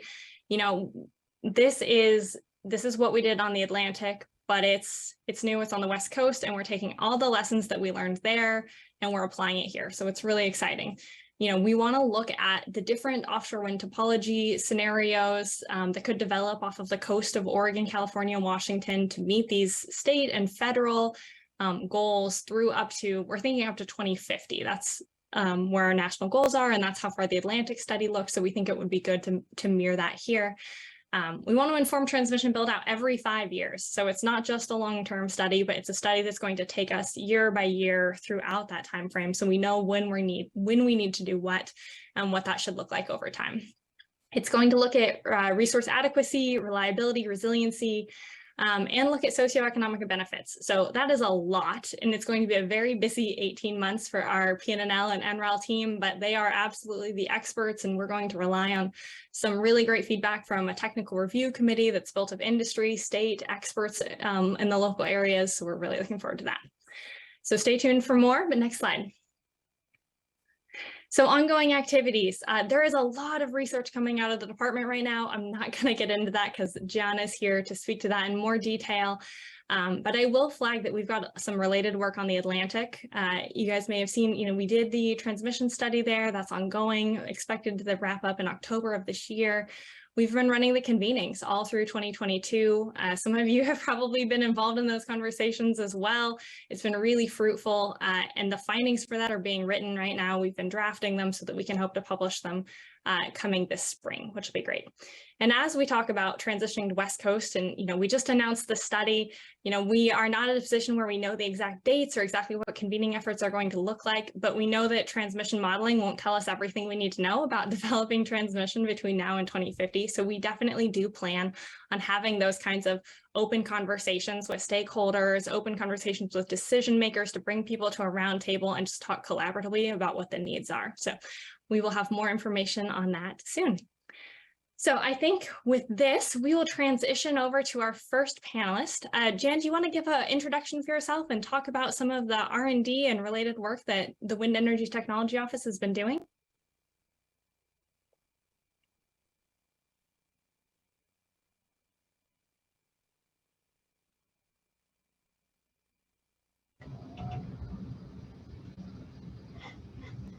Can't hear you, Jan. Hi, good afternoon, everyone. Sorry about that. My name is Jan Fu, and I lead the System Integration Program at DOE's Wind Energy Technologies Office. I'm a trained power system engineer. Prior to joining DOE 6 years ago, I worked at private industry for more than 15 years. I want to share with you a little bit of the activities that Wind Office and the DOE office, other program offices have been working on related to offshore wind. So over the past couple of years, Wind Office has led and collaborated with other DOE program offices in numerous activities to identify system integration challenges for offshore wind, both for fixed bottom and for floating. So those activities include the request for information on offshore wind transmission R&D needs in late 2022, two literature review and gap analysis reports, one for Atlantic region and one for West Coast, Alyssa just mentioned. We hosted an offshore wind workshop last May, and we have had numerous stakeholder conversations, including scoping calls, scoping meeting, and a series of convening workshops that Alyssa led over the past year. So we really appreciate all of you in participating in those activities. The findings have been and will continue to drive our R&D investment. So the challenges we are currently working on include the needs to develop forward-looking transmission solutions, both onshore and offshore. So the Atlantic offshore wind transmission study are making good progress for the East Coast. And the West Coast study that was announced yesterday will follow similar paths with improved community impacts and benefit analysis. The integration challenges also include the need to improve offshore wind interconnection so that the process is simpler, faster, and fairer, and less uncertain. So we are co-funding a joint program with Solar Office called Interconnection Innovation Exchange, or I2X. You can Google and find out our website. So I2X has 4 pillars: stakeholder engagement, data collection and analytics, roadmap development, and technical assistance. Just for your awareness, I2X has an open technical assistance on the street. Applications are due in 4 weeks. You're welcome to apply, and you can find the link by just a Google search. So offshore integration barriers also include transmission technology challenges. Subsea cable, including dynamic export cable for floating offshore wind, is one of them. HVDC was mentioned multiple times yesterday. Issues are related to deployment of HVDC technology at scale, such as cost, supply chain, workforce, and issues are related to multi-terminal HVDC technologies. So last December, Wind Office released a funding opportunity announcement that is funded by the Bipartisan Infrastructure Law. This is our first step to address HVDC workforce and multi-terminal DC network challenges. Our motivation is to identify technology solutions so that the offshore grid, in particular the offshore DC grid, can be expanded. This is not only for the initial tranche of offshore wind projects to be part of the future grid or mesh ready, but for shared infrastructure to evolve for connecting newer offshore wind projects. Specifically, we are looking for HVDC converter functional requirements so that converters from different vendors can be easily plugged into the DC meshed grid with expected performance and the communication interfaces. Another outcome of the FOA is a HVDC benchmark system that can be used as a common test bed to test the functional requirements and evaluate the system impact. In addition, this FOA is also looking to standardize HVDC transmission for offshore wind, such as to standardize the DC voltage levels, standards related to planning and operating a mesh HVDC network, and to standardize the HVDC converter functional requirements. In related to the multi-terminal DC network, we have an active project that investigates multi-terminal DC network protection needs, such as how many breakers will be required to have a cost-effective solution. In the meantime, we are actively working with national labs to improve grid reliability and resilience with more and more offshore wind. For example, we are advancing grid forming capability of wind so that offshore wind can provide reliability and resilience support to the onshore grid. We are developing tools that identify root causes of system oscillation and to be able to mitigate it. We are improving grid simulation capability so that dynamic simulation speed can be increased multiple times, and I heard the number is 10 times. That will allow the sub-second system disturbance behavior to be evaluated in a fast manner for system as large as interconnect. We are also making multiple years of sub-hourly wind power data available for various offshore wind-related system studies for improving wind power forecast. So what I want to say is we are making progress on innovative solutions to offshore wind system integration. Next several years will be critical. We are eager to work with federal agencies, state agencies, with industry, academia, and with other stakeholders to really accelerate the innovation. Back to you, Alyssa. Thank you, Jan. It's been a busy year at the department and bound to get even more busy, so thank you. Next up, we have Josh Ganji from BOEM. Josh, do you want to introduce yourself and share some of what your agency has been up to? Sure. Thank you again. I'm Josh Ganji. I'm a renewable energy program specialist at the Bureau of Ocean Energy's Office of Renewable Energy Programs. And prior to my work, I've been here about 7 years. And prior to that, I've had roles with NOAA and the Global Environment Facility. So as you all know, BOEM plays the role of leasing and acting as the lead agency for offshore wind projects and the associated transmission that is offshore. The recent lease sale we held offshore California is the first to necessitate floating wind, and future sales in both the Pacific and parts of the Atlantic would necessitate further floating offshore wind. So it's important to get out ahead of the transmission planning efforts that would allow this development to occur.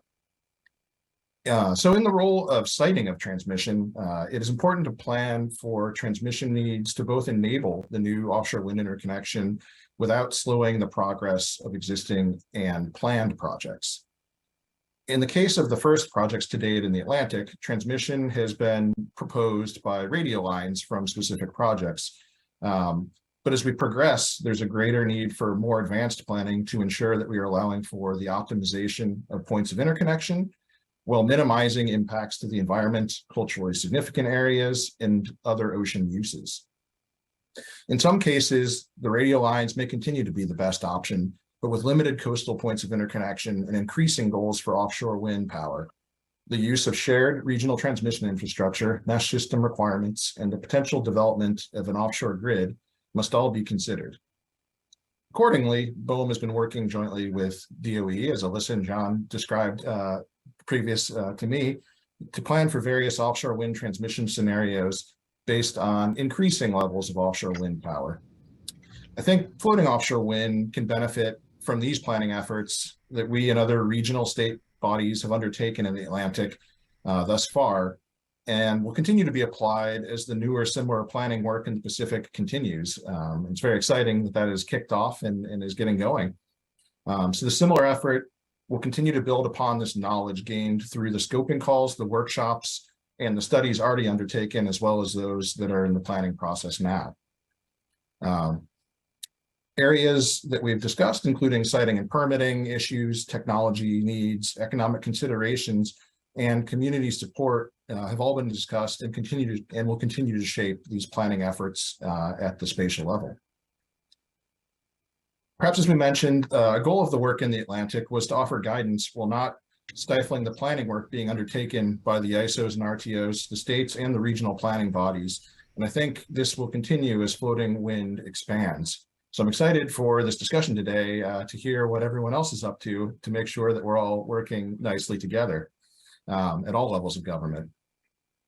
With that being said, it's hard to overstate the role states actually have in the offshore wind transmission space. By being the actual buyers of the power, they have the ability to identify specific transmission solutions or technologies in an offtake agreement and can work to ensure that their goals are being adequately considered and planned for by grid operators. Floating offshore wind transmission planning will, of course, require new design criteria, such as the dynamic cabling, various mooring options, and those that are considered. In many cases, the deep water and potentially longer distances from POIs and load centers may implicate greater reliance on HVDC technology and require the formation of creative solutions. The placement of cables that are not buried, as they are in fixed bottom wind projects, may also have implications for deconflicting with other ocean users as we cite. Similarly, these new technologies, as we've heard today, the supply chain and workforce needed to support this industry will need to be specialized, just as it is for the construction and installation of turbines. As we heard from Nessie earlier today, BOEM is supporting this development in part through the bidding credits offered in the California lease sale to support floating technology, as well as community engagement. Showing these tangible benefits to communities in addition to the generation of renewable energy will be key for the successful deployment of floating offshore wind.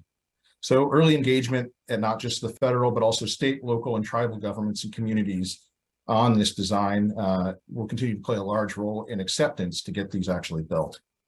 BOEM convenes our renewable energy task forces comprised of these governments to advance these discussions in addition to all of the outreach we're hearing about today in our studies.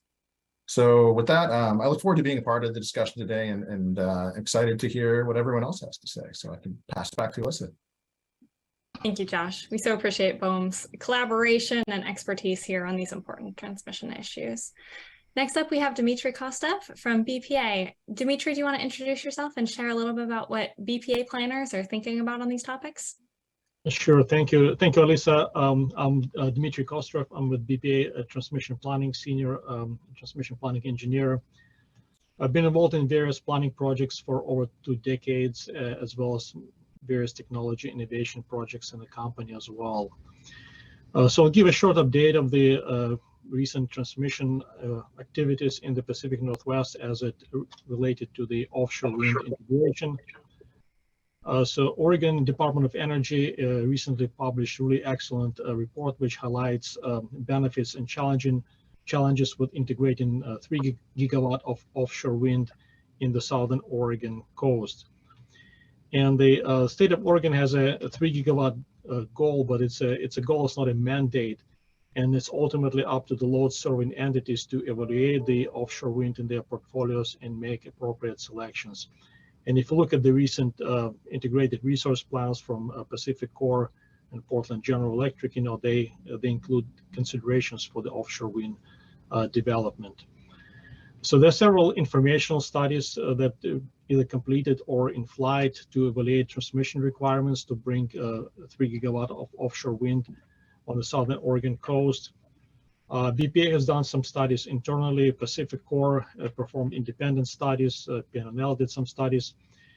But currently there's also a Northern Grid study. Northern Grid is a regional transmission planning organization which combines all the utilities and stakeholders, regulatory stakeholders in the region. And the study looks at the transmission requirements from one utility perspective, right? So not just what BPA would do, not what Pacific Core will do, but what we'll do as a holistic plan to integrate that large amount of wind on the coast. So the study expected to be released sometime within the next months, so that's certainly pretty exciting. Also, the BPA has several generation to connection requests in the area, as well as transmission service requests associated with the offshore wind development. So we work into them and identifying the plans of service. It's important to understand that transmission planning is a process. It's just no single studies has all the answers, right? As we continue running more studies, we refine our plan of service and improve them as we learn more and come up with better ideas. So let me make like 3 points based on the studies we've done so far. And the first point that the large-scale offshore wind integration will need a large transmission development, as well as upgrades to the existing facilities. If you look at the today's system in Southern Oregon, it's designed for load service, and load is about a couple hundred megawatts. And if you're trying to bring multi-gigawatt scale wind in the area, it will require new transmission builds as well as upgrades to the existing lines. The second point, I think Alyssa touched on that, the transmission development needs to benefit local communities. You know, the Oregon coast is a subject to massive storms. We're just in the middle of one right now. And those storms result in frequent and very prolonged power outages to the consumers. So the transmission development must improve the quality of service to local residents in this area. Just developing lines that bypass communities and just ship power to large metro areas, I don't think it's going to work really well. And the last point I want to make, you know, the transmission development must be scalable. I think Jen really touched on this as well, you know, that what we build now has to be scalable, flexible, as well as future-proof. So as we have load serving entities in the region picking up wind resources, the transmission needs to scale with that up to 3 gigawatt level as well as beyond. And in my personal view, the Oregon offshore wind is one of the premier resources in the region. It's certainly a great energy resource. It's also what we find in great capacity resource. It has a great correlation with the load peaks in the Pacific Northwest. And certainly personally, I'm cheering for the success of this project. Thank you. Thank you so much, Dimitri. Well, next up we have Jeff Billington from CAISO. Jeff, do you want to introduce yourself and talk a little bit about what thoughts are going on in California about these transmission planning topics? Great, thanks. Yeah, again, good afternoon. And as indicated, I'm Jeff Billington. I'm the Director of Transmission Infrastructure Planning at California ISO. I've been in industry in the planning and operation of transmission for over 30 years now. And I lead the transmission planning activities and technical interconnection studies for generation interconnection to the California ISO's grid. The ISO has a memorandum of understanding with the public utilities, being the California Public Utilities Commission and the California Energy Commission, to utilize consistent planning assumptions in the resource and transmission planning activities within California, or the CAISO's area. And with this, the CPUC provides the resource portfolios from their integrated resource planning, and the CEC provides the demand and energy forecasts as a part of their IPER process as inputs into the ISO's annual transmission planning process. And with this, the ISO started, we conduct an annual transmission planning process. So as a part of the 2021-2022 transmission planning process, we started to look at transmission planning and with the portfolios that would include offshore wind in those plans. And with that portfolio that was provided for that planning cycle, a sensitivity portfolio for information only, we looked at 6.4 gigawatt of wind, offshore wind in the Central Coast area and 1.8 gigawatt in the North Coast area, with an outlook to look at an additional 12 gigawatt in the offshore wind in that North Coast area. And similar, the intention for that was similar to Dimitri has looked at, is if we're planning for near term, what are those longer term, and making sure that things fit into longer term plans. And from that, as we look at it, is the Central Coast area, there is 500 kV near where the offshore wind would interconnect into the system. But in the North Coast area, similar to where Dimitri was talking about off the Oregon coast, it's primarily for lower voltages and will need significant transmission to integrate the offshore wind in the capacities that we're talking about. In addition, in May of 2023, or 2022, I mean, we issued our first 20-year outlook where we further assessed transmission needs, looking at 10 gigawatt of offshore wind in that assessment as well, looking out in the 2040 timeframe. And then as we're currently in our 2022-2023 transmission planning process, and with that, we'll have the draft of that transmission plan available to and posted by March 31st of this year.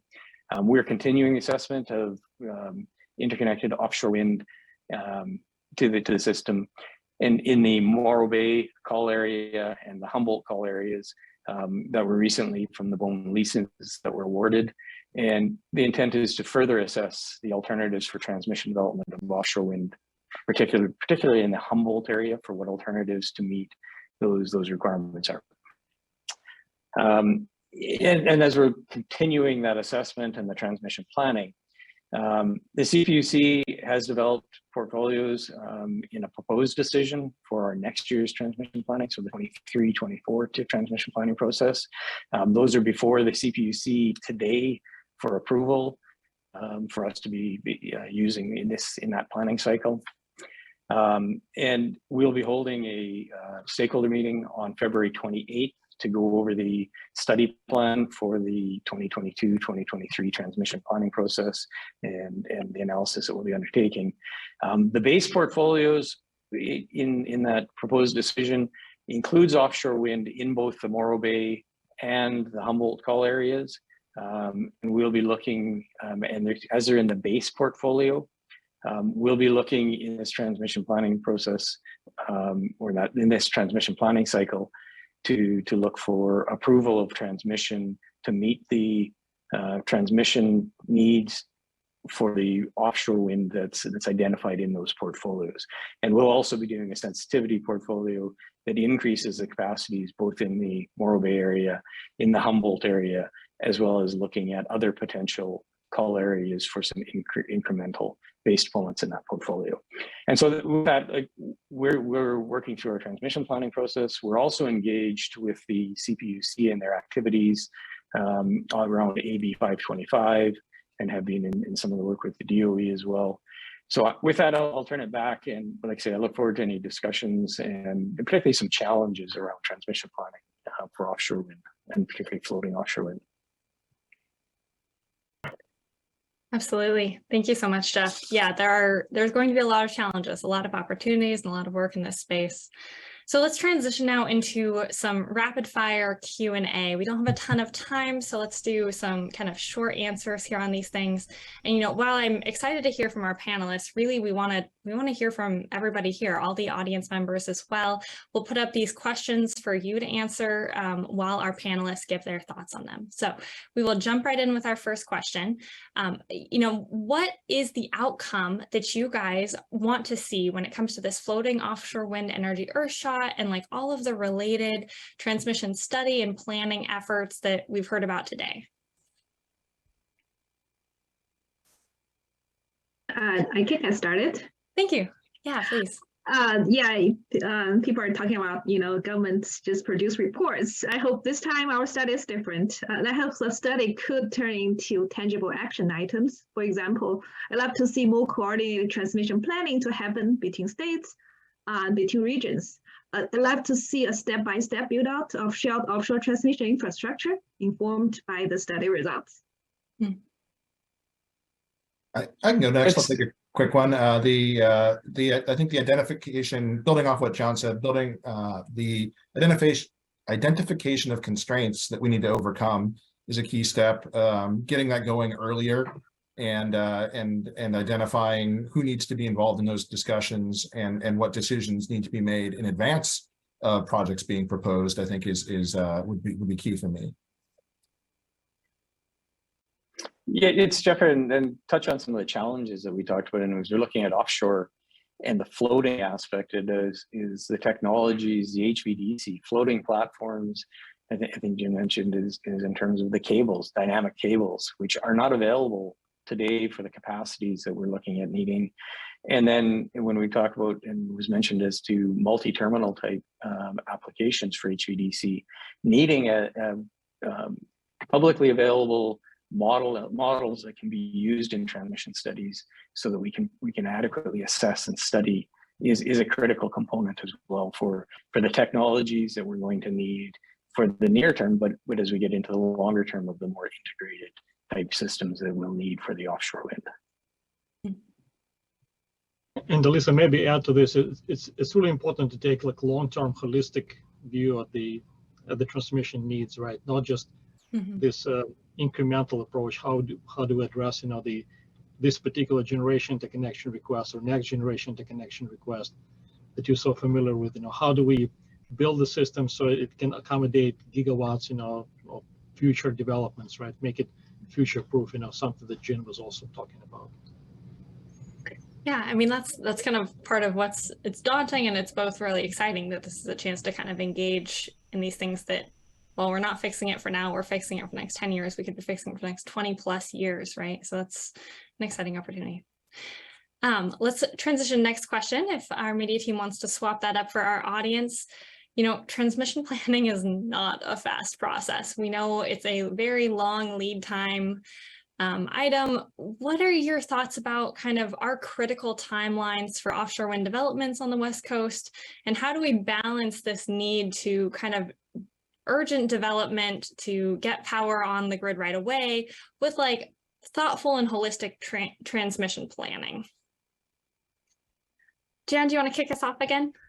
Sure, agree with the long lead time for transmission development. I guess there are multiple reasons behind that, and one of them is siting constraint, and another is, you know, the planning, whether we have the long-term view. So just take an offshore wind as example. You know, for offshore wind, our transmission needs is not just the onshore transmission, not just the offshore transmission, but onshore transmission as well. So for West Coast, like California has not only 2030 offshore wind deployment goals, but also a more ambitious 2045 goals. And you think about that, 2030 is only 7 years away, right? So the transmission to be developed for 2030 should be part of the bigger picture that serves not only near-term needs, but long-terms as well. So I think, be able to have this long-term forward-looking planning is the first step that should start now, so that, and we should revisit the plan regularly to correct the course. And then as transmission touches many stakeholders, coordination is the key.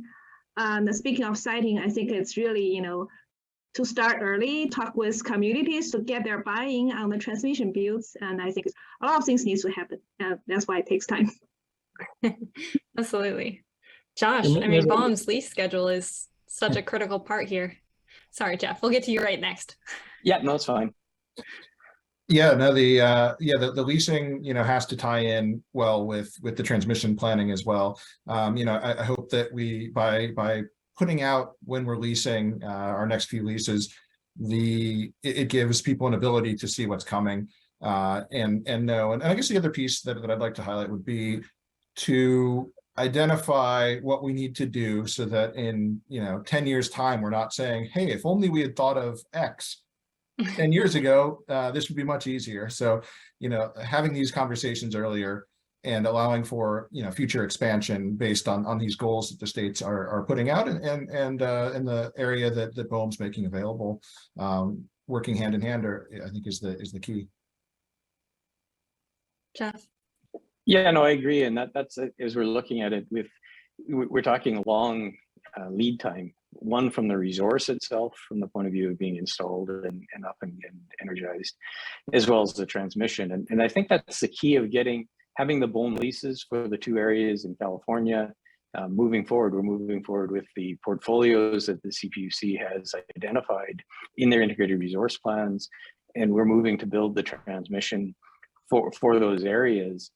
And key is, and I think Dimitri's touched on it, is what is that longer term, and ensuring that what we do near term, and when I say near term is now we need to enact to approve so that the transmission can meet the 2030, 2035 timeframes, so the wind isn't sitting in the ocean without any place to connect to.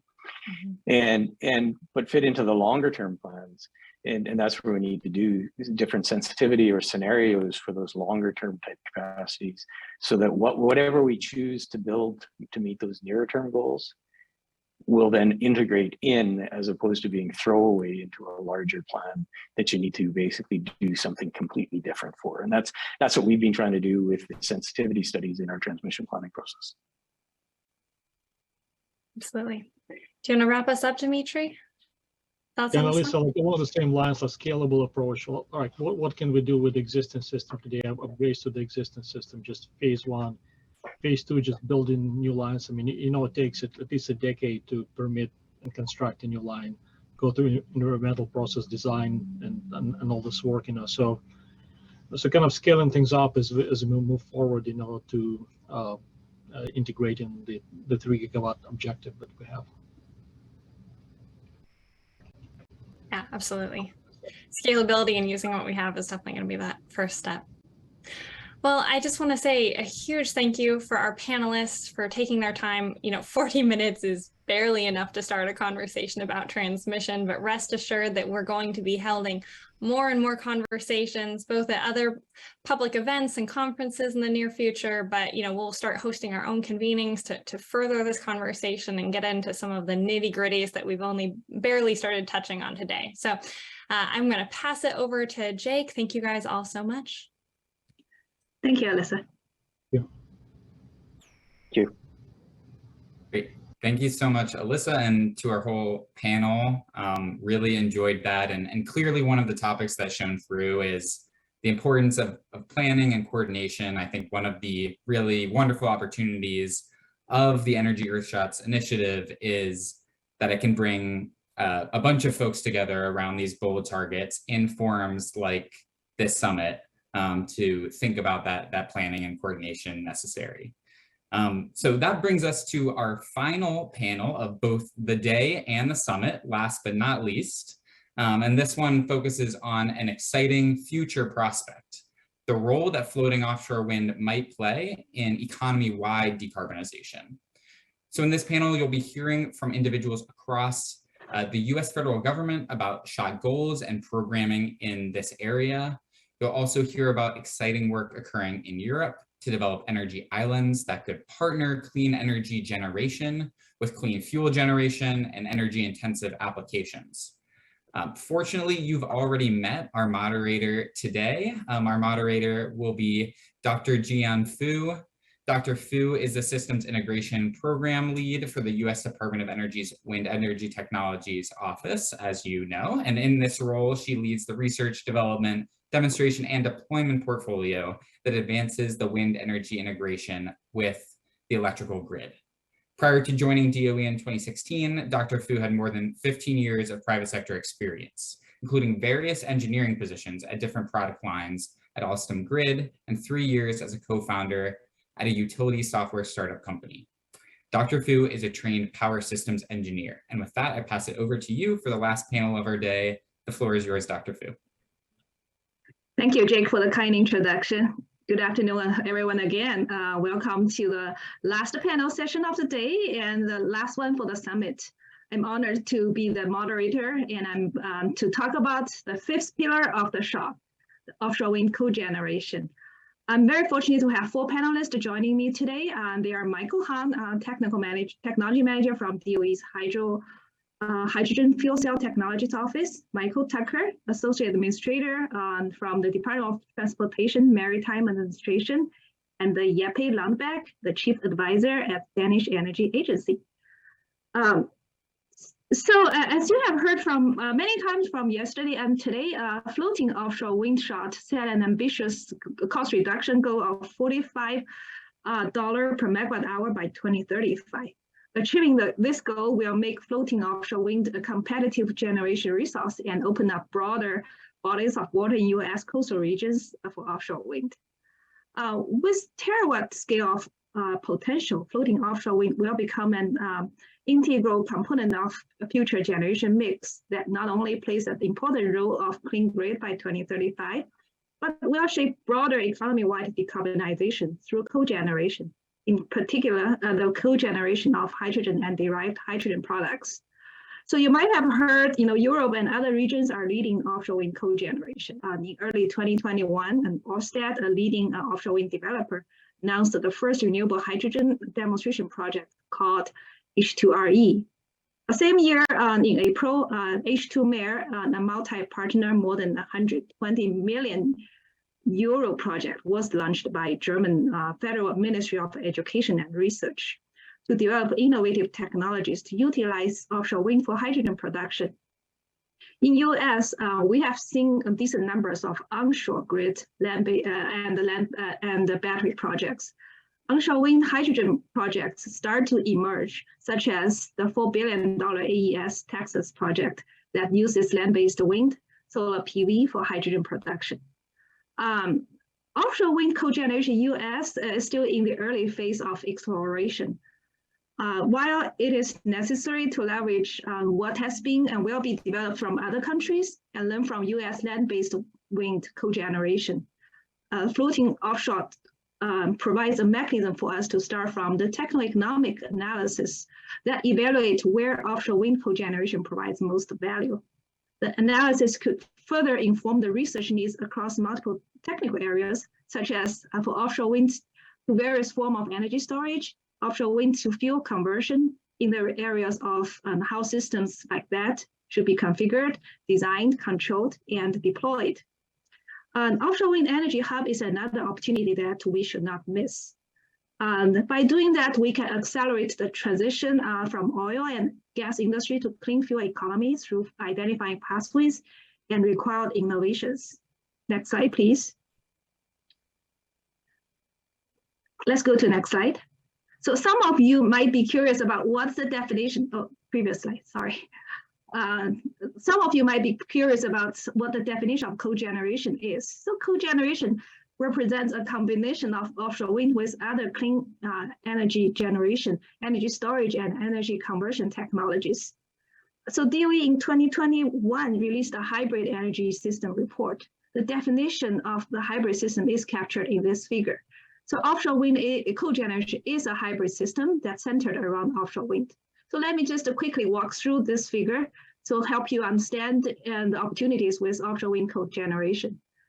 From top level, offshore wind can be coupled with other clean generation, clean energy generation, such as PV, such as fuel cell, and maybe other type of generations. The next row, the generated electricity can be stored using a variety of energy storage, such as lithium-ion battery, flow battery, or other forms of long-duration storage. Offshore wind can also be converted to other forms of energy, such as coupling with electrolyzer to convert to hydrogen, and from hydrogen to renewable fuels for industrial applications. The third row, out of the three types of coupling, the co-located or fully integrated are most relevant to offshore wind. So a clarification, co-located means generation, storage, and conversion technologies are located within proximity, but individually controlled. For fully integrated coupling, the components are not only within close proximity, but intelligently controlled for optimized performance. The offshore wind cogeneration can be both power system connected or form a complete off-grid application like the energy island. The system could produce not just electricity if it's grid connected. It can also provide grid services. It can also produce other products like hydrogen, like clean water. I guess the combination can go beyond those. Next slide, please. So DOE started to explore a few cogeneration opportunities a couple years ago. We started from land-based wind and hope that those lessons learned can be leveraged by the offshore wind. So in this project, it's a multi-office funded project called Flex Power.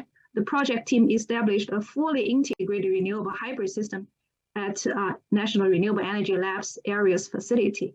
The system, you can see from the figure, the system includes physically co-located megawatt-scale wind PV battery system. We also have this electrolyzer and fuel cell system that are currently connected through the high-speed internet to emulate the close coupling. The system is connected through a controllable grid interface that can simulate the grid operation and evaluates the flex power performance. The project team has developed an intelligent control framework so that the cogeneration system can achieve the desired performance in producing electricity and provide grid services. The current status is the control validation is almost complete. The team is waiting for the soon to be commissioned megawatt scale electrolyzer and fuel cell in the same site so that they can conduct full scale integrated system validation and demonstration in a lab environment. So although we only have land-based wind at national labs, we have the capability to emulate offshore wind, and the developed optimal control platform out of this flex power can be readily utilized for offshore wind cogeneration. Next slide, please. So offshore wind has one level of complexity of cogeneration compared to the land-based cogeneration. So this project was jointly funded by Wind Office and by the Hydrogen Fuel Cell Technologies Office. The project studied three different configurations. I'm not going to cover details in the slide. I'm sure my fellow panelists will go to great detail in next couple of minutes. Next slide, please. This slide shows two Hydrogen Fuel Cell Technology Office projects related to offshore wind and hydrogen production with two different electrolyzer technologies. The left side one developed a model to calculate to levelize the cost of hydrogen generated through a PEM electrolyzer. It's projected a $2.20 per kilogram for hydrogen production, which is quite encouraging. It also studied the impact of seawater impurities to PEM performance. The right side project developed a low-cost anion exchange membrane electrolyzer for offshore wind. Next slide, please. So this is our most recent project and jointly funded between Wind Office and HFTO. This is a multi-lab project working towards wind to hydrogen to direct industry applications. In phase 1, the project has established an open source framework for the design, control, analysis of cost-effective renewable hydrogen production. Several lab tools has been integrated and used to analyze 4 land-based use cases where wind-produced hydrogen and hydrogen is used for green steel and ammonia. Phase 1 is wrapping up very soon with promising results of reaching $ per kilogram of hydrogen production at locations with favorable wind resources and cheap hydrogen storage. Phase 2 will start very soon to analyze offshore wind production use cases. We will share results very soon when they are available. The finding will inform the phase 3 R&D investment from DOE. Next slide, please. As I said earlier, cogeneration with offshore wind is an emerging field. While we have made small progress here and there, I think we actually just scratched the surface. Compared with the technical potential and technical potential of offshore wind and the variety of cogeneration opportunities, the gaps and R&D needs are quite significant to fully realize the value of offshore wind and floating offshore wind cogeneration. So in addition to technical challenges, in terms of design control, there are other challenges related to siting, permitting, safety regulatory requirements. So in the next 20 minutes, we will hear from our panelists their perspective of offshore wind cogeneration. So before we do that, I'd like to let you know that today is not the only time you will hear from us about offshore wind cogeneration. We will have more opportunities such as those listed here. Please join us when you have a chance. Thanks. All right. So let me just introduce my next speaker, Mr. Han. Michael, since you are from Hydrogen and Fuel Cell Technologies Office, could you tell us a little bit about a hydrogen shot and how hydrogen can be produced from offshore wind and what that hydrogen can be used for? Hi, yes, thank you very much, Jan. It's a pleasure to be here today to talk a little bit about hydrogen. We'll start by addressing the first part of your question with hydrogen production. And hydrogen can be produced virtually anywhere using common feedstocks such as water, biomass, and natural gas from any form of clean energy. Renewables, including floating offshore wind, to nuclear power to fossil with carbon sequestration.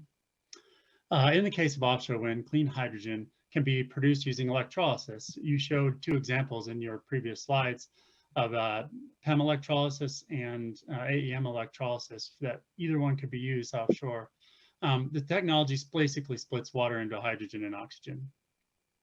At the system level, DOE is currently investigating multiple system level configurations, which your other slide showed, where electrolyzer technologies can be coupled to offshore wind electricity generation to produce clean hydrogen.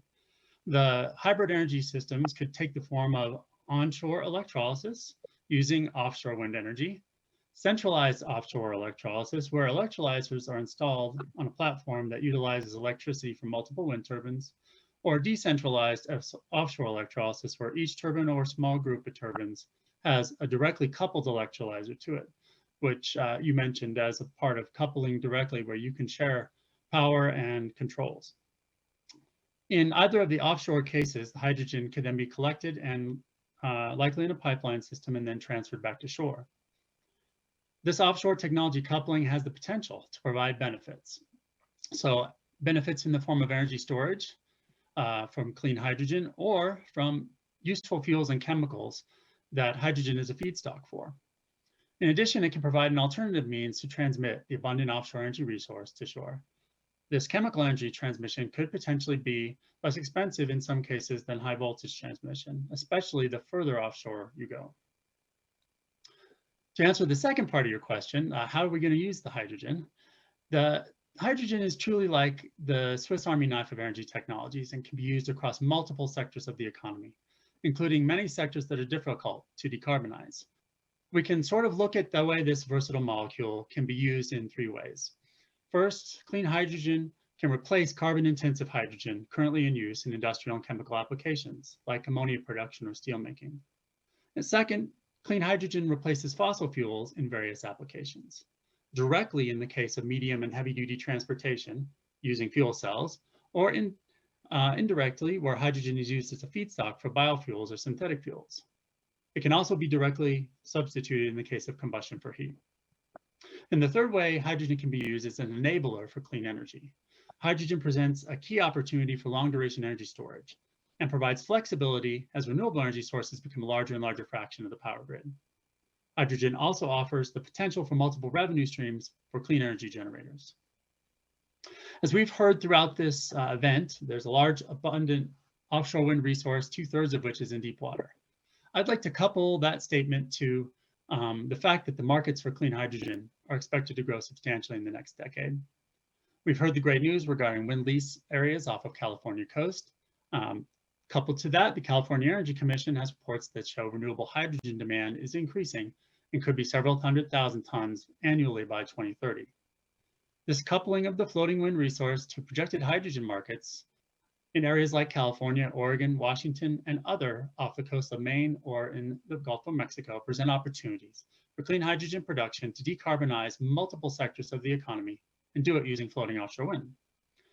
In the case of port facilities, some of our coastal areas that we've heard need development to support floating offshore wind, there's an additional opportunity where decarbonization benefits can promote environmental justice for disadvantaged communities through the use of clean hydrogen.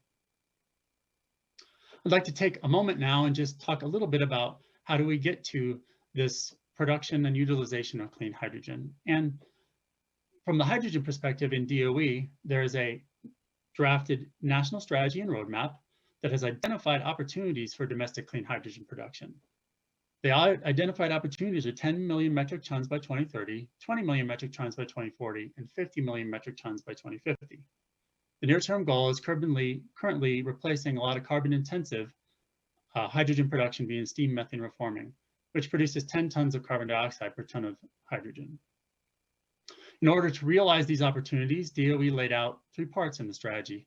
Initially targeting strategic high-impact uses for clean hydrogen, like industrial and chemical processes, hard to decarbonize sectors, and heavy-duty transportation. The second piece is to reduce the cost of clean hydrogen, which has aggressive near-term goals of $2 a kilogram from electrolysis by 2026 and the hydrogen shock goal of $1 per kilogram by 2031. And the third piece of how to address all this is a focus on regional networks, driving down costs through economies of scale. The US government has taken a holistic approach to backing in this strategy and roadmap by providing financial incentives like the game-changing hydrogen production tax credit in the Inflation Reduction Act, the $8 billion in funding provided by the bipartisan infrastructure law to deploy regional clean hydrogen hubs. And I should mention that full applications are due on April 7th for that, and continued long-term fundamental and applied R&D programs to drive down costs and improve performance.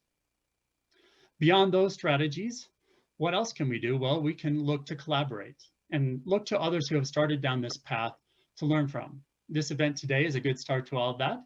We also have projects where internationally we're looking with countries at comparing costs and advantages of various system concepts. One such collaboration between NREL and the Netherlands organization has recently compared centralized and decentralized offshore electrolysis. And we look forward to collaborating with others to find innovative solutions in the space. Floating offshore wind to clean hydrogen can play a role in reaching US decarbonization goals, like net zero by 2050, the hydrogen shot, and the floating offshore wind shot. More specifically, hydrogen should be in the conversation to couple with floating offshore wind, as the cost of H2 pipelines may be lower than electrical transmission in some cases, especially far from shore. Producing and delivering hydrogen can eliminate the need for some of the grid and transmission upgrades in congested areas, and producing hydrogen can eliminate curtailment of wind power, maximizing our offshore wind resource. Finally, producing hydrogen may unlock new revenue streams for our clean power producers. With that, I'll turn it back over to you, Jen. Thank you, Michael, for the insights. I think the combined hydrogen shot and the floating offshore wind shot really opens up great opportunities for the two industries to work closely together towards this industrial decarbonization. I'm very excited about that. So now our next speaker is Michael Carter. Michael, could you share us with a little bit about what DOT is doing to decarbonize maritime industry, vessels, ports, and how you envision offshore wind can play a role? Absolutely. Thank you very much. Michael Carter. I am the Associate Administrator for Environment and Compliance at the Maritime Administration. One of the things that strikes me as being important about this is this whole notion of offshore wind, cogeneration, hydrogen production actually presents an opportunity for us in the maritime sector. So let me just speak for a minute. There was a blueprint that was rolled out at the last COP meeting. It talks about decarbonization and transportation. And in particular, there's a segment of that it talks about decarbonization of the maritime sector. We have a partnership now with the Department of Transportation, Maritime Administration, with DOE and with EPA. HUD is also part of that, but less so in the maritime space. What we're doing right now is working towards development of a strategy to begin the decarbonization process, or to expedite the decarbonization process, both for vessels and for the landside infrastructure and landside operations at ports. And so that is something that we hope to have a version of rolled out towards the late summer, early fall. Our aim is particularly focused on the vessel side at the nearshore opportunities, the domestic flag fleet, which includes workboats. And that's why this provides a kind of a great opportunity if we're looking at the offshore wind sector. There aren't a lot of U.S. flag vessels that have been built for that sector. It is just beginning. It is an opportunity for us to use these platforms as they begin to get built as test beds for things like the hybrid technologies, the potential for hydrogen and electric charging out at the offshore platforms, as well as, the hydrogen hydrogen issues. There are two kind of issues that I think are important in this discussion. One is, one of the biggest challenges to any of these new fuels is that we have very little experience with how we handle those aboard a ship or in lightering operations or in bunkering operations. And so one of the challenges for the offshore sector is going to be, how do we do storage bunkering operations, particularly if sea states are bad? However, we do have experience with deep water ports, which is a program the Maritime Administration has. And so it is not something that is not doable, but it is something that is going to take a great deal of work by U.S. Coast Guard, DOE, and others to kind of focus on how do we handle these things, particularly these new fuels, which we really don't have a good handle on for any operations aboard a ship. So that's going to be one of, I think, of the big challenges that we face. The other big challenge is going to be the landside challenge of where is the infrastructure for the offload, if we're going to be taking it by ship on land, if we're going to be doing it by pipeline. There is not a lot of usable space in the port areas, port and terminal areas. And so that is going to be a major challenge that we face. Just really quickly, a couple of programs. One is we do have a program that looks to provide funding support in the form of loan guarantees for building of these potentially these offshore vessels. That is something we're working with DOE to kind of see if we can work with their loan guarantee programs to encourage more of it. And then second, for the land side, there is what's called the Port Infrastructure Development Act, which has grant opportunities for putting landside kind of infrastructure and decarbonization efforts. I'm going to stop there because I know our time is short, and let other people talk, and then we can get into discussions. Thank you so much, Mr. Carter. I'm really looking forward to read the strategic roadmap report out of your organization. Our last panel is YEPE. YEPE, so we know Danish government has announced 2 energy islands, that offshore wind is a critical part of that. The whole world is watching how they will unfold. Could you tell us a little bit of Energy Island projects in Denmark? Yes, certainly so. Good afternoon, everyone. My name is Jeppe Lundbæk. I'm from the Danish Energy Agency. I'm honored to be here, so thank you very much to Department of Energy for organizing this conference. Maybe I should just briefly explain that the Danish Energy Agency is, together with our Ministry of Climate, Energy and Utilities, responsible for the energy policies and implementing this in Denmark. So that's offshore wind, green hydrogen, and the rest of the energy system.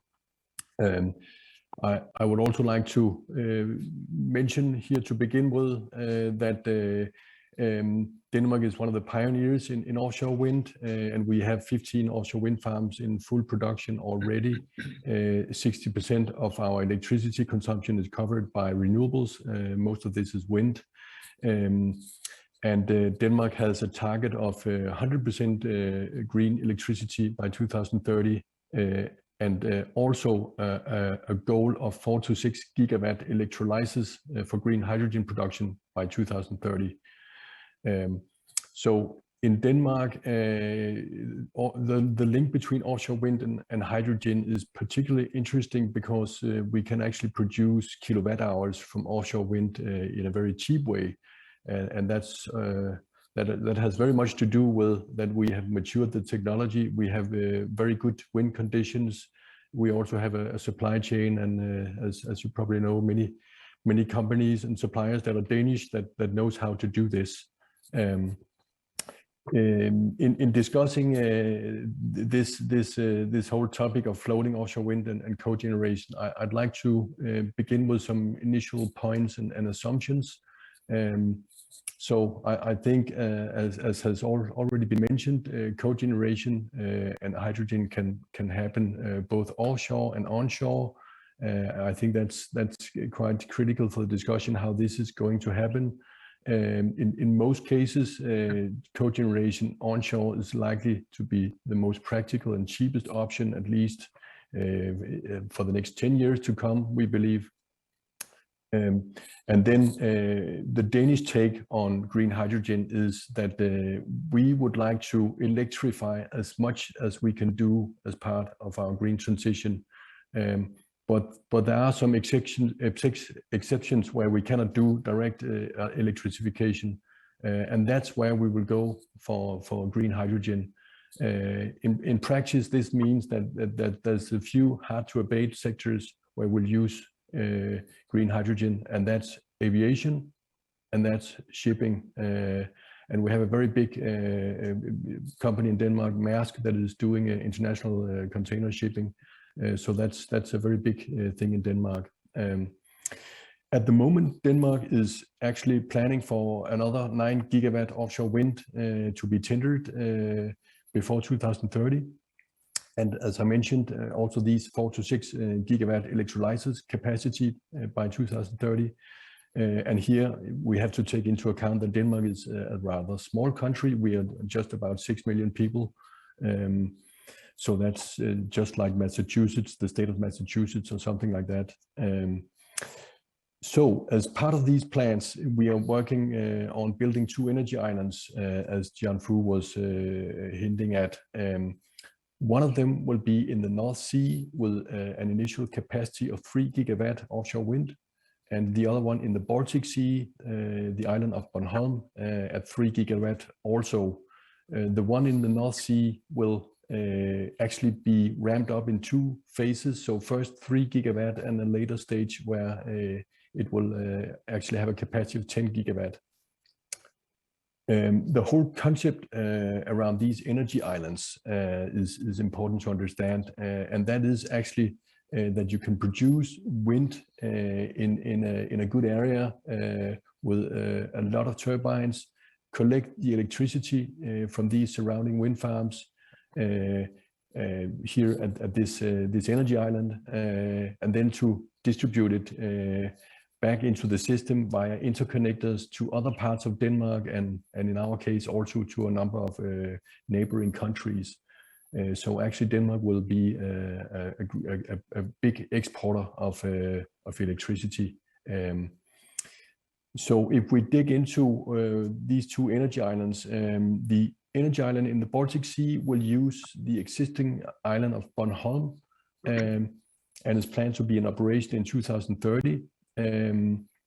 This island will distribute electricity via interconnectors to Germany to the south, and to the rest of Denmark to the west. It'll be connected to Zealand, the island of Zealand, while the energy island in the North Sea will actually consist of an artificial island 80 kilometers out at sea, and is planned to be in operation in 2033. This artificial island will be a Kessong Island, and it will be interconnected to Holland, Belgium, Germany, and Denmark. And that is the one that will be built up to 10 gigawatt in the long term. And that is supposed to be a real powerhouse for Northern Europe.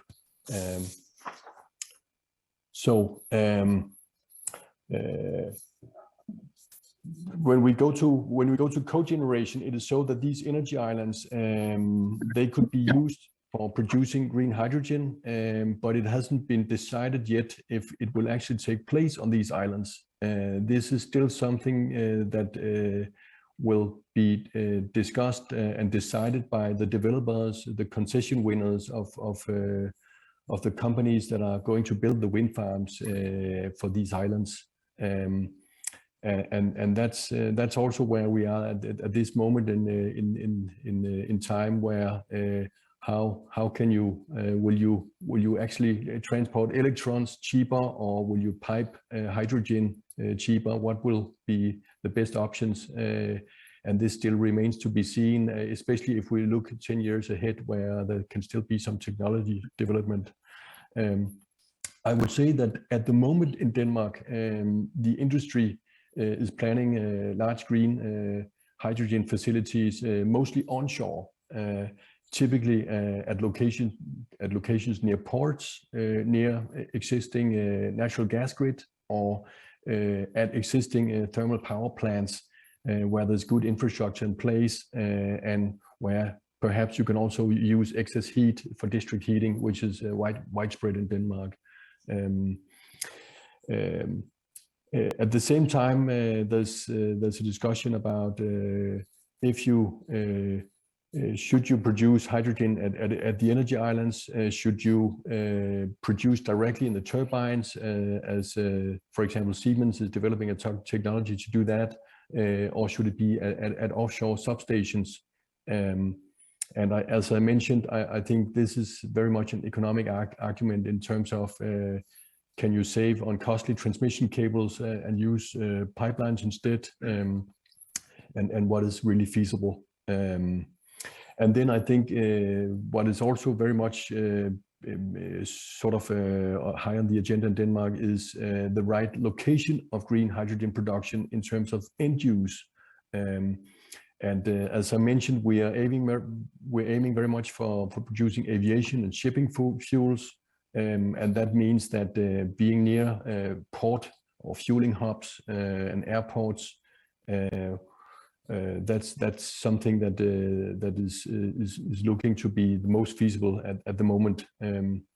At the same time, Europe will be developing a gas or sort of a gas grid, but a green hydrogen grid that will be used for raw hydrogen, and this will also be something that Denmark will be connected to. Denmark actually has an ambition of fully green domestic aviation already by 2030, and the first green domestic route in 2025. So green hydrogen will be used as a main component in what you can call electrofuels for aviation already. So I think with these words, I'll turn it back to you, Jianfu. Thank you. Thanks so much, Jeppe, for sharing with us the thought process of Danish government on the energy island and the hydrogen production. So now we have heard from all of our panelists on your perspective of offshore wind cogeneration. So let's take a step back and think about if anything that we have not discussed or we have missed. So that my first question to pick your mind is, what are the opportunities and challenges for developing offshore wind cogeneration projects in US? And what are the additional considerations for floating offshore wind? I'd also like to ask the audience the very same question. Maybe let's start from Mr. Han. Thank you, Jen. Yeah, I think the opportunities, as you highlighted at the end of my previous remarks, are in the coupling of these systems, right? There's coupling for the hydrogen shot and the floating offshore wind shot.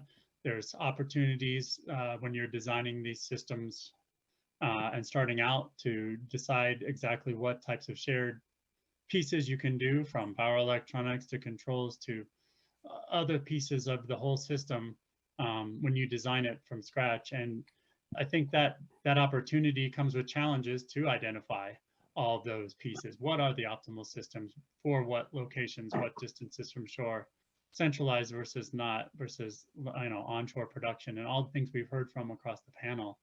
I think other key challenges could be the pieces that will make the success we've had in terms of starting down the land-based wind to hydrogen pieces to translating that to offshore.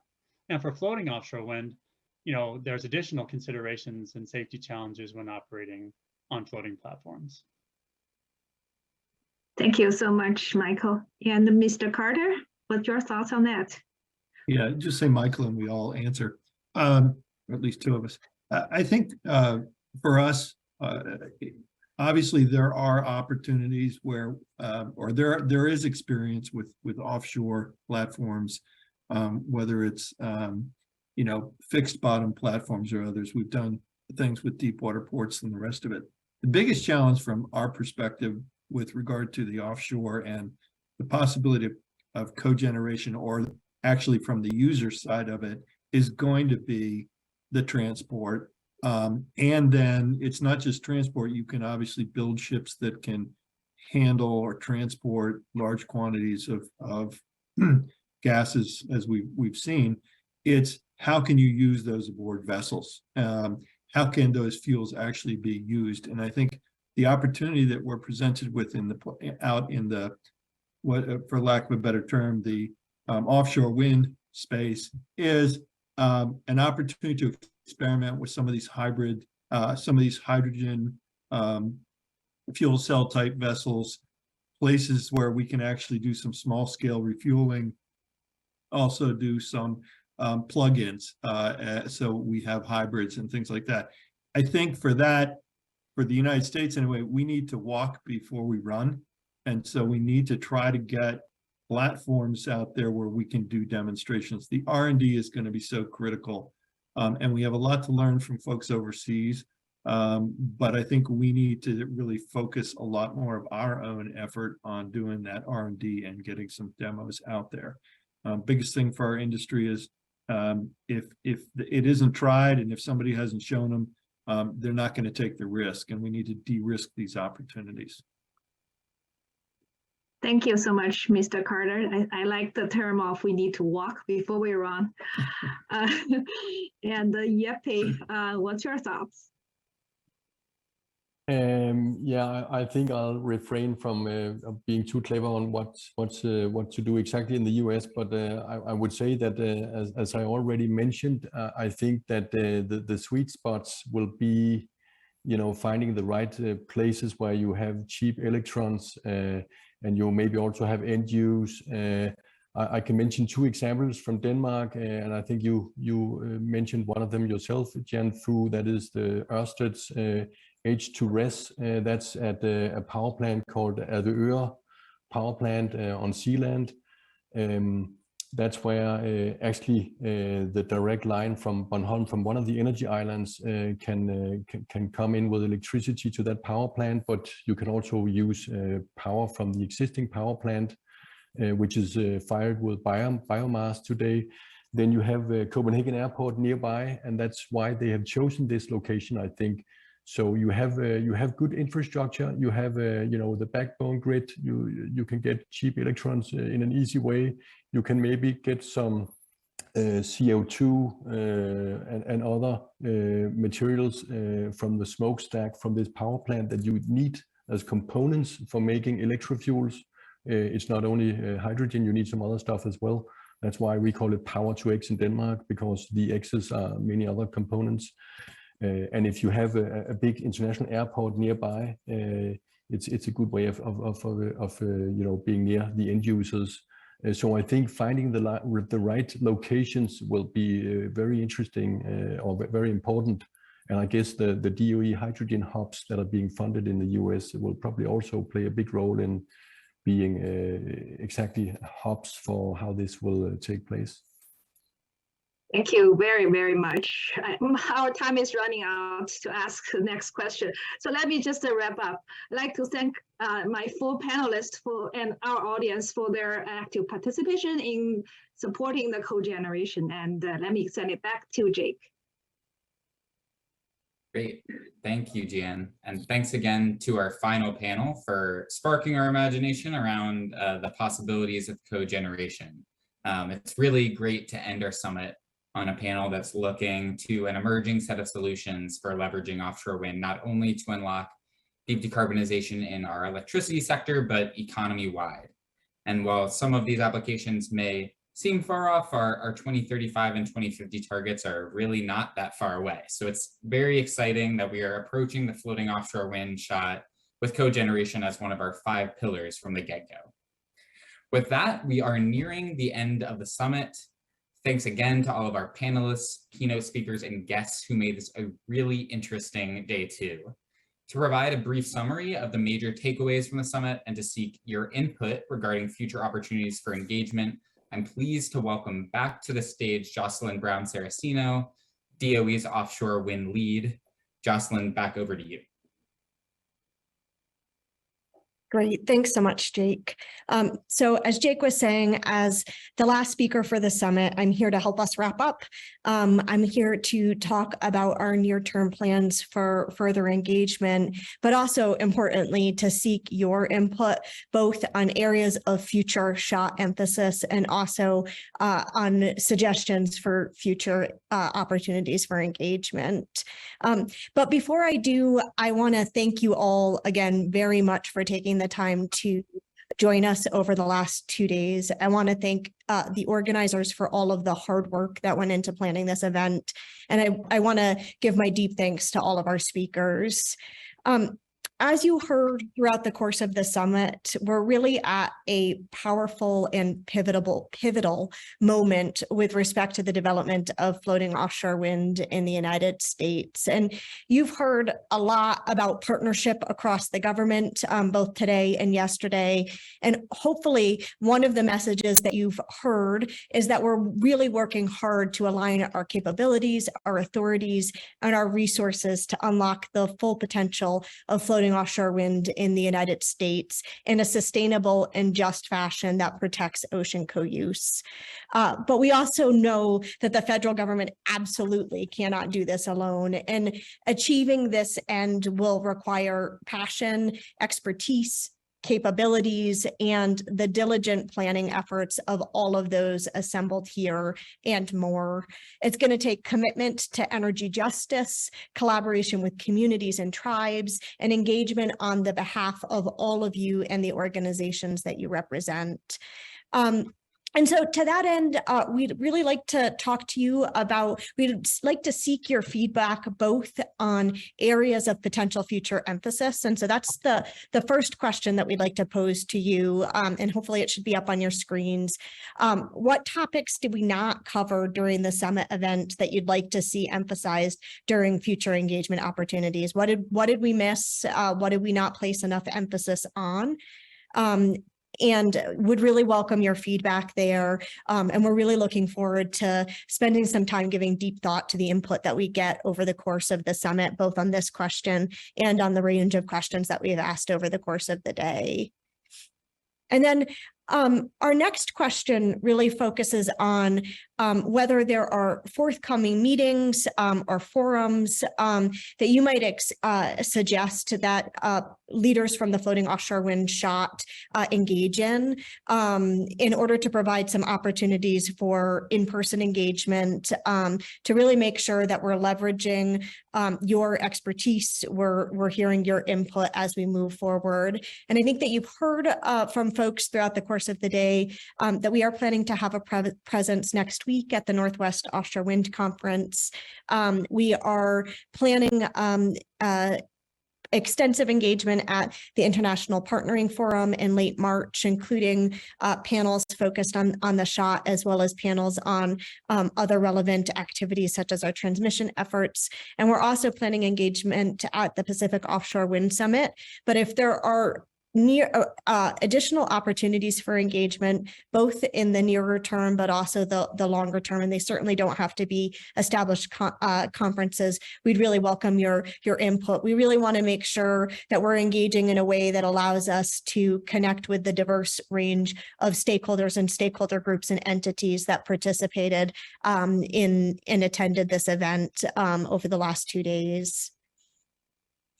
So in closing, we are committed to a vision of the future in which sustainable and just development of floating offshore wind is a cornerstone of both regional and economy-wide decarbonization and a revitalization of coastal economies. And I really want to, again, thank you for joining us today and just emphasize that we really look forward to continuing to work with you all to make this vision a reality. And with that, I'll pass it back to you, Jake.